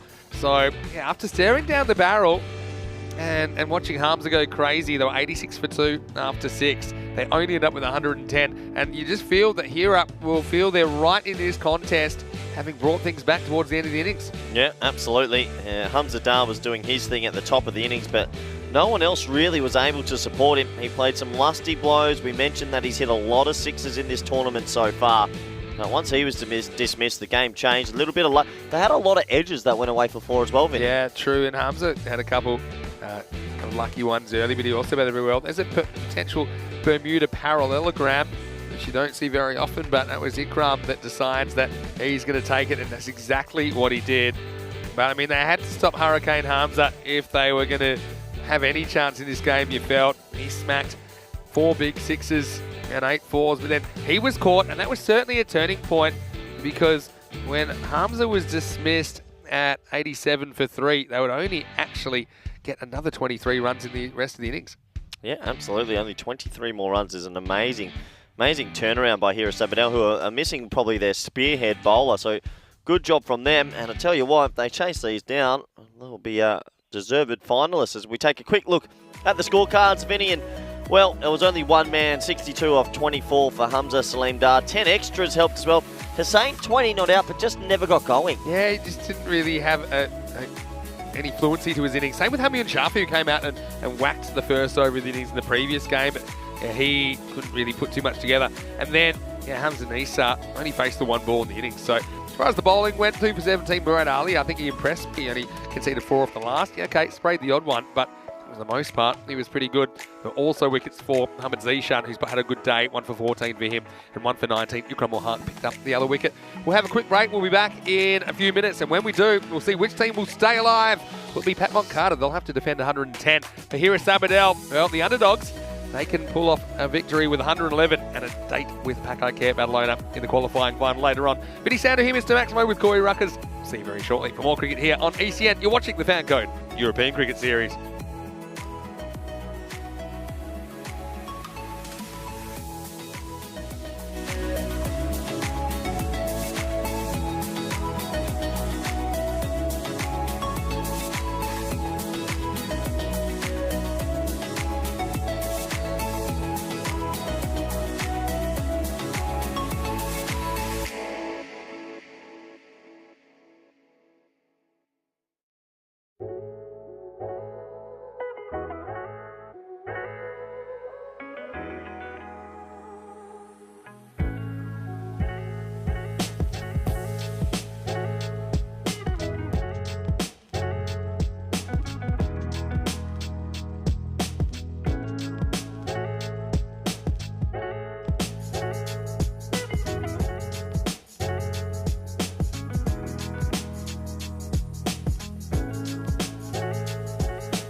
Hello and welcome back to the Montjuic ground here in the Olympic region of Barcelona. And it's great to have your company. Vinny Sander here, Mr. Maximo for ECN. This is crunch time for these two teams. Pac Moncada versus Hiris Abadel. Hiris Abadel trying to chase their way to victory. And it's Raja Adil to get things going. 111 is the victory target. If Hiris Abadel can get there, they will survive to the Group A qualifying final later on. Pac Barcelona are waiting for them. Kaiser Nabil is Abadali's opening partner. Interesting change as Bakhtiar Khalid kind of held the innings together earlier in the day against Men in Blue for Hiris Abadel with a pretty polished 60. But I suppose slightly different proposition facing Raja Adil. And so they've decided to send out Kaiser Nabil to take on Raja Adil. He's facing up now. This is hit away, and that will be a boundary. So you can see slightly more orthodox player, obviously. And Raja didn't give a lot of width there, but he timed that very well. And one thing about Nabil is he seems to be able to hit the ball well early in his innings. I think that's a real skill in this form of the game. First boundary.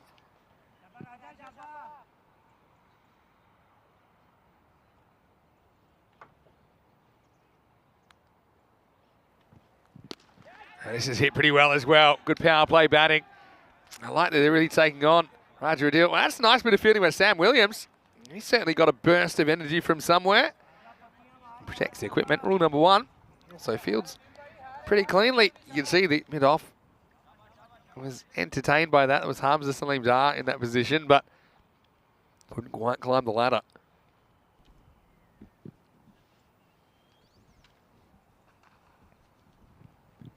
Now he gets lucky, and he's going to get 4 more. And that one is heading towards the car park. It'll just lodge in the gate, but you need some luck as well. Nabil backs away. We have a nothing shot, but gets a good result. Vinny Sander here, Mr. Maximo for ECN. Joining me back in the hot seat is Corey Ruckers. Corey, how's it going? Yeah, good, Vinny. The voice is slowly getting better and better as the day goes on. What do you think's the turning point for the voice? What's made all the difference? Well, it actually needed some rest, I think. Yeah. Yesterday was pretty attritional, but it's getting there. It's good to hear you coming back to your best. Flat pull. It's good communication between the batters. This has the feeling of an absolute niggly prelim. Yeah. This is going to go right down to the wire. I really think this is tight. And we break the golden ball drought. Well. Early call. Big call. Would be nice, though. One guy we want to send our best wishes to is Shafat Ali Saeed. I'm sure is watching. Yeah. I know that he suffered an injury which has kept him out. He's been one of the players of the tournament to watch. And they would love his services there in the middle. But what I will say is Hiris Abadel, they've had a way of batting together and kind of stepping up in his absence today. I think that it means a lot to them. This one's just kept out. They get what they need off the first over. It's 13 without loss after one. Yeah, they get more than they need, I reckon, because they've taken down Raja, and he's usually the spearhead. Yeah, plenty of twists and turns left in these 9 overs, I imagine. Speaking of the golden ball count, wow. 202. So we're up past the 200. My highest score in cricket. Is it? Yeah, 202. Yeah. Yep. Looks significant. Good. So yeah, the golden ball counter went off. Yeah, I remember that 405 was the big one, but since then it's gone off at 23, 26, 4, 70, 33, and 117. So yeah, since the 400, it's the first time that's gone over 200. And of course, you remember very well the last golden ball on the 29th of September when France played Belgium in a crazy match, one of the matches of the year on ECN. Here's Hamza Salim Dar in over number 2. Starts with it on. So he's just moving his fine a little bit fine. His third man, I should say, a bit fine. I think he's protecting against the little edge. Doesn't mind getting cut for 4, but doesn't want to get edged for 4. I think it'll annoy him. Yeah, absolutely. Hamza, it's a good bowler, but bowling to Ali, who's been pretty destructive all tournament. This is a really good contest.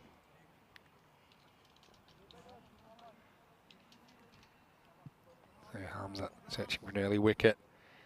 Ahmed Ali, good player. Plays misses at this one. Well bowled. Little foot movement there. Good areas from Hamza.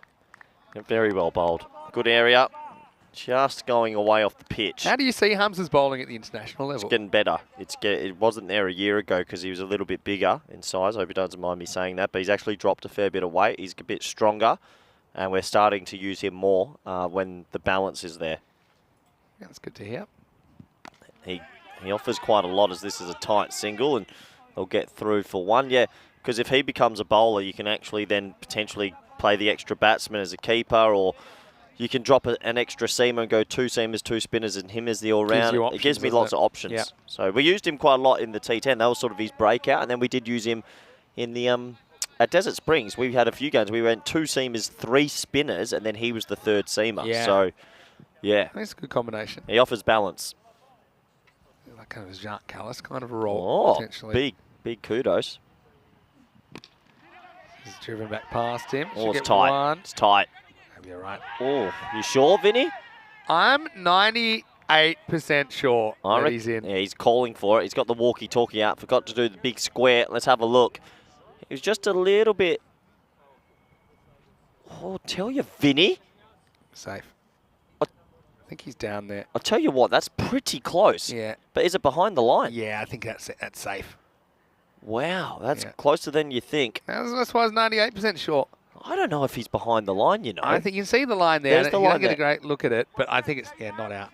I don't know. I reckon that's super close. It is close, but I think it's a good decision. You don't get a great look. Because the thing is, on this artificial surface, you can't paint the line. You have to use this powder, which doesn't show up great. But He's yeah, back just there. in. So, ball hasn't hit. I think there he's in. So about 2 frames before he's in. Wow. Well, it's a lot closer than I think everyone thought, though. Yeah, I agree. Well, that's why I was 98% sure. Just leaving my 2% up in the air. Santosh says he's safe. Everyone agrees. Wayne says Safu. 100% Safu. Not as often you make the same typo twice, Wayne, but well done. Here you go. A little bit of shoulder rub. There you go. Some people go to massage school for years to learn that stuff. Comes naturally to some others. Swing and a miss for Ahmed Ali. He's having a bit of trouble getting going. Now, tell me, do you bowl at Roger Adil again? Or No, not in this one. go to somewhere else? Because I suppose he did go for a few in the first over as well. Just, it didn't work out. I'd hold on to it because this one could go down to the wire and you probably want his experience at the back. Yep. Maybe the 9th. I wouldn't True. bowl Hamza out either. You've got to get your other bowls, maybe some spin, but maybe it is the power play. Yeah. Tough.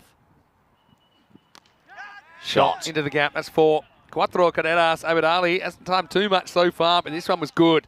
And so here is Sabadell edging towards the rate they need to be. That takes them to 19. It's the end of their second over, 19, without loss. Yeah, nice shot to end the over. Harris Abadell making a real fist of this as we look at what's coming up. Well, you know what? Today's my last day, and I'm gonna say goodbye. And it's sad to say goodbye, but I am looking forward to listening to you, Enrico, for a bit longer. So I think you've actually got 11 weeks off because you got the last 2 weeks of this year off, and I think you got the first 2 of the next year off. So yeah, it looks like 11 weeks with no Corey in the commentary box. Well, there might be some hidden surprises. You never know. Okay. The Corey Christmas series, live from the kennel. Wow. Great idea. Bring that. Pierce, if you're still watching. Pierce Fletcher, of course, your roommate. Now, Not much longer. Is that right? Moving out, old Biff. Is that right? There's a room at the kennel if you want in. That would be a bit wild. Hey, so VOC Rotterdam, is Pierce is like your coach? Pierce is the coach of the ones, looks after the ones group, and still plays. Last year he'll be the first to admit he didn't play much. Sure. Mr. just enjoying his weekends off. Man about town. Now this is going to be slashed away to the boundary. Third man came up. Of course, you can only have the 2 infielders still for 1 more over. So Hussain comes on. Nabil hits the boundary. And here's Sabadell. They've certainly avoided the early wickets curse. And right now, they've got some confidence. And look, you've still got the cross-handed bandit to come in. He was in good form this morning. Well, looking dangerous here. It would be an upset, but you can't put it past him at the moment. But yeah, he coaches VOC Rotterdam. I think him and Tim de Kock are taking the ECL team together. Right, in the air. Now, who's got this? It's not an easy one to see. They're running from all angles. Good catch. Good catch. Amir Khan Well, he was the one with the straight in line to the ball. Great catch. Issue was if there'd be some interference, and had to deal with Hamir and Shafi, but Hamir takes it, and that's a pretty handy one to get because Nabil got them off to a flyer, but he's got to go for 17. It's 23 for 1. Well, that's a big wicket. It really is. They desperately needed that. And he does get there. He catches it low. 10 out of 10 catch. So Nabil goes. I thought maybe we'd see the cross out of Bandit now, but we'll have to wait and have a look. And I know that a few people might be watching the FIFA World Cup as well. Bit of action in that. There's a lot of sport going on around the world. There's a lot of Test cricket coming up there, but hey, T10 Group, you know what I need you to do for me, because I am leaving. What can I do for you? Group B, I would like you to have an Excel sheet. Can do. Oh, you could watch. I am going to watch, but you know it's hard to watch. I'm not going to be able to watch 10 hours a day. Okay. But if you could take, I trust your views. Yeah, okay. You take some of your own personal notes and then send them over, and I can tune in at any time. Sounds good. Sounds good. I guess you can also look at the stats as well on... and I'll tell you what, if you make me a moderator, I also will come in the chat often. All right, well, what do you think? We need to put a poll up. Should Corey be a moderator? Yes, no. Robot, all right. if you're out Robot, there. if you're watching. By the way, they have gone for the cross-handed bandit hit. Back to our Khalid, coming off 60 this morning. If you can get a positive result in there, yeah, I'm going to say at least 60%. Oh, that's more than positive. 60%. Positive's 51%. Don't make it for positive's 51%. All right, I'll even give you 51%. Should Corey be a moderator? Do you know if the poll the robot's even listening? I am not aware. Does how the robot, busy the robot is today? Does the robot always listen? Not always. The robot's quite busy doing robot things, but almost always. To some degree, we have their attention. That's a bit of a hoik from Khalid, but it will get him off the mark. Yeah. Single. Game on here. Yeah, Matt saying flashbacks to Corey going on his blocking rampage. That was at the end of the day, just to have a bit of fun. Scary proposition giving moderator status back. Well, these are the kind of things, I don't know if it'll be binding, but I'm going to ask the moderator to at least, let's get the sentiment out there. Let's gauge the sentiment. Yeah, get the poll up. We need the robot. Well bowled as he pushes that back, and another dot ball. Maintain the robot commented, then removed the comment about 15. So the robot is watching. Yeah, interesting. Yeah, and you know what I'm going to do in my 11 weeks away? I'll start looking into this mascot robot outfit. That's something you can do. The robot mascot, I've got to say, is a good idea. It's underneath edge, and another dot ball. Ali doesn't have his usual flow. At the end of 3 overs, the score is 24 for 1. Interestingly poised game here, Vincenzo.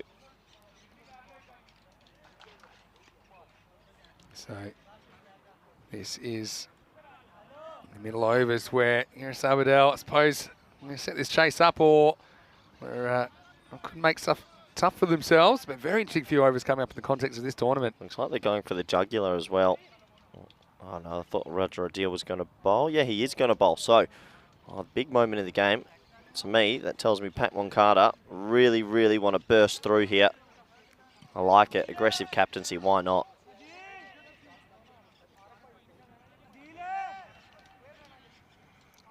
So, Khalid on strike. I think it'll be a pretty interesting few overs coming up, like I said. And here is Roger Adil on over number 4. And this is wow. Up, and that's over. Wow. What a shot. That's the cross-handed bandit smacking it over cover for 6. Watch this shot. Oh, wow. I don't even know how you do that. That is a phenomenal shot. That might be shot of the tournament for me. He's so good in that region. Maximo time, and yeah, it's just going to be this shot that sends a bit of a warning signal. Unbelievable. Unbelievable batting.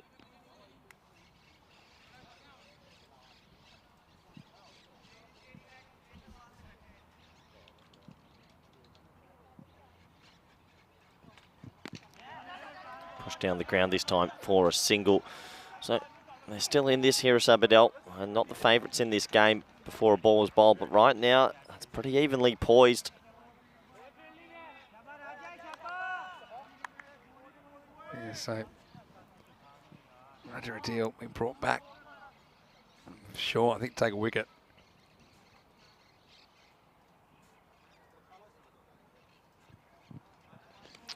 Oh, it's going to be a wide down the leg side. Well, hello. What do you got for me? Well, hold on. You told me, well, the poll's in from the robot. You said the thing at the top always wins. Can we change the order of that? And The robot, it works in mysterious ways. And second thing, is you've got 2 no's there and 1 yes. So this is So listen. highly unweighted. 51%. You want a 51%? The robot is Well, hold. 51%. Chopped out. But you said you can't have 3. Do you have to have 3 items? And you've got 2 no's. And I'm winning just. Come on, get it up there. That's not fair, Vinny. Listen, the robot knows what the robot's doing. Robot. Should Corey be a moderator? You've heavily tried to do this against me. You've done 2. Don't talk to me about it. You've done 2 no's. Well, not you. The robot's done 2 no's, and they've put yes in the second part. And you said the thing at the top always wins. The robot obviously has his own opinion about which way it should go. Well, this is going to probably curve away from Hamza, and he does very well to stop that. Yep, very good It'll be a fielding. couple, but all these runs could make a difference in the end. Yep. Well, Keanu voted yes because Rico, Tyrone, and Charlie's a mod as well. But yeah, the thing is that they don't abuse the power. I think you've already shown that you abuse the power of moderating. Listen, if you all vote for yes right now, I will make sure I come back with a surprise in 11 weeks. I'm scared of what that might be. It's a slice away. More work for Hamza. Oh, look at that. It's like an instant replay. This one was slightly closer to him. But he shows it wasn't a fluke. And he, once again, saves 2 runs. Yep, saves 2 runs. Good work from him. You need 51%, and you're tracking at 38. I don't like Not just that, there's a strong no. Okay, do presence. the exact same vote with them in a different order, and then I'll believe it. Well, we'll have to ask the robot. If you want to recount, the robot will consider your request, but not looking great for you at the Hashtag moment. fake news. Last ball over. Oh, bowled him. What a seed. That was a proper ball, wasn't it? And Abid Ali is a pretty solid bat, but Raja's got the one to jag back and crash into the off stump. They needed something, they find it. As Abid Ali departs for 10, it's 36 for 2. What a ball by Raja Adil. What a delivery. He decks it back in. They brought him back as the spearhead to break through, and he does exactly that. Well bowled. Yeah, look at this. Yeah, certainly comes back. Very good bowling by Raja Adil. Hits the pitch and comes back between bat and pad. Yeah, clever bowling. He's a talented cricketer, we know, and that is a big wicket. Abid Ali can be so dangerous. So we might not see him again in this tournament unless they win. We'll have to wait and see.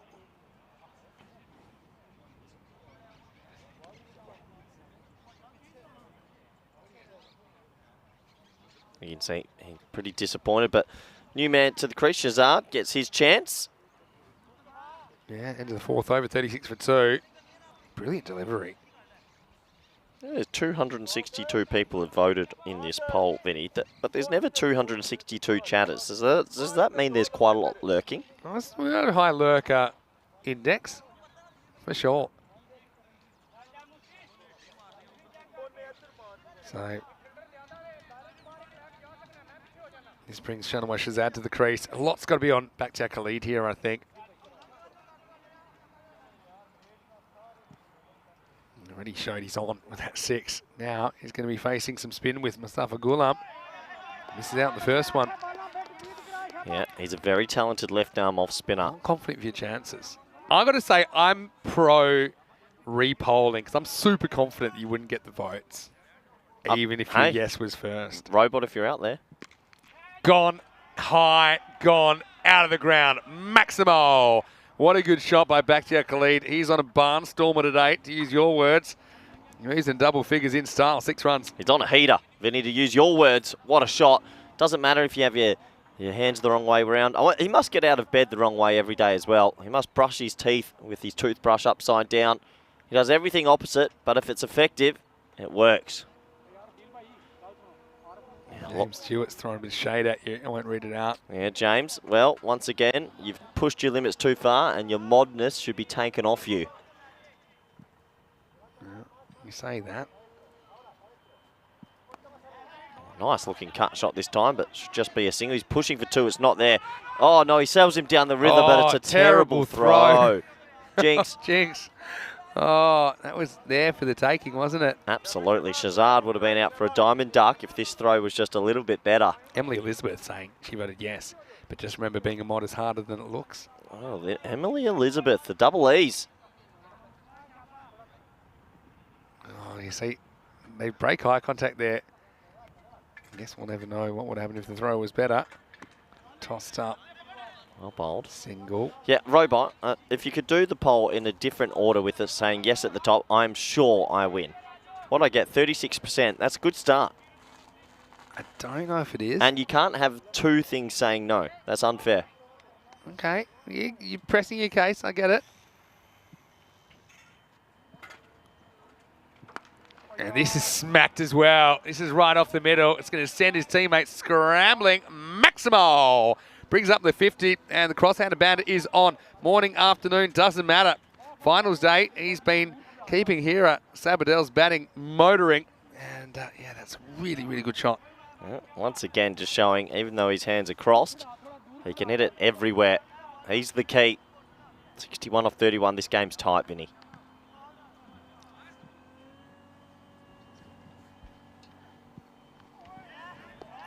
Swing and a miss to finish, though. It'll be the end of the over, and the score is 50 for 2 after 5.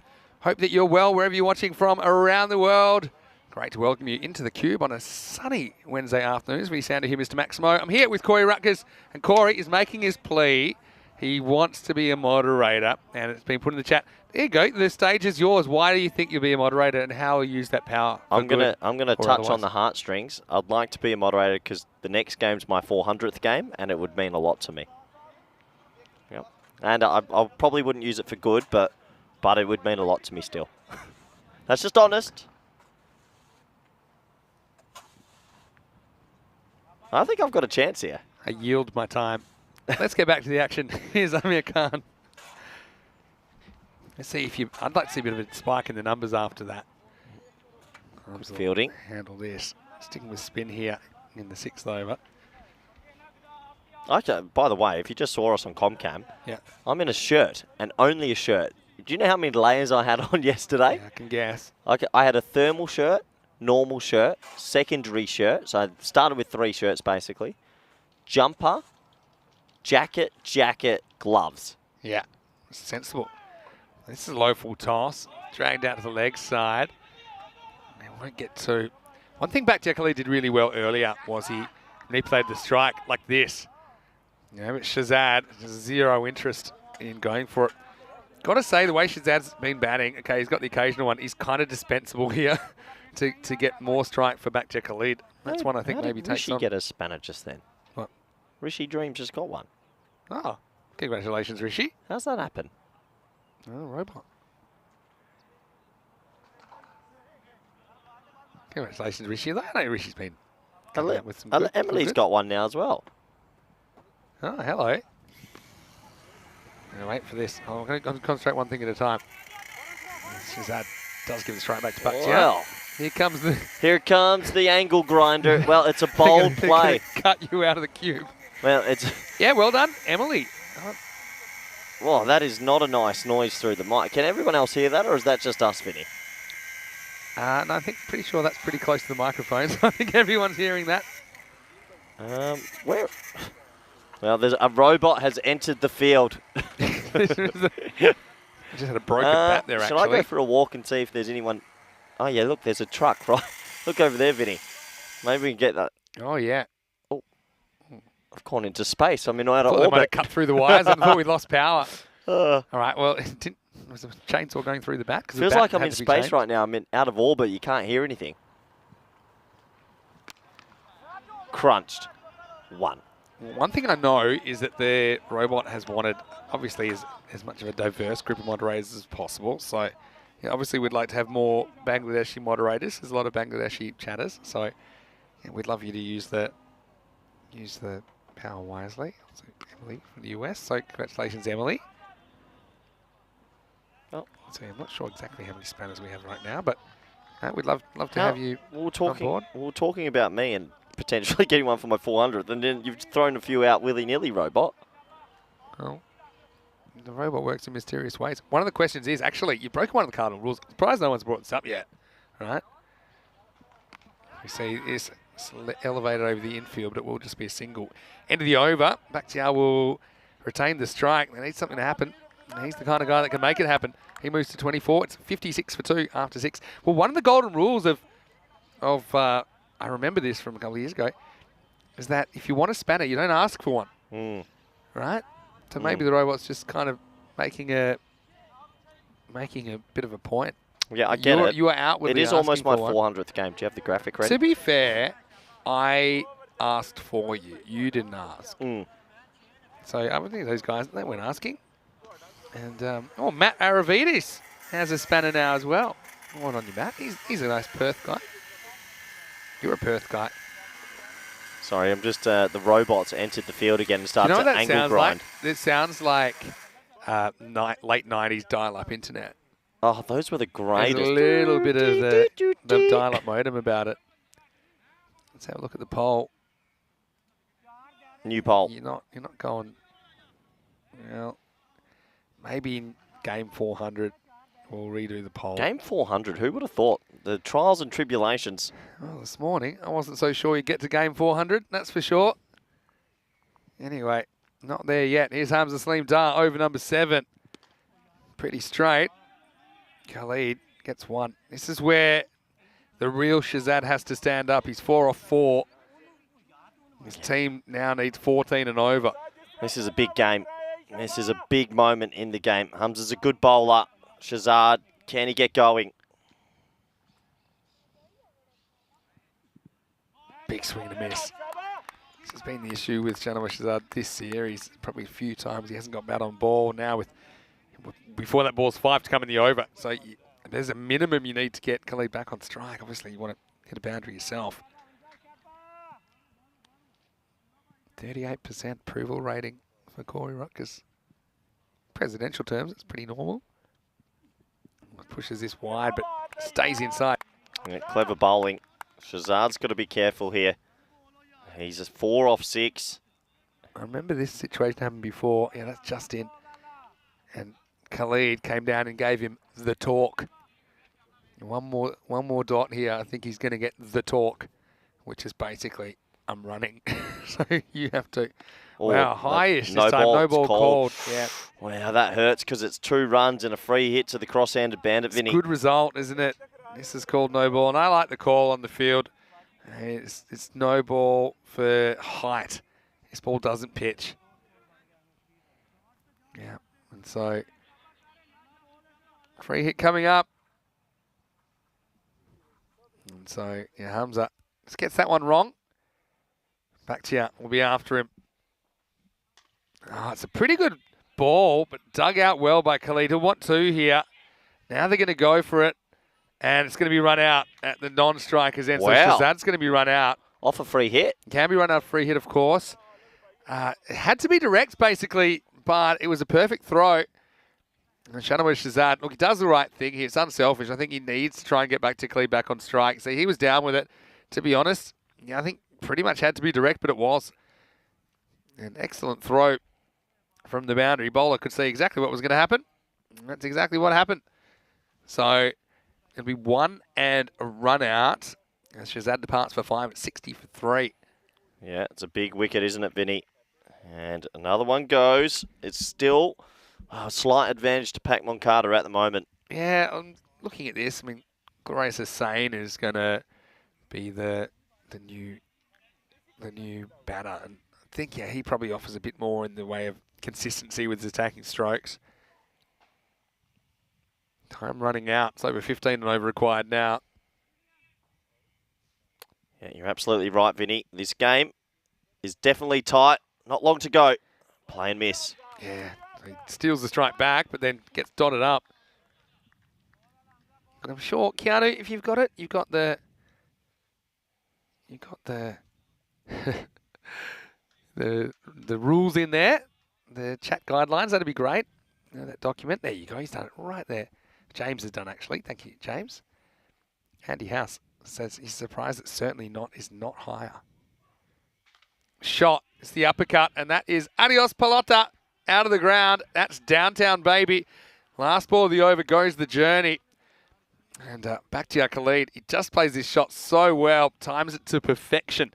That's the end of the seventh. 66 for 3. Yeah, what a shot, Vinny. What a clever, clever shot. He's a talented batsman, and he's really turning it on here.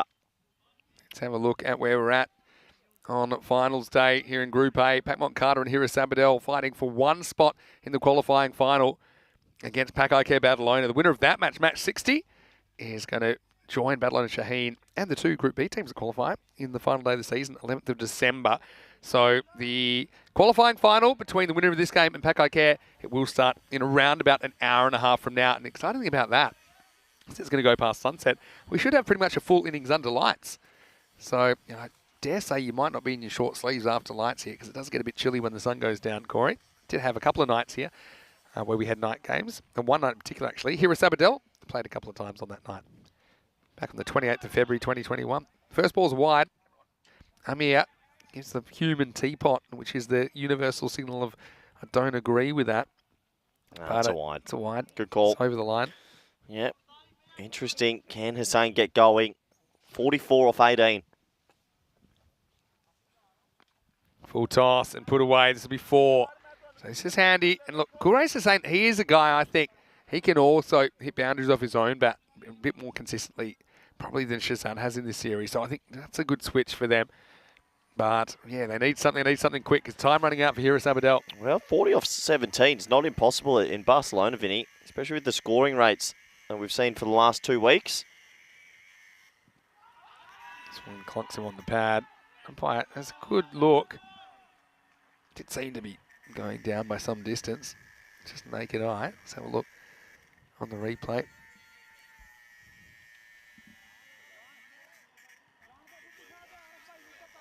Perhaps the audio just interfering with a few things, but anyway, make a judgment on that one.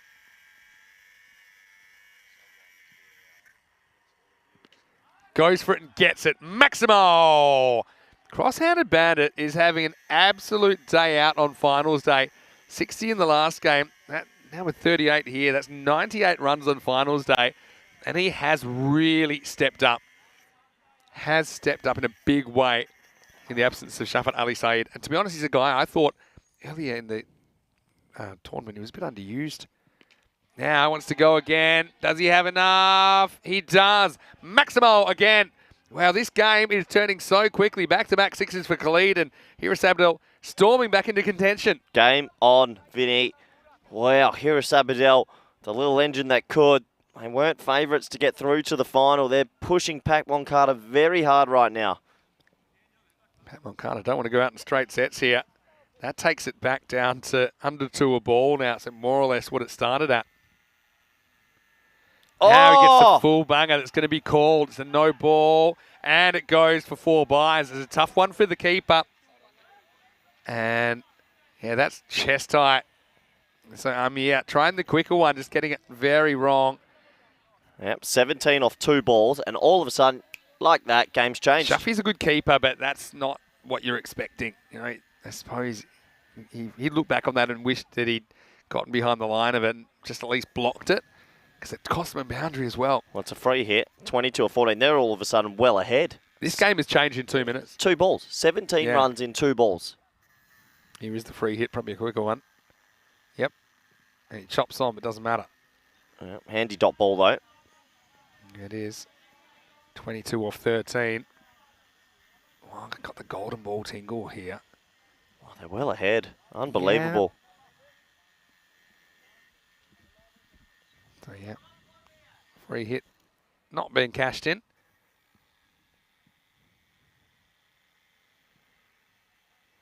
Now, low full toss. He seems to hit these pretty well. Gets a lot of power out of that unorthodox grip. It'll be the end of the over, and he will retain the strike. Moving to 45. Back to you. You know, he's a fiery customer. Right now, he's fired up. trying to take Hira Sabadell into the Group A qualifying final. With 2 overs to go, it's 90 for 3. 21 required of the last 2. Yeah, unbelievable comeback this. It really is. Look at that over. It changes the game completely. They've got a red-hot chance here now. Hira Sabadell. Went magical. Amir Khan only conceded 6 singles off his first over. The second over just then went for 24. Wow. And so, yeah, it's first magical over of the innings. Now, time to think about what you're going to do next. It looks like Khalid Hussein's going to bowl this one. Now, he bowled the third over, bowled a pretty good one. Took 1 for 5. Now he's going to bowl over 9. And then, who are we looking at for the last over here? Yep. Mustafa Ghulam, the left-arm spinner. I mean, that has its own risks. But, yeah, maybe who else could they bowl? Yeah, not easy to tell. Yeah. Hami and Shafi, maybe. Let's see what happens. 21 off 12, you have to say. With Khalid there, it's advantage Hira at the moment. Yeah, absolutely. There's to lose. Khalid, he's on strike.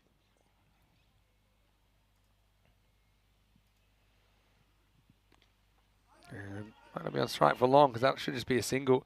Yeah, but this is the difference for me. I mean, Gulrace, he's batting 5. He's a hitter in his own right. So Bakhtiar probably doesn't need to manipulate the strike too much. He can just kind of play it as he sees it.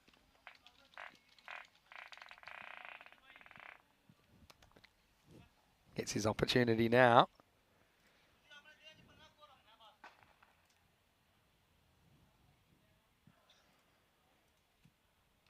Yeah, big over in the 9th.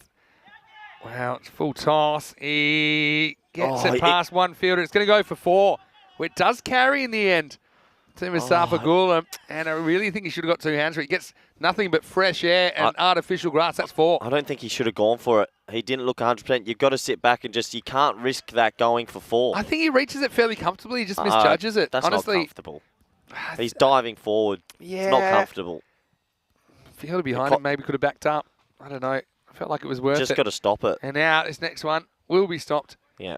Because if it's just 3 free runs, yeah, you get the wicket, you bring someone else in, but the cost of a boundary now is too much. Yeah, I know what you're saying. If it was, yeah, he reaches it. This is my point, is he reaches it, you know, before it bounces. Huge ball. They've got to get Khalid off strike. Yeah. 15 off 9 now. Khalid gets That's up, 4. and that's nobody home. They push the long on around. That's a boundary, and right now Hira Sabadell storming into contention. It brings up the 100, just 11 required now for the last 8 balls. Well, they've got their fielding zones all wrong. He hits it. It's a good 50. Could be a match-winning 50. No long on in place. So I don't know what they're doing. It's cost them another 4.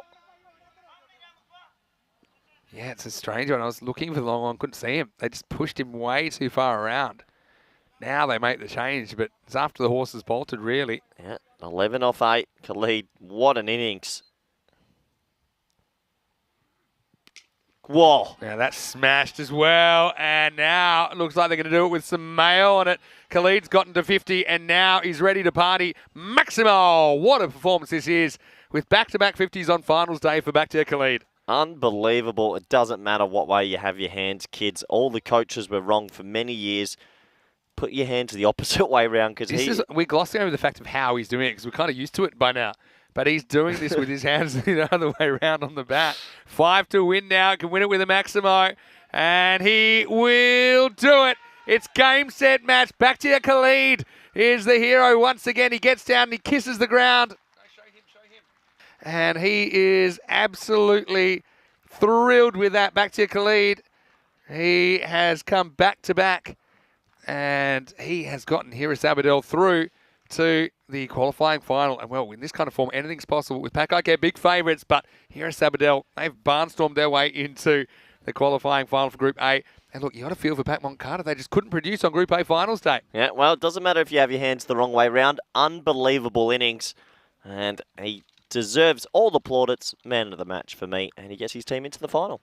Held his nerve under pressure. They needed to go something like 15s towards the end over a 4 or 5 over period. And he did it, really produced. Now look at the halfway splits. And yeah, Hira Sabadell, they were 50 off 5. Yeah, so they needed, 72. And they get there with heaps of time to spare. So now we know that Pakokea Barcelona will play here at Sabadell in the qualifying final match 60. That game's coming up in around about an hour and 25 minutes. Starts at 3:30 GMT, which is 4:30 in Central Europe, and it's 9 p.m. in India. So yeah, looking forward to seeing how that goes. Let's have a look at the highlights. And really, here is Sabadell. They made a slight change. They held Khalid back to 3, and it turned out working out very well for them. Yeah, absolutely. And it did work out for them. They chased these runs down pretty comfortably in the end. It must be said this was a close call for a run out early, but he was just in. Hamza Salim a little bit tight and sore, getting some help from his teammate Raja Adil. And overall, there was some good fielding, but you just missed out on some pretty big moments. You feel Pat Moncada, who went into this game heavy favourites. But Khalid, he hit it to all parts. He played some amazing shots, and he got his team into the final. A great effort from Hamza down at mid-off, a couple of balls in a row. This was a great delivery from Raja Adil. And that was the last little bit of excitement for Pat Moncada, because really, Khalid took them to the cleaners. He hits the ball a long, long way. He's got that crazy style, but hey, it works, and he deserves all the plaudits. Yeah, sometimes it's worth being crazy. Corey, he pressed his case. Looking at that vote, I think you need to go back and have a recount. But what I will say is that here at Sabadell, even that kind of worked out for them. Shazad was having a bit of trouble getting bat on ball. Khalid got the strike back, and he played shots all around the wicket. And really hit the ball cleanly. Plenty out of the middle. And he was dealing in Maximos by the end. That was the one, yeah, Corey said maybe you back off and just eat the one there. I just got to say, I think that he should at least be keeping that ball in, even if he is going for the catch. But when it came down to it, they ran out of time. Khalid, well, he was thrilled with the result, and why not? He's a guy that was doing a lot of talking a few days ago. Now he's letting his bat do the talking. They get there with 6 balls to spare, 112 for 3, 62. Even outdoing his effort from earlier in the day. It's 122 runs for him at that average of 122 today on finals day. Just 25 balls in that innings. They got some support at times. And Abid Ali 10, Cousin Nabil 17, and Gulray Hussain helping out towards the bottom. Raja Adil ended his series 1 for 25 off 2 overs. It means we won't see Hamza anymore as well. He took none for 16. Yeah, he'll be disappointed that he wasn't able to get his team over the line. Khalid Hussain came up with a wicket. But yeah, sad to say that's Pat Moncada at the end of their ECS. Yeah. Provided a lot of entertainment for us. Yeah, thanks for coming. They played some good cricket. Shafi, Salim Dar, Rajvir, all of them. They're a fantastic team, just wasn't meant to be. And Vinny, we're 1 game away from a new milestone. Corey's got his 400 coming up in the qualifying final, which is just after the break.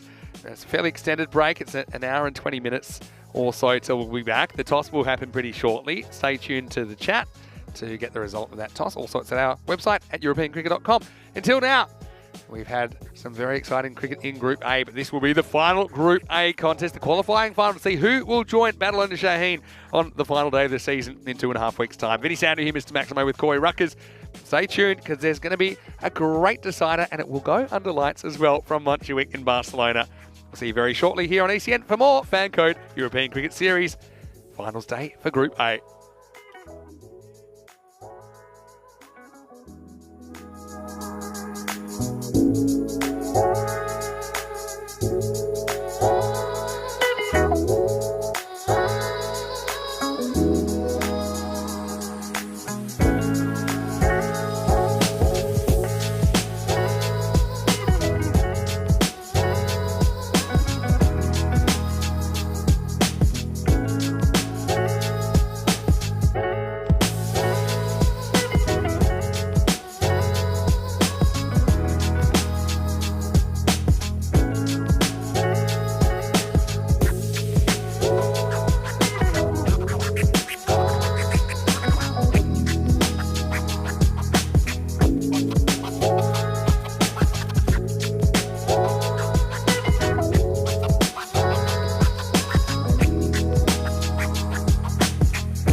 Well, after 59 matches, it is time to say goodbye to one more team in Group A. These two teams have the opportunity to make it to final day, but only one of them will survive. It's going to be Pack Care taking on Hira Sabadell. It's time for the toss for the Group A qualifying final. Match 60, let's go to Rob Kemming. He's with two captains. Let's see who wins it. Head. Heads is called. That is heads. We will ball first. So Ikram Mulhaq has won the toss for Hira Sabadell, and he's decided he wants to bowl first. Got to say, whatever you do against Pack Care, it's going to be tough, but I do kind of like the strategy of this. We know that Pack Care Barcelona have chased very, very well in this series. They batted very well, full stop. But I do think Hira Sabadell have had some wins chasing in this series, and yeah, I think that they'll feel their best chance is to kind of get out there early, try and get those opening batters, the top 3, 4 of Pack Care, get in the middle order, keep it down to something reasonable, and then try and chase it down. Got to say that Bakhtiar Khalid has been so good, the cross-handed bandit today, scoring over 120 runs and really playing his team into the final. Of course, they got here by finishing 4th, and then they were able to beat Men in Blue this morning. They just knocked out Pac Moncada. So right now, the Hira Sabadell, they are hitting this game with momentum, but Pack Care, they were ruthless against Pac Moncada in qualifier 1 a little bit earlier in the day, and I know that Mohammad Ihsan has been just so outstanding with the bat. They'll have to deal with him first up, Hira Sabadell, and I don't think he's an easy proposition. Kamran, again, had a bit of a workload, but he's likely to open the batting as well. You've got Shiraz Ahmed as well in there. Plenty of quality on both sides. But only one team will join Barcelona Shaheen and the two Group B qualifiers that are yet to be known on the final day of the year in 2.5 weeks' time on Sunday, the 11th of December. So let's get ready for this game, and well, a bit of a milestone game for Corey Rutgers as well. Congratulations on your 400. I know you have a few things on your wish list. Corey, let's get ready for match 60. It's the qualifying final in Group A. It's Hira Sabadell. They've won the toss. They're going to have a bowl. Thank you very much, Vinny Sandhu. Let's cut to the teams. Kamran, Ashar Butt, Mohammad Ihsan, that top 3 so dangerous. Shiraz Ahmed as well. They're up against the Hira Sabadell bowlers. Zishan, he's the key for me. He's quick through the air. Looking forward to seeing what he will deliver. Plenty of star names, but only one team can go through. Who's going to step up for their team here? This should be a great game. Mohammad Kamran there at the crease. The sun is shining. It's a beautiful time of day. The weather's been spectacular. And it's my 400th game live on the network. Super exciting. I can't believe 400 already. Here we go. Ball 1 of the final. Well bowled, and it's driven away just for a single through. Backward point down to third man. So Cameron's off the mark. And we have a look at the expected scores. Pack Care. Well, if you look at the average runs for, they've averaged 140. Unbelievable. They are a dangerous, dangerous team. Hira Sabadell, they've snuck their way into the final. Credit to them. What can they do? If they're going to win this final, they need to remove Ihsan. Ihsan has been on an absolute tearer this whole tournament.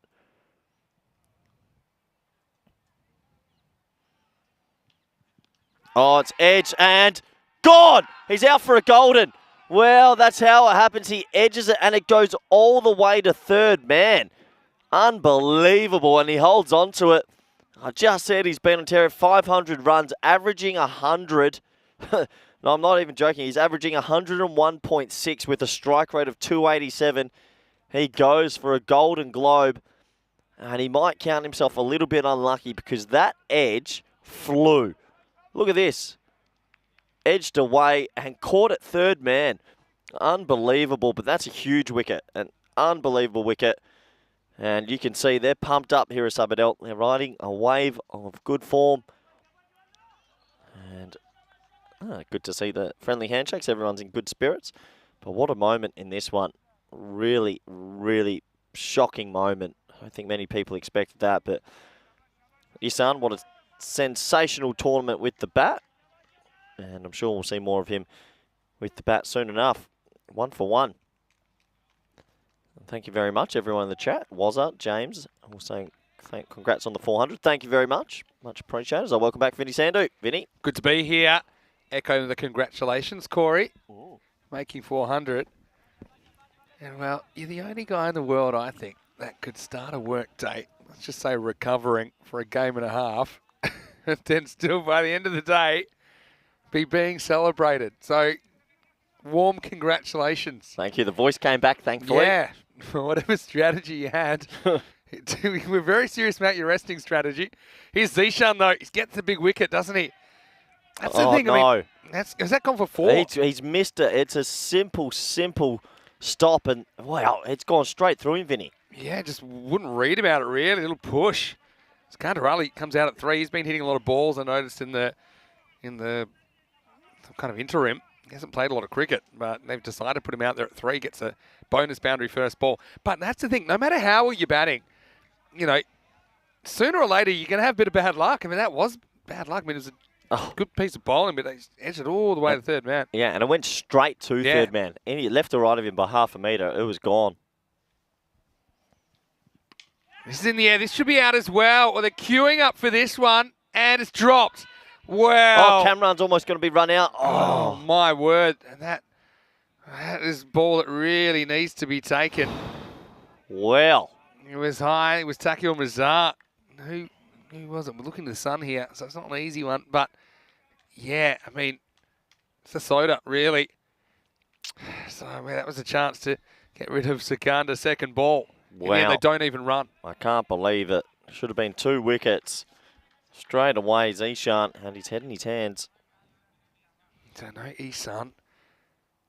Still Cameron there, danger man. He has over 1,200 runs on ECN now, Cameron, you know. Pushed into the leg side, so pause for thought. Now, the other thing is, we haven't actually played a game this late yet. So it's a 4:30 local start. This is normally around when we finish. And so we're starting because of the breaks in the day. But the good news is we'll have the use of the lights. Yep. And so, yeah, that's going to be great to essentially get this game going to lights. Because at the moment, I've got sunset in about 50 minutes. So it'll probably be around the start of the second innings that the sun will actually set. Yeah, driven away to the offside, just a single.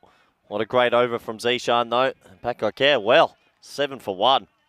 Yeah, 7 for 1. And chance to see exactly what's been happening today. So here is Sabadell. They beat Men in Blue earlier in the day. And then Pakakare beat Pat Moncada. And Pakakare went straight through. They played the winner of Qualifier 2, which we just saw in the last game, where Pat Moncada, they went out in straight sets because here is Sabadell. They beat them as well. And so in the qualifying final here, the winner will join Barcelona Shaheen and the 2 qualifiers from Group B in the final day of the season. So it should be super interesting. A way to conclude 2022. Here's Abid Ali. This one in, and well, they're going to get a run now on the misfield. Cameron today has been playing this role of just kind of fairly orthodox. I'd say careful even.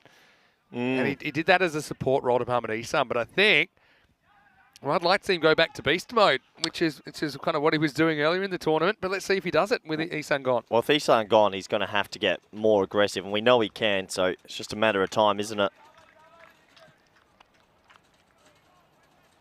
Abid to Sikanda. And he knocks him over. Top of the off stump. Sikanda was lucky last over this time. He's fresh out of luck. Abid Ali rocks his stumps, and Pakakare lose 2 early ones. It's 8 for 2. Well, there's a boil over on the cards. It could be. Here is Sabadell. Went into today not favoured really to get over Pac Moncada. They did that. They got over Men in Blue earlier. They could go 3 in a row. Well, we already saw the Mighty Duck story with Barcelona Shaheen going bottom to top. Just like a movie montage where they keep moving up the standings. Well, here's Sabadell. This would be pretty dramatic as well. If they could go from 4th place to beat the 5th, 3rd, and 2nd teams, which is what they need to do. They need to win 3 straight. Here's Shiraz Ahmed coming out at number 4. Important player, Vinny. Very important player. Again, Pakakare, they've had a bit of time to think about this while the 3rd game was going on. Yes, I was thinking they've been at the ground all day, Pakakare, and I sometimes think when you're not playing, you sit dormant. It actually affects you. Well, that's the thing. Here at Sabadell, they've been at the ground longer because they played the 1st and but the 3rd they've been playing, games. so they're more active. I think when you switch off, it can get a bit tough. Yeah. Pros and cons. Yep. This is the partnership. Tell you what, they get another wicket here. Oh, this is why I was thinking, you know, if I had to choose, I probably would bowl first against Pakakare because they've been pretty much flawless chasing. And, yeah, you just might hopefully get them a bit directionless. And also you need a bit of luck, and they've had that so far as well. Shiraz gets a full delivery and won't take on the run here. And you got a bowl where you got to take your chances. Okay, got away with that one there, dropping Sikanda, but then he didn't hurt you, got bowled soon after. But for example, if Cameron gives you a chance, you better take it. Yeah, you're absolutely right. Also, I think we talked about the volume of matches some of the Pack Care players have played this year, playing in the ECL and then obviously some of them in the ECC and then this series. Up some of over 50 matches. Well, this one is off the gloves, I think. Rocks his fingers. A bit early, just checks to see if he's all right. Well, that could be a nasty one. Yeah, sometimes when you get hit on the fingers, it's a luck of the draw. Sometimes it can crack. I used to have jelly bean fingers. They broke all the time. Yeah, see, I had steel fingers. Yeah, I didn't. You could just break them, but I wouldn't feel it. So, yeah. Oh. Yeah, that one gets on the right hand. You can see shakes it straight away. Oh, this is a very interesting opening, and anyone that thought Pack Care were going to come out and just blow here off the park, well, you got another thing coming. And this is even without Shafat Ali Saeed, and yeah, obviously his knee injury is quite serious. But if Hira Sabadell do qualify, he'll have 2.5 weeks to maybe get himself fit. Now this is in the air as well, and he doesn't take it on. What's he? Oh, Gulrace Hussain, I don't know whether he didn't see it or something, but yeah, I would have thought that it would have been a good idea to at least try and make this into a catch. He runs all the way around it. Yeah, and you can see the remonstration from his teammate. Oh, half a chance maybe. What a start from Hira Sabadell. Maybe he wouldn't have gotten there anyway, but still, we'll never know. No, we'll never know. They get one. Abid Ali bowling such a good over here. Gets one crack at Cameron at the end of the second. And he beats him outside the off stump. So what an over from Abid Ali. He's stepping up. And here is Sabadell. Fantastic start for them. 9 for 2 after 2 overs. Well, so, yeah, what can you say about this, Corey? Here is Sabadell on at the moment. Well, there's been boilovers everywhere, and this is what they're playing for. One more spot in Group A to get through to finals day. Yeah, so you can see Barcelona Shaheen, they already are through, and they'll be joined by either Pack Care or Hira Sabadell. Then the same thing will happen with Group B, so starting with match 61 tomorrow morning. And that should be really interesting to see 8 new teams, of course. Rico will be joining me for that. Corey, your last day of the season today. So, yeah, whoever is leading the table for Group B after the double round robin, and then whoever wins the Group B playoff. A bit like this. So the Group B playoff is actually the 10th of December. And then the final 4 will play on Sunday, the 11th of December. So, hello to Siddharth. Said not a good start playing like test match cricket. Well, it's not really what we expect from Pack Care, but got to hand it to the bowlers. I think they've been good. Now, interestingly for me, they're going for Murad Ali in over number 3. And he can be a bit wayward, but I think they just want to keep Zishan up their sleeve a little bit. Now, this is where you really notice Shafat Ali Saeed not being in the lineup, left arm swing bowler. Now here we go with the 3rd over. Oh, that's gone so close. Well, has he nicked this? He likes it. I'm not sure there's an edge on it. Khalid must have taken a sensational catch. I was obscured by the batter. It was just the movement, I think, for me. Oh, yeah, I so don't think close there's to any the bat on stumps. it. Yeah, I couldn't believe it didn't knock him out. Look how close this is. Oh, that's a Skerrick away. Great ball. Not a great shot as either from Shiraz. The lights actually just get flicked on, a few of them anyway.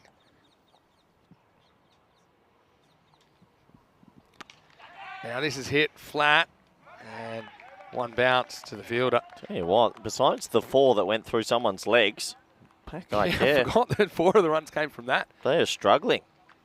Yeah, looking forward to seeing. Hey, Japan just beat Germany. So there's just upsets happening everywhere. Australia beat France last night. That's phenomenal. Yeah, Gambare Nihon. It was Japanese. Some of them left over from my high school years. That's why sport's brilliant. Anyone can beat anyone. 僕は学校で少し話すことができます。Arigato, Mr. Rabato. 少し勉強しました。 Sorry to all our Japanese viewers out there. We actually have had some Japanese viewers. Funny you mention that. Been in the chat occasionally. Short, banked, and yeah, it's just a bit of a half tracker for Murad, and Cameron's all over it. Maximal, the first one of the qualifying final. Yeah, what a shot by Mohamed Kamran. Glorious batting, really. And he pulls it for 6. One thing about Pack Kevin, is I'm just looking over at their dugout. They're so relaxed. They're so chilled. They've played that much cricket this year that they've been in tense moments, finals. They're super, super relaxed. Yeah. But can you be too relaxed in this No, situation? I don't think Expecting it'll so. Just happen. I think it's a good thing, 'cause most teams would panic at 2 for 10. One whistles past the outside edge as well. Well bowled by Murad Ali. They've been in stickier situations versus Tunbridge Wells and Gracia, and they've just gone on with Punjab it. Lions, Nicosia. You see a lot of these teams where they panic and they're all standing up. They're so calm, Paco. Yeah. They've always been a calm team, so I wouldn't be too worried just yet. Shiraz has had a couple of close calls already. Kamran played a miss at a couple. Did hit a 6 earlier in the over. And now he's going to get more runs, or is he? He's caught. He's out. Wow. Didn't even see the man back there. And look who it is. The school race is Sane that takes the catch. And he kind of ran round one a moment ago. But this one was harder. He's also battling the sun at this time of the day. So Mohammed Kamran gets the pull away. But he's the third wicket to fall in the power play. 16 for 3. Unbelievable. He got a fair chunk of it, but not enough. And it's a good catch looking into the giant ball of hydrogen. No sunnies required. He holds on to it, and it's 3 down. Yeah, he's relieved, I think, as well. Murad Ali gets the big wicket of Kamran. So they had the trap set, had the deep mid wicket there, bowled him that kind of pullable delivery. Take your chances. That's what we just said. You got to take your chances. They spilled one, didn't cost them. Sakanda didn't go on with it. Kamran offered them a chance, and he did gobble it. So also, while we're talking, I know there's a poll up. There's been a couple of polls. And the robot seems to put one up saying, should Corey be a moderator? Vinny, it's my 400th game. It's your 400th game. We'll come to that in a second, but Be friendly. Be nice. I'm being friendly. Why Let does the people speak. Tyrone Peters have it? Why is he a moderator? He's responsible. He's a nobody. Don't think that's fair. Don't think you're going to get a lot of votes with this strategy. Last ball. Here's Asjad, who's coming in the middle order. That's a wide. Gets him to swing and miss, though. Yeah, big wide there. Asjad Butt hasn't had a great tournament by his own standards. Yeah, some people also are offering to give you their spanner. I don't think that's on the table. I think that's fair. Pass him over. I don't think that's going to work that way. He's got Shafat Ali Saeed's shirt on today, Murad, and he's only done something mercurial. Oh! Well, that's not great, because that's going to go away from everyone, and that's going to be 5 wides. Wow, it's just a big pressure valve release. Yeah, it's a pressure releaser, isn't it? I did say, it can be a bit all over the shop. Exhibit A, that one. And the keeper just did not have a play on that because it hit the edge of the pitch. Just if you've just joined us, that any balls that hit the surface at all will be wide. It's not no balls. It has to be completely off the pitch to be called no ball, because this is a slightly thinner service than you'd normally have. Also, a slight change in the back foot, no ball rule. But anyway, last ball of the over. Better one. That's Judd. Pushes. He won't get a run. Enthusiasm about them at the moment, but maybe a bit over-enthusiastic, because that'll cost him an overthrow that time. Asjad's off the mark. And at the end of the power play, it's not the power play we expected. It's 23 for 3 after 3 overs. Yeah, 23 for 3. And look at this. Direct hit, and they sneak through. Scramble for an extra run, so bonus run. Still, you can't give any inch to Pac-I Cat. They are the European champions. Well, you've fired Tyrone up now as well. Well, I'm Tyrone only having Peters, a go at big Tyrone words. because he said Australia didn't win. We did win. We scored a goal against France. That's a win. How has your last 24 hours been? Topsy-turvy. I lost my voice after the cold weather and the football. It was a combination of the two.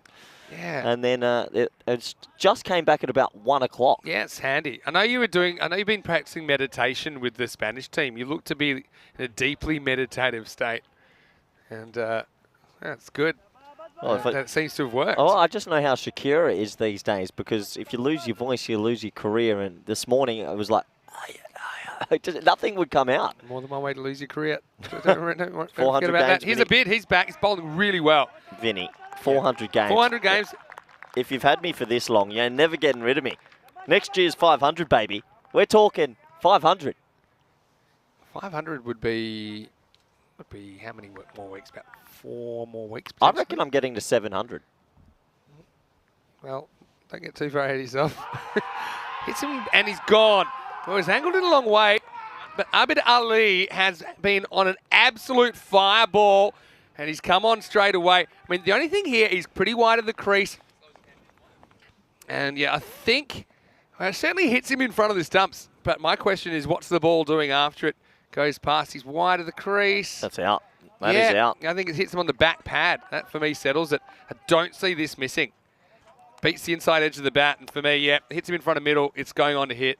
Yeah, angling towards leg stump, but I don't think it's going past it. Yeah, good decision. It's hitting leg stump for sure. Well, this game, Pakai Care Barcelona, they are all at sea at the moment, 23 for 4. Sujit Yadav saying and conceded 4 goals, and yeah, they did concede. Where didn't as India in the World Cup? Did they make it? No, they didn't. They certainly didn't lose France. Well, they did because they couldn't make it. I How do you would like that, to Sujit? get, you know, I would love everyone to wind Corey up in his 400th game, because that's his trademark, isn't it? So if you, I mean, do whatever you feel's right in the chat. And right now, you're struggling in the poll. You're losing 65-35. Come on, let's just be friendly. It is a milestone. 2 for 2 for Ali. Now he's bowling at Abid Mahbub, who's into the lineup. Shot. He takes this off the stumps, but yeah, Abid Mahbub's a pretty experienced player as well for Pakai Care. Tell you what, I mean, if they can get themselves to 80, they're right behind at the moment. That man on your screen, Shiraz Ahmed, is the key. Yeah. He's the difference between maybe, let's say, 80 and 110 still. I think Aschad as well, we won't see him on final day if they make it, because I think he won't be in the country. That might be the last we see of Aschad with the bat. This is in the air and caught. And he's gone, Shiraz Ahmed. That was going for 6, but the fielder does the rest. And right now, it's an incredible start to the qualifying final for Group A. That's 5 wickets down now. Shiraz, the captain, goes for 2. It's 24 for 5. Unbelievably, they've had the big 3. You've had Isan caught directly at third man, Cameron caught directly at mid-wicket, and that there, Shiraz has crunched that, and it's gone directly to deep cut. That's unbelievable. Any other day, that's 4 or 6, but not today. There's a lot of cricket still to play in this one, but what I will say is, you know, with no Shafat Ali Saeed, and who saw this coming from here at Sabadell, they've all lifted, and there's a real sense of shared purpose that is detectable at the moment to the observer. And so, yeah, Shiraz, I mean, whether that's bad luck or bad management, it's hard to say, but when you hit the ball in the air, you kind of put it in the lap of the gods. That was an excellent catch taken on the boundary by Kaiser Nabil, who's had a very good series catching actually square of the wicket. He's pretty happy not to be on the other side of the field this time, because there's someone been right in his eyes. Who can pull Pakai Care out of this mess? The youngster Mohammad Mochim coming to the crease at number 7, and he's batting in the 4th over. Wow, they're under the pump. What a performance from here at Sabadell. Sensational.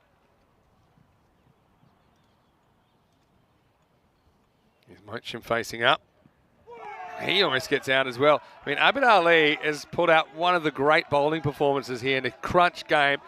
Essentially an elimination game, sudden death game. The winner of this game does make it to the final day of the season. The other team doesn't. He's got 3 for 3 with the ball to go, and 3 very top quality wickets as well. Yeah, absolutely. Great figures. 3 for 3. Pretty good drive. Knocked down in the infield. Just P1, and so it takes us to the end of the over. 4 overs down. It's 25 for 5.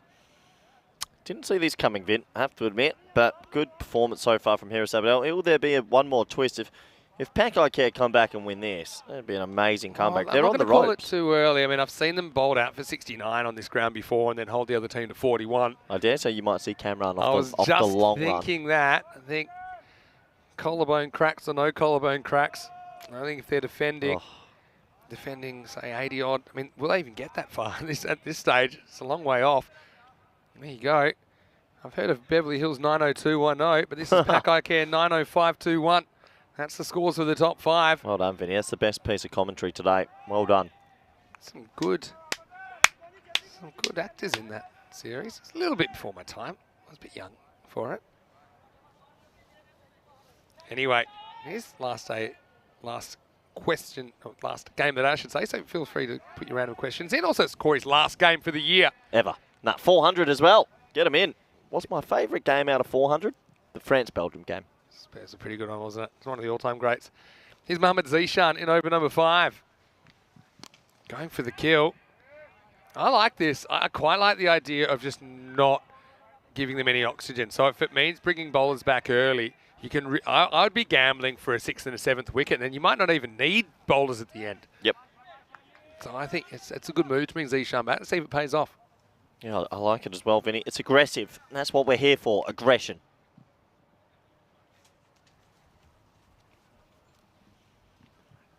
This one's no ball. No, pardon me, it's not no ball. It's just okay, I think.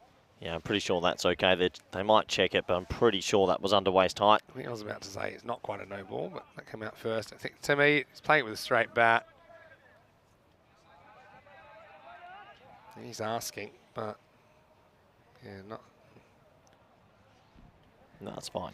Yeah, it's probably thigh high, isn't it?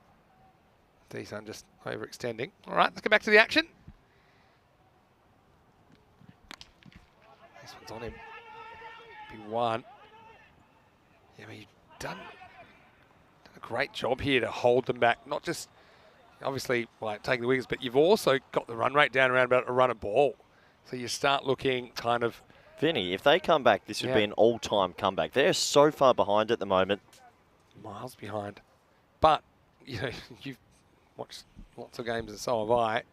Never judge a game in the first 5 overs. I'll give you an example in a second. I'll give you a game where, well, that would have been out as well. That's kind of lazy running from Mahbub, but it gets missed out on. I think it was against Pat Carter that Pakai Care were actually 100 after 5 overs. They were 100 for none. And then they ended up only making 147, I think, 148, and they got chased down. So Pakai Care couldn't have been more ahead in that game and lost. So the reverse is also possible.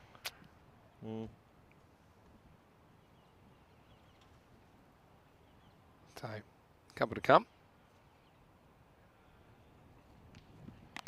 Short. And in the gap, well, he goes the diving Taekwondo style effort, but that was always going to beat the fielder.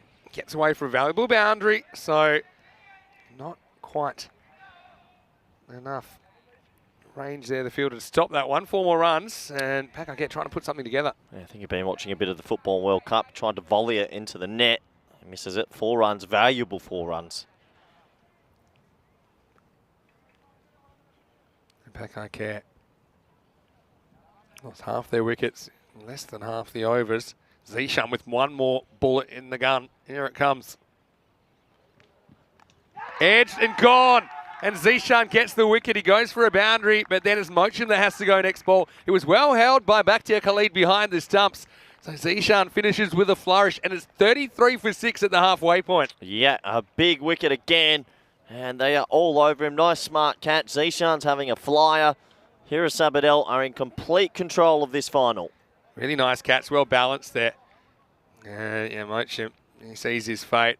Good keeping. I think Bakhtiar's a real enigma. But yeah, he's in a good position there. He doesn't wrong foot himself. And gets a good jump, makes it look pretty easy. So Zishan, one of the quicker bowlers that you'd be keeping to here in Spain, comes up with a wicket, 33 for 6. I want to say very, very warm welcome to you wherever you're watching from around the world. It's Finny Sander here, Mr. Maxwell. I'm here with Corey Ruckers.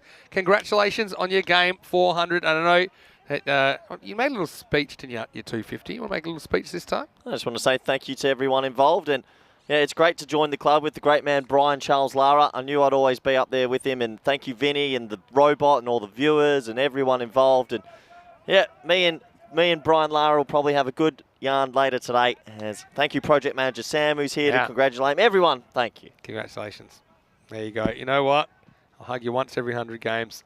And, see you at 500, or maybe not. You never know. So, yeah, I love this graphic. Just there he was. I remember my first MRF as well. Man, the great man. Yeah, cool. I know your reference you're making there. Oh, he's bowled.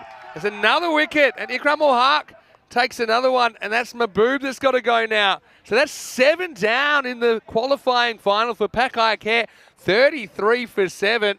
Well, never mind 400. It's a long way off 100 or even 80 or even 60 right now. Pakai Care are in quite the mess. I think they're gone. I can't see them coming back from here. The wheels have fallen off. They've played a lot of cricket this year, Pakai Care. They are the European champions for a reason. But right now, you sort of feel they're up against the wall, and it could be a shock loss. Could be, but don't count them out. I mean, I've seen the odd low-scoring thriller in a game like this as well. We've never quite had a game like this because it's kind of a final, but there's an ultimate final at the end as well. So it has the feel of a final. That's for sure. They have to get to 80 at least, Vin. Surely. And when we see something ridiculous, teams can bottle it chasing low scores. Seen that before. Ikram Hart comes up with a wicket very first ball. So the youngsters at the crease, Ali Ahmed and Atif Mohammed now. It's Ali Ahmed to face up. 7 down now. Oh, and then he hits one uppishly. That will be a one hand, one bounce. There's a question from James. Will we even need the lights? Well, you can see the ground's been consumed in shadow now. And the lights are on. It's like the whacker. It looks nice, doesn't it? We're half an hour away from sunset or so. Ikram, that regulation kind of rolling leg cutter. Vinny, I only have one request for my 400th, is to be a moderator for the last innings. If I'm a good boy. Well, you can ask the robot. I'm sure One if innings. you can get it up above 50% with your yes. That's not going to Make happen. the pitch. Why not? Edged and another one. Well, Bakhtiar Khalid, he had to stretch. It was go gadget arm time, and that's 8 wickets down. And maybe you're right. Maybe we won't need the lights at the moment. Pakai Care, the European champions, are imploding in the Group A qualifying final. It's 35 for 8. Well, what a collapse. No batsman's gotten to double figures. It's theirs to win here at Sabadell. They've got 1 foot through to the finals on December 11th, really. 33 for 8. Great catch. Great catch. Identified that it actually was easy to go with one because the left hand was just going to get in his way and probably stop him. It was probably stopping him from getting there. And so, yeah, decided to go for it and did. 35 for 8. Game over, surely, Vinny. Surely now. They can't win from here. This would be the greatest comeback ever to win from 35 for 8. Got Atif Mohammed still there. You've got Pardeep coming in, and you've got Samiullah up your sleeve. This would be the greatest comeback if they were to come back from here. We've had some stories and some milestone games, so, anything can happen in a milestone game. Well, I mean, this is a 9th wicket. They could be bowled out in 2 balls. True. Could be an early finish, Vin. Oh. I know you were desperate to see the lights take effect. I mean, now we're getting to the stage where the whole ground's in shadow, natural shadow. Here's Pardeep coming in at number 10. Oh, and he's bowled as well. And Ikram has 3 wickets in his first 5 balls in the qualifying final. Can you believe your eyes? Pakai Care Barcelona, the European champions, their innings has been reduced to ashes here. It's 35 for 9. I'm in shock. They've just been playing around. The bowling's been good. Let's not take anything away from here at Sabadell. This was probably one of the looser strokes. I told you, they could be bowled out in 2 balls, Vinny. Well, Ikram Haq, he already has a hat-trick in the series. This is just a remarkable contest, really.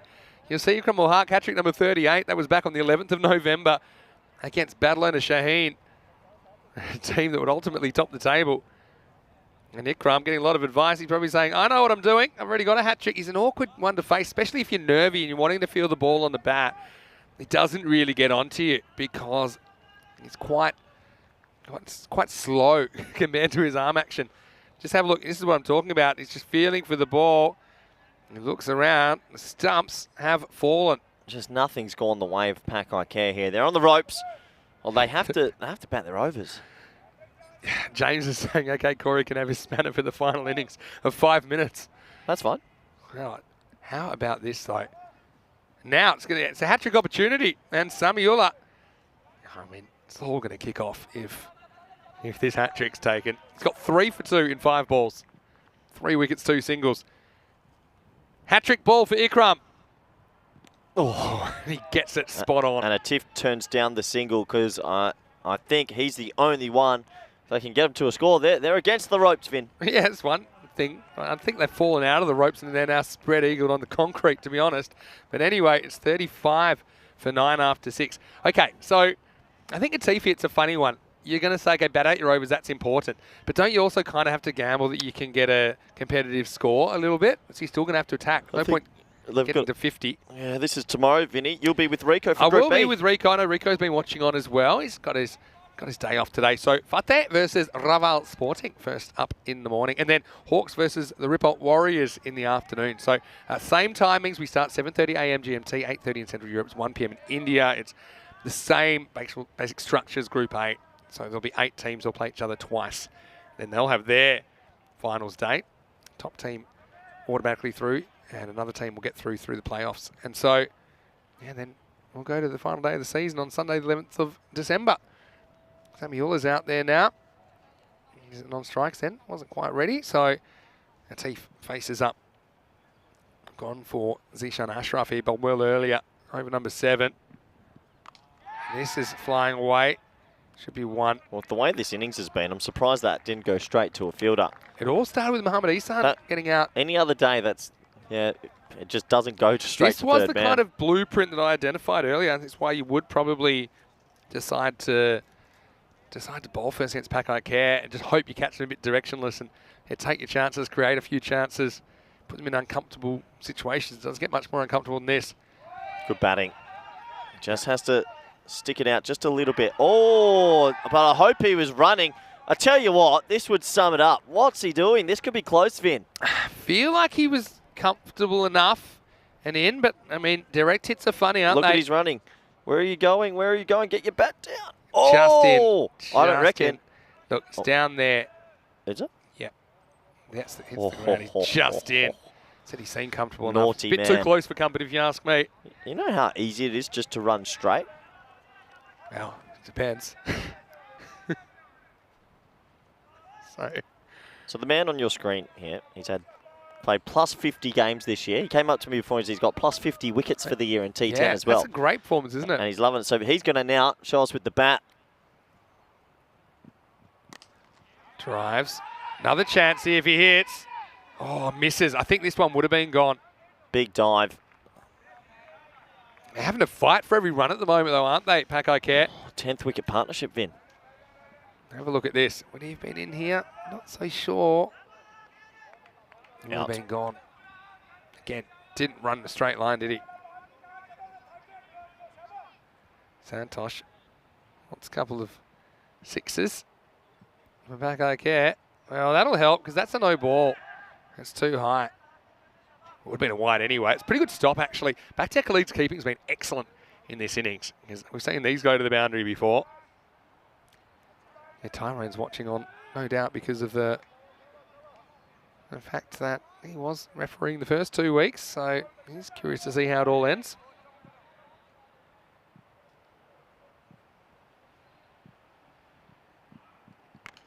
Free hits that won't be out, even if it's caught. Everyone knew that, which I always think is always a bit more unfun. I prefer a couple of people that go up. Questions. I wonder what Rico got up to today. James Stewart says, well, Rico is probably just being damn fantastic. Pretty much the normal Rico day. I wonder how that beard's coming along. I do think he might have a job at the North Pole if they need help. It's off the end of the bat. This will just beat a single. Yeah, a couple of singles this over. Miniature rebuild from the 10th wicket partnership. Yeah, I can't believe what we've seen here.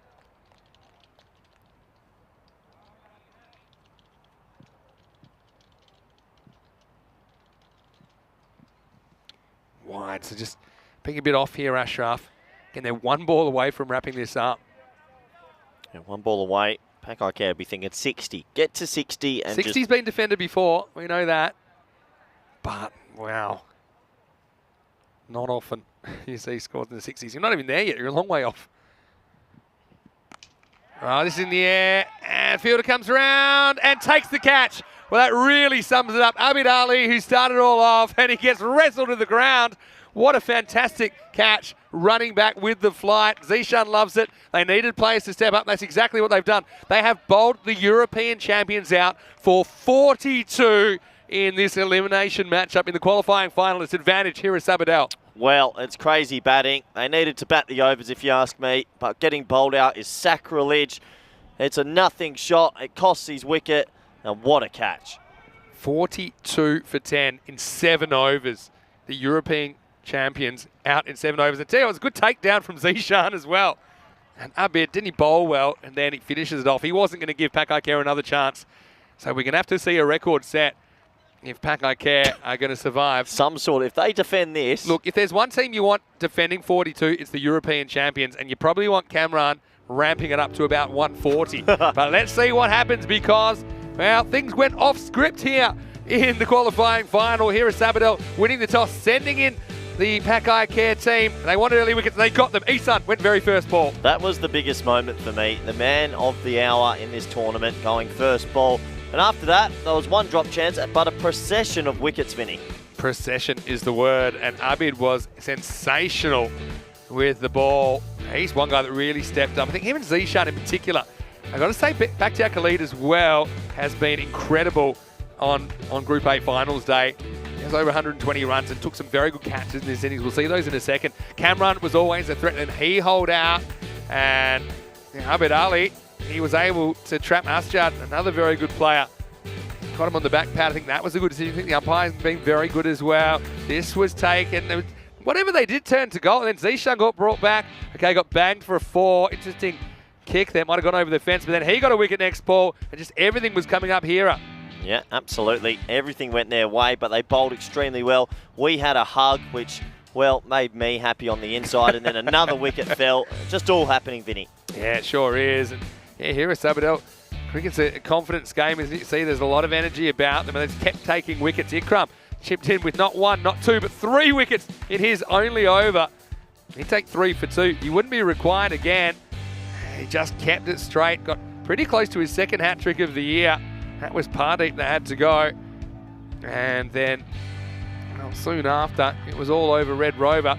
Samuela went down the ground, and Abid took a great catch on the run. Brace for impact, and here comes Zishan. So surely you can't lose this. Although, having said that, I watched Gozo try to get a target of 31 when they bowled out Massa, and they made that look hard. But, I mean, surely not. You've got 42, and no one reaches double figures. Yeah, what a scorecard. 9, 0, 5, 2, 1, 3, 7, 4, 1, 0, 2. They're your Powerball numbers tonight. Yeah, and 8 of them were extras in there as well. So only 34 off the bat in 7 overs. They only go run of all pace for the 7 overs too. 3 for Abid Ali and Ikram ul Haq. Hard to say who bowled better. For me, probably Abid Ali, I think, just because he got the top order. But Zishan was important too, removing 2 top order wickets, including Isan. Singles for Murad Ali and Zishan Ashraf, but a real team effort from Hira Sabadell, and they would have to fall over to lose. But don't go anywhere, because I think that it'll be very interesting to see exactly how it pans out. We'll start in about 10 minutes from now, and 43 will be the target. Pakai Care on the ropes. Can they pull out a cricketing miracle to finish Group 8? We'll join us very shortly to see. Vinny Sounder here, Mr. Maximo, with milestone holder Corey Ruckers in game number 400. We'll see you very, very shortly for the last innings of the day, right here on ECN. You're watching the FanCode European Cricket Series.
Hello and welcome back to Barcelona. Well, the sun's about to go down and you feel like the sun might be about to be going down on the European champions. Pack Care, Barcelona have only made 42 runs in one of the highest scoring European cricket series we've ever seen so far. 42, that is not a mistake. 42, they were bowled out in 7 overs. Here at Sabadell, they're coming out to chase 43 to win. I was wondering, one of the things that would have been interesting is that we haven't really seen anything under lights. And right now, the lights are on, but the sun is still out, just peeking over the horizon. So batting under lights might not even really come into it if you get these quickly. Vinny Sandu here, Mr. Maximo for ECN, joining me for his last innings of the year. Wow. Corey Ruckers, welcome back. Corey, in game number 400 as well. Congratulations. Thank you very much, Vinny. Sad to say goodbye to my lovely ECN family, but let's enjoy this last innings together. Here's the thing, though.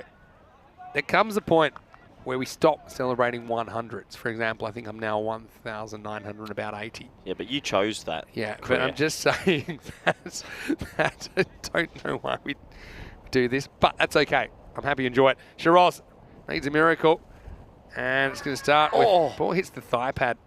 I don't think this hits the glove or the bat. All the way through, but Mohammad Zishan's out there. Cousin Nabil out there as well. So, yeah, interestingly, they haven't gone for Abid Ali to open up. And maybe Zishan's up there as more or less a hitter. It's a strange one. He's been batting a lot lower. And he's thinking, okay, let's just go. They need a miracle. Surely they're getting 43 runs. Surely. Although, like I said, as all goes, those kind of stagger towards a target of 31 in Malta. This one gets him on the back leg. I think this will be a leg by. Wait for the umpire. Yeah, maybe not. So. Maybe not. No signal, so it'll be a run. So, yeah, here's Kaiser Nabil. I think he's got a real skill of hitting the ball well early in his innings. I think that's what you want in T10 cricket. Yeah, but absolutely. Yeah, European champions, right? They've been shocked in this first innings. I've seen it happen before. I think I told you this game last year they bowled up 69. So I have seen the batting fall apart before. It can happen. Of course, it can happen. But this was dramatic. And also it coincides with this arc of Herat just being on the rise. They've just found some inspiration. They've lost their key player, Shafat Ali Saeed, but yeah, the rest of them have stepped up. This Cameron, I wonder if he'll get the second over. If he does, what will he deliver?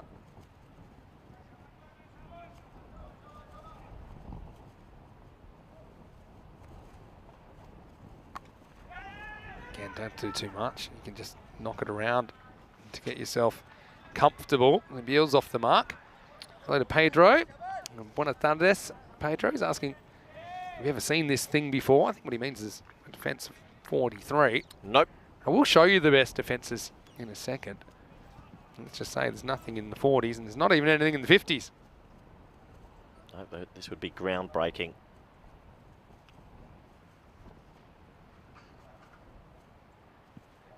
Leg side, this is a wide and you can't afford too many of these either. Zishan's walking right across. If he can get his line right here, could be a big candidate for LBW.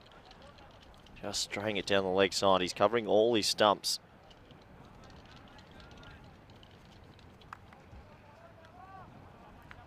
I still think come out and attack. Come out and attack. Don't give yourself time to get nervous. It'd be a big effort here. I said that was the most improved team from last year. This is taking it next level. Hit back, and they don't take a run here. So I suppose if you've got a big problem, you need to try and break it into little problems. That's not how I normally deal with these things. So take it one over at a time and try and defend 4. At the moment, he's doing it. Okay, and you need to string some of those together. I need some wickets, Vin. Yeah.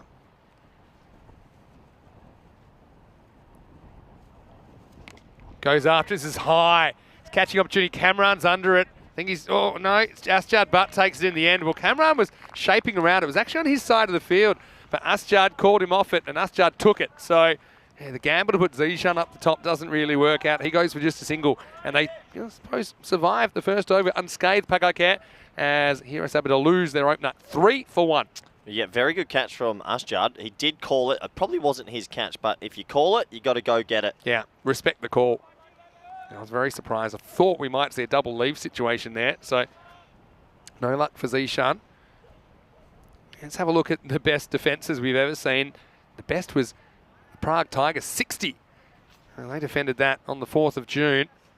And Stockholm Tigers only held the record for 2 weeks. Felt bad for them because Men in Blue actually held the record since February 2021. And it got beaten in May.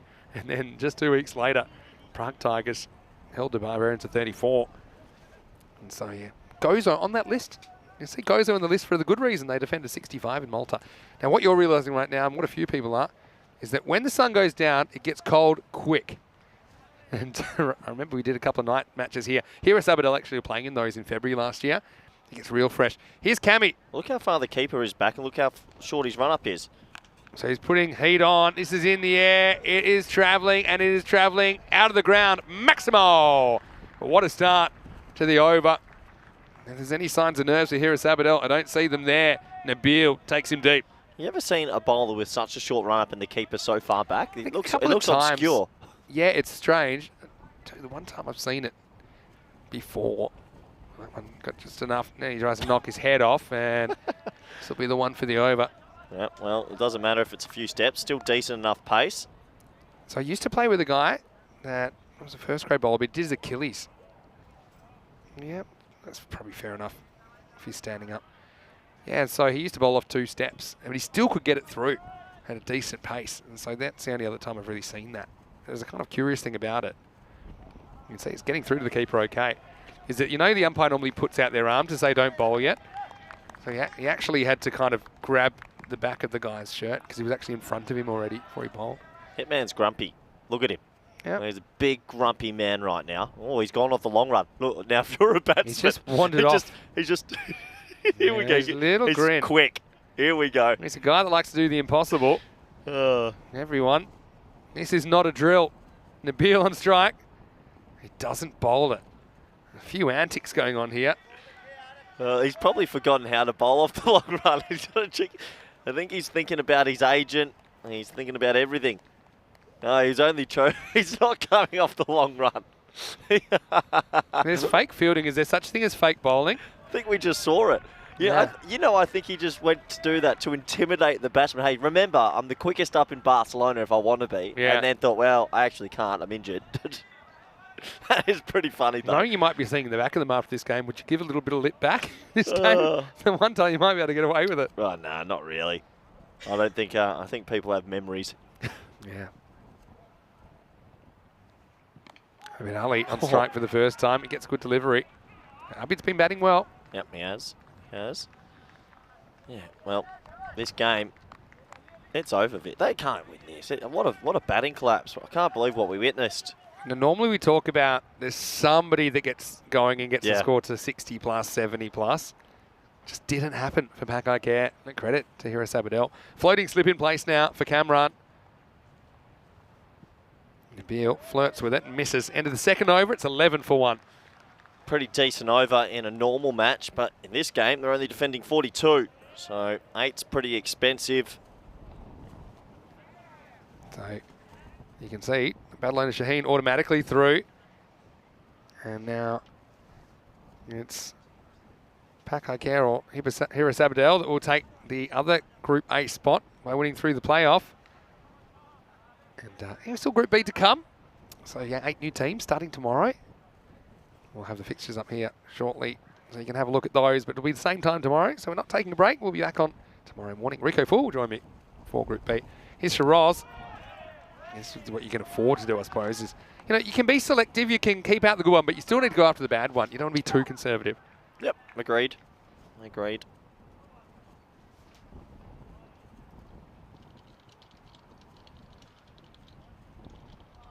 Too short. It looks like the bails might have blown off. Yeah, this is the thing yesterday, right? Oh, no bails. Hold on. Free hit.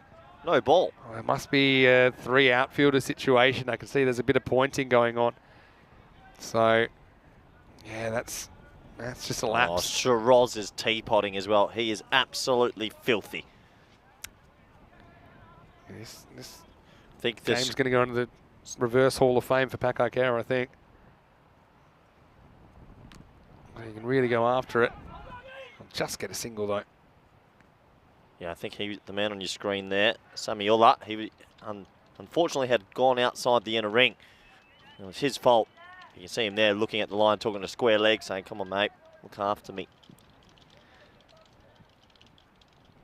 So almost wrapping up Group A.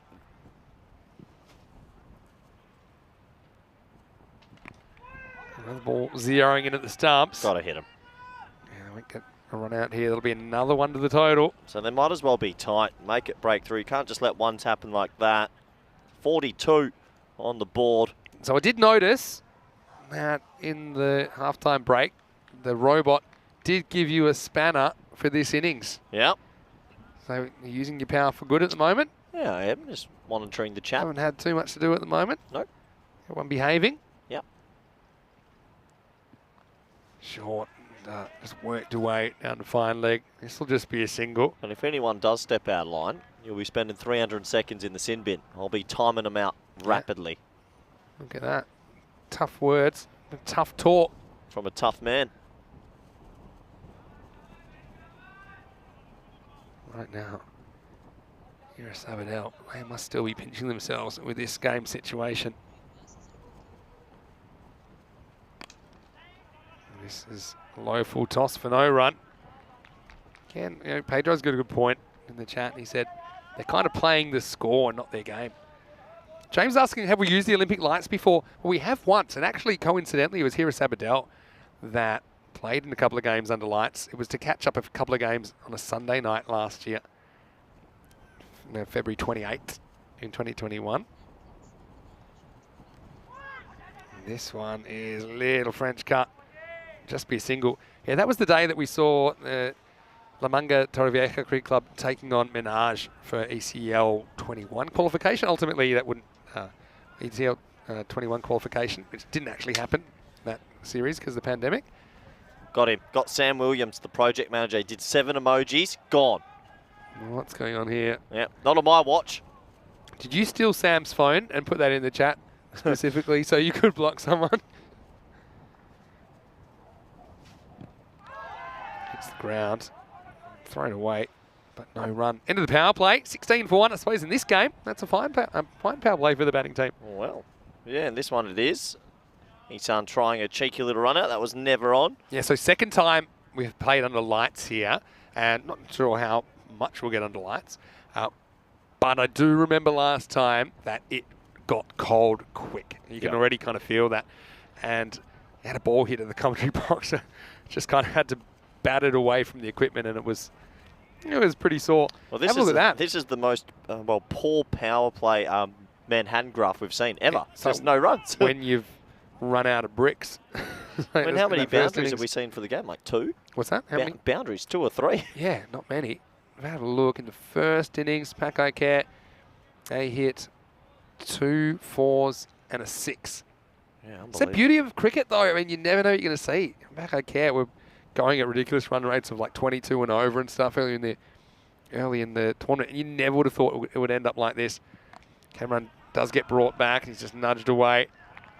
This will be a single. So yeah, that's the beauty of cricket, and in particular ECN10 cricket, T10 cricket. You never know what's going to happen. You never know what's around the corner. We certainly wouldn't have expected them to get bowled out for 42 in the qualifying final. No, they're not pack. I can't. What a year they've had though. If they do lose this year, you still got to tip your hats to the champions. We won't dwell on this too much.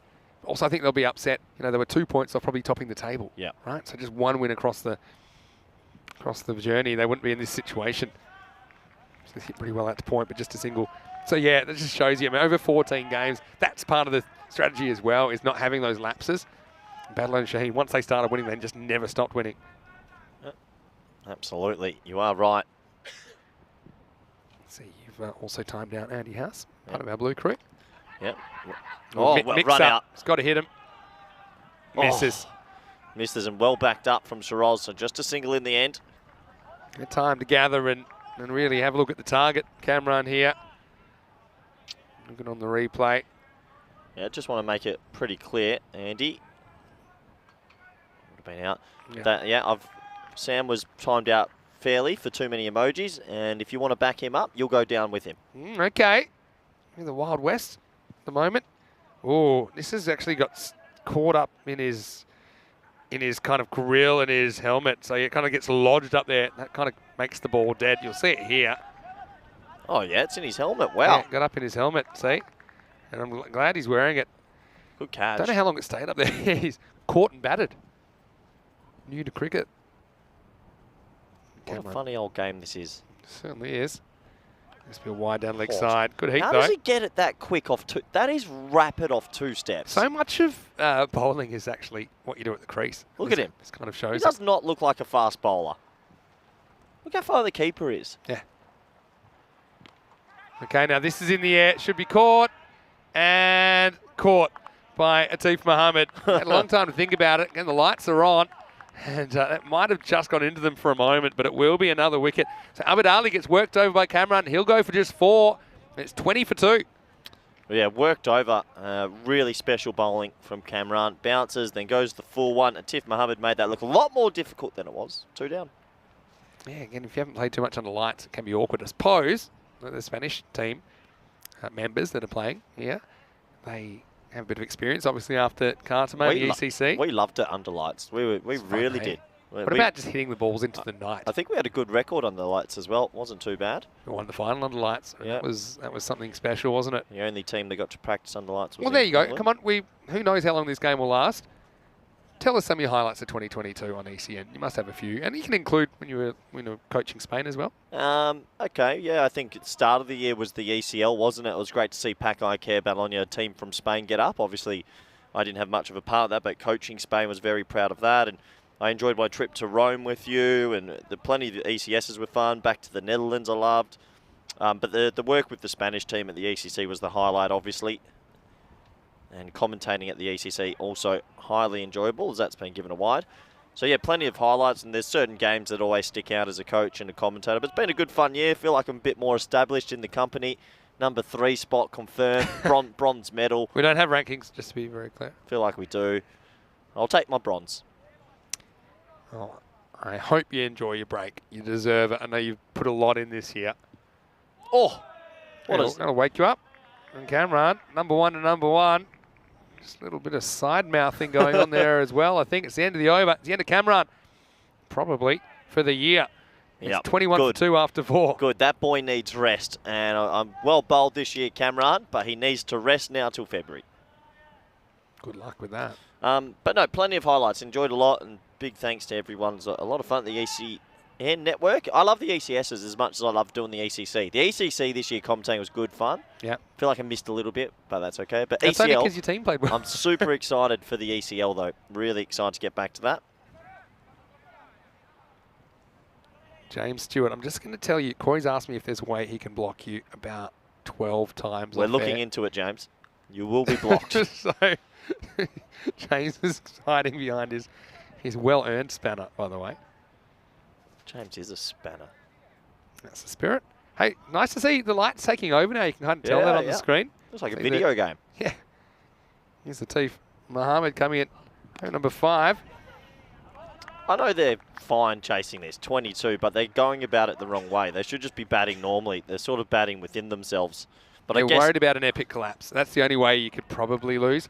It's hard to believe you could lose on run rate. Well, they won't, because Atif's got 2 overs, but then you get into the spinners, and they're going to hit the spinners. Maybe. Atif would have to take 5 for. There you go. If Atif takes 5, Pac Arcera back in it. It's the kind of ball that could do something like that. You're going to take on these ones. Can't be 1. Yeah. Yeah, when you're basically fighting for every run, it hurts. Yeah, no, I've certainly had some great times commentating with you this year, and I go all the way to the ECL. I think of some of our memorable games. Probably the one where Albi Zalmi won with one. Was that this year? That was this year. That was a corker. Group D in the ECL, beating MSC Frankfurt. You and I lost the plot. It was going crazy, that misfield down at the third man. We absolutely lost it. Well, that's a bouncer, and it's in the air. It's been bunted up. The keeper wants it, Isan, and he drops it. He can't quite get there. And the issue here was that he couldn't quite get there comfortably, and there was 2 fielders queued up to get it. But, yeah, that's probably on Isan. He just couldn't quite reach it. Yeah, well, if the keeper calls for it, you got to go get it. But it wasn't his catch this time. Watch how close this is to the fielder. Yeah, maybe. I mean, he still gets 2 hands to it, but he was certainly extending himself. And it's just not something you see very often either. Atif Mohammed. Hajazad, this will be a dot ball. They're hanging in there. Yeah, so for me, some of my favourites with you were Albi Zami beating MSC Frankfurt. Two of my favourite teams, actually. That dramatic one where the Swedes ran onto the field with the flag and they were cheering people off and all that. And that misfield, obviously. Before that, after that, we had in Portugal, we had the infamous incident where Sharkat was hitting the nether regions. This is blasted, and that's going to be 4. And that's more basketball like Nabil. He's been there the whole time. He's been super selective, but he goes after this and he gets 4 runs. Yeah, nice shot. A little bit of width on offer this time. Absolutely smoked it. But yeah, I forgot MD Sharkat and the Portugal series. I had the giggles in Portugal. After Portugal, I don't think I saw you again till Italy. You came to Bologna. Our then Rome. first night in FanCode World. Italy World Oh. in Bologna, where we found out it was actually Disneyland with food for adults. What a venue. Last ball, the over. This will be 1 to finish the over, even though the throw comes in. And at the end of 5, it's 28 for 2. And once again, it's Vinny Sander here, Mr. Maximo's. We're under lights for the first time. The sun has set, and the sun has set on Corey's. Yeah, Corey, I'll say again, thank you. Look, it's always a lot of fun. I can honestly say there's no other commentator to work with like you in the entire world, okay? So, yeah, I know sometimes you're a bit polarising, but I know you care deeply about European cricket, and you're a very, very valuable member of the team. And nice to see you getting on camera and doing a few other things, and onwards and upwards in 2023. Let's see if we can get you some more milestones. Well, let's hope so. It's been a pleasure this year. Highly enjoyable. And, yeah, great to join the club with the great man, Brian Charles. I'll give him a message later. I'm sure he'll respond. PC Lara, I'm sure he will. Maybe not. I know that Graham Swan's screening your calls already. This is Graham, please. You said we were friends. And, yeah, lovely shot from Spring Production, says James. For sure. For sure. Beautiful time of day. Edge, won't get there. Almost feels it with his face. Then he goes kamikaze style. And next year, hopefully I'll have my very own blazer. My own. Working on it. Yeah, well, do you want to hold on to that one for now? I can. This is going to be up and over the top. Again, they're creeping towards the total. I mean, creeping at the moment, they'll just be 1. The total is that low. If they were chasing 60 here, we'd be talking this. It's that low that it's almost impossible to not get there.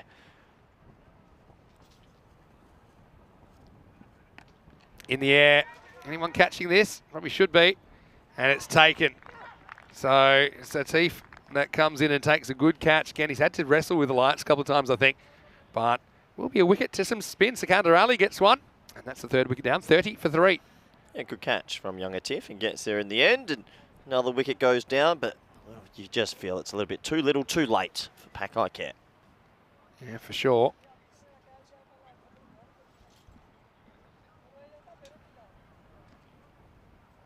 And he's saying, nothing's impossible, Corey. This is ECS. Well, this is ECS. And if you're enjoying ECS, there's more to come. Still 2.5 weeks left in the season.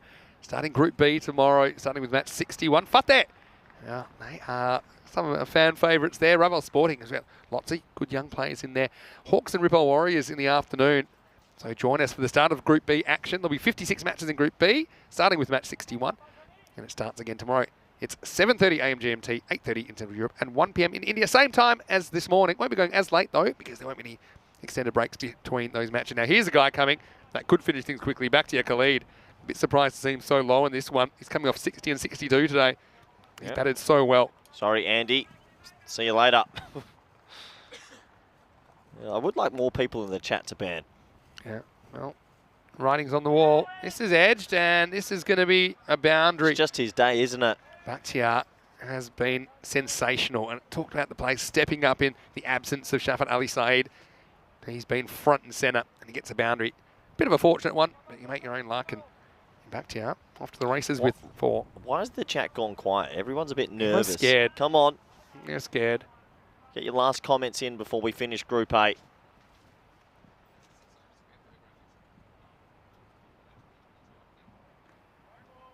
This is wide. And yeah, not too long to go now.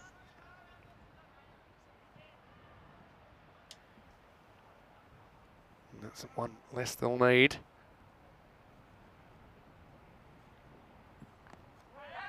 Goes back and, yeah, it's a completely different game when you're only chasing a few. People stop running and trying to score. Yeah, it's just one of those things. A team gets bowled out cheaply, and yeah, it doesn't happen often in final sort of scenarios, but it has this time. And here is Sabadell, 8 runs away from deserved winners today. 35 for 3 after 6. So you see the bowling figures. Wickets to Shiraz Ahmed, Mohammad Kamran and Sikandar Ali. Team Mohammad bowled a decent over as well, but yeah, it's just not enough runs to defend. And so, yeah, beautiful sunset. Look at the background there. Beautiful. Doesn't that look nice?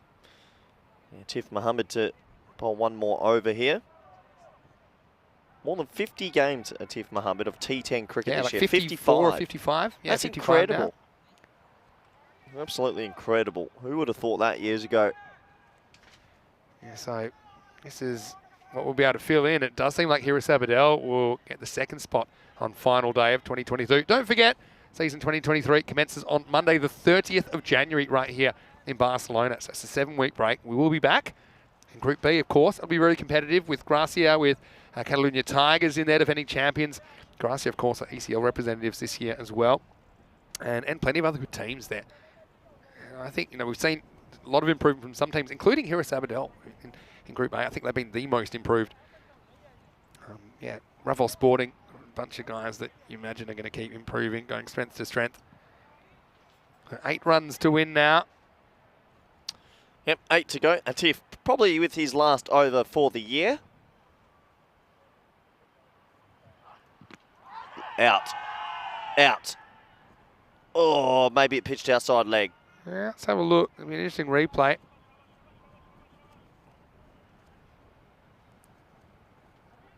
Pitched outside Maybe, just. yeah. I think it's a good call. Just. Got a new slick haircut, young Ati. Yeah, looking good, isn't he? Good run up. Good action.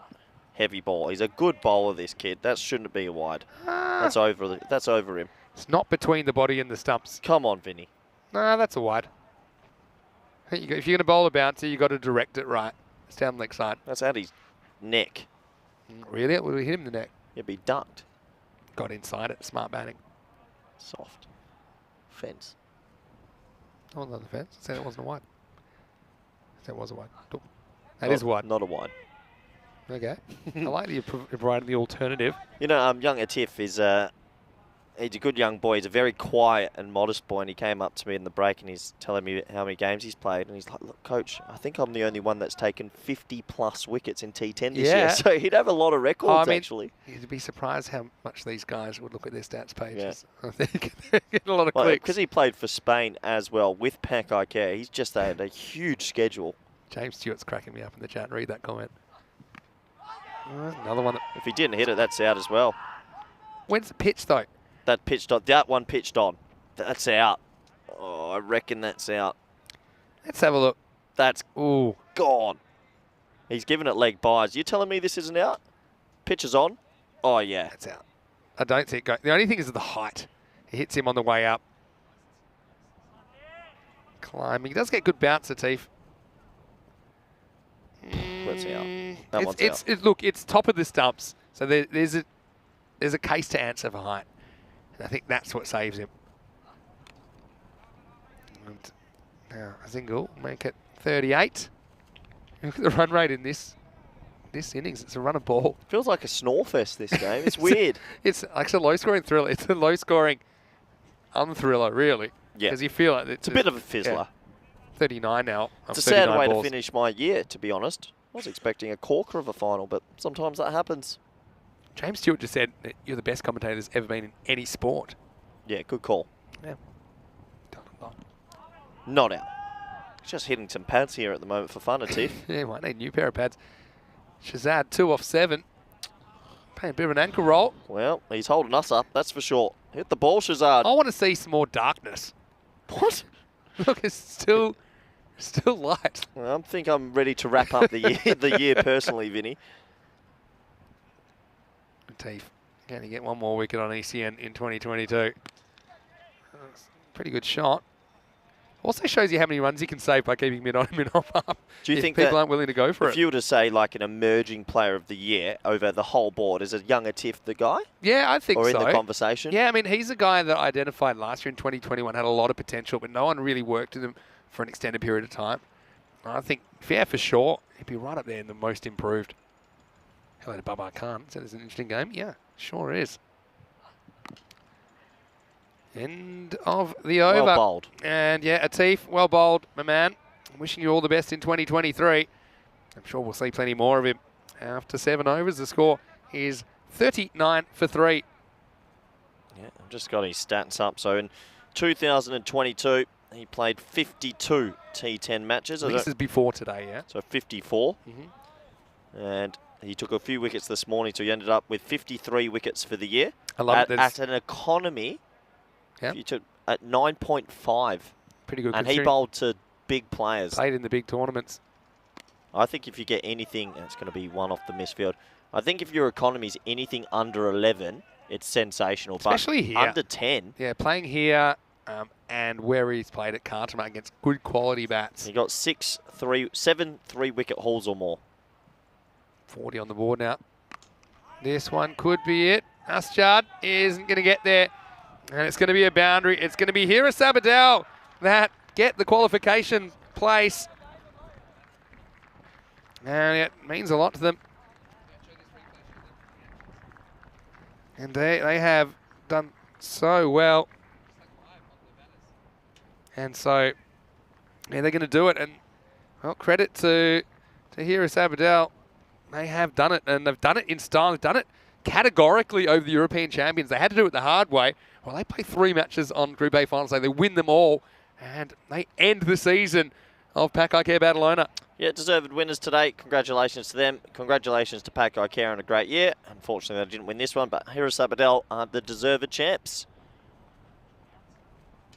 Yeah, so, yeah, well done once again. Commiserations to Pack Eye Care, though. You know, they had an outstanding year. They'll be back to defend their ECL crown. The other thing is every likelihood that we'll see them in the ECS coming up at the start of 2023 as well. So now we can confirm the first 2 teams of the 4 that will make it to finals day, which is the 11th of December. Barcelona Shaheen and Hira Sabadell. And they'll be joined by 2 teams in Group B. Of course, we'll be starting again on the 30th of January. Plenty of cricket still to come on ECN this year. Let's have a look at the highlights. And, well, although they were able to grab a couple, just knew this score of 42 was never going to stand up. Yeah, all the damage has been done already. And, well, they gave it a good fight, Pack Eye Care, but Hira Sabadell, well done to them because the bowling effort was a 10 out of 10, and they were never not going to get these runs, really. This guy got out a bit early, but he had a very good tournament. He's a big reason why they qualified. Yeah, no, you're exactly right. You know, he bowled them into a winning position, and pretty much an unassailable position, you'd have to say. Shanawa Shazad came out, and yeah, I suppose this situation kind of suited him, even though he could have been gone. Isan called this one, but he couldn't quite get there.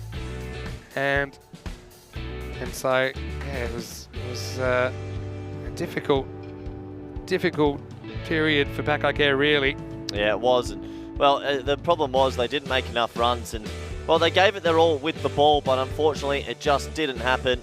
And, well, when you don't make runs, it just is the way it is. Sometimes batting collapses happen. Yeah, it happens. It's always disappointing when it happens in a big game. You think of how easy they made batting look, but I suppose this is also the thing with Pack Eye Care. They did rely heavily on Isan and Cameron, didn't they? So when they failed, the question is who would step up?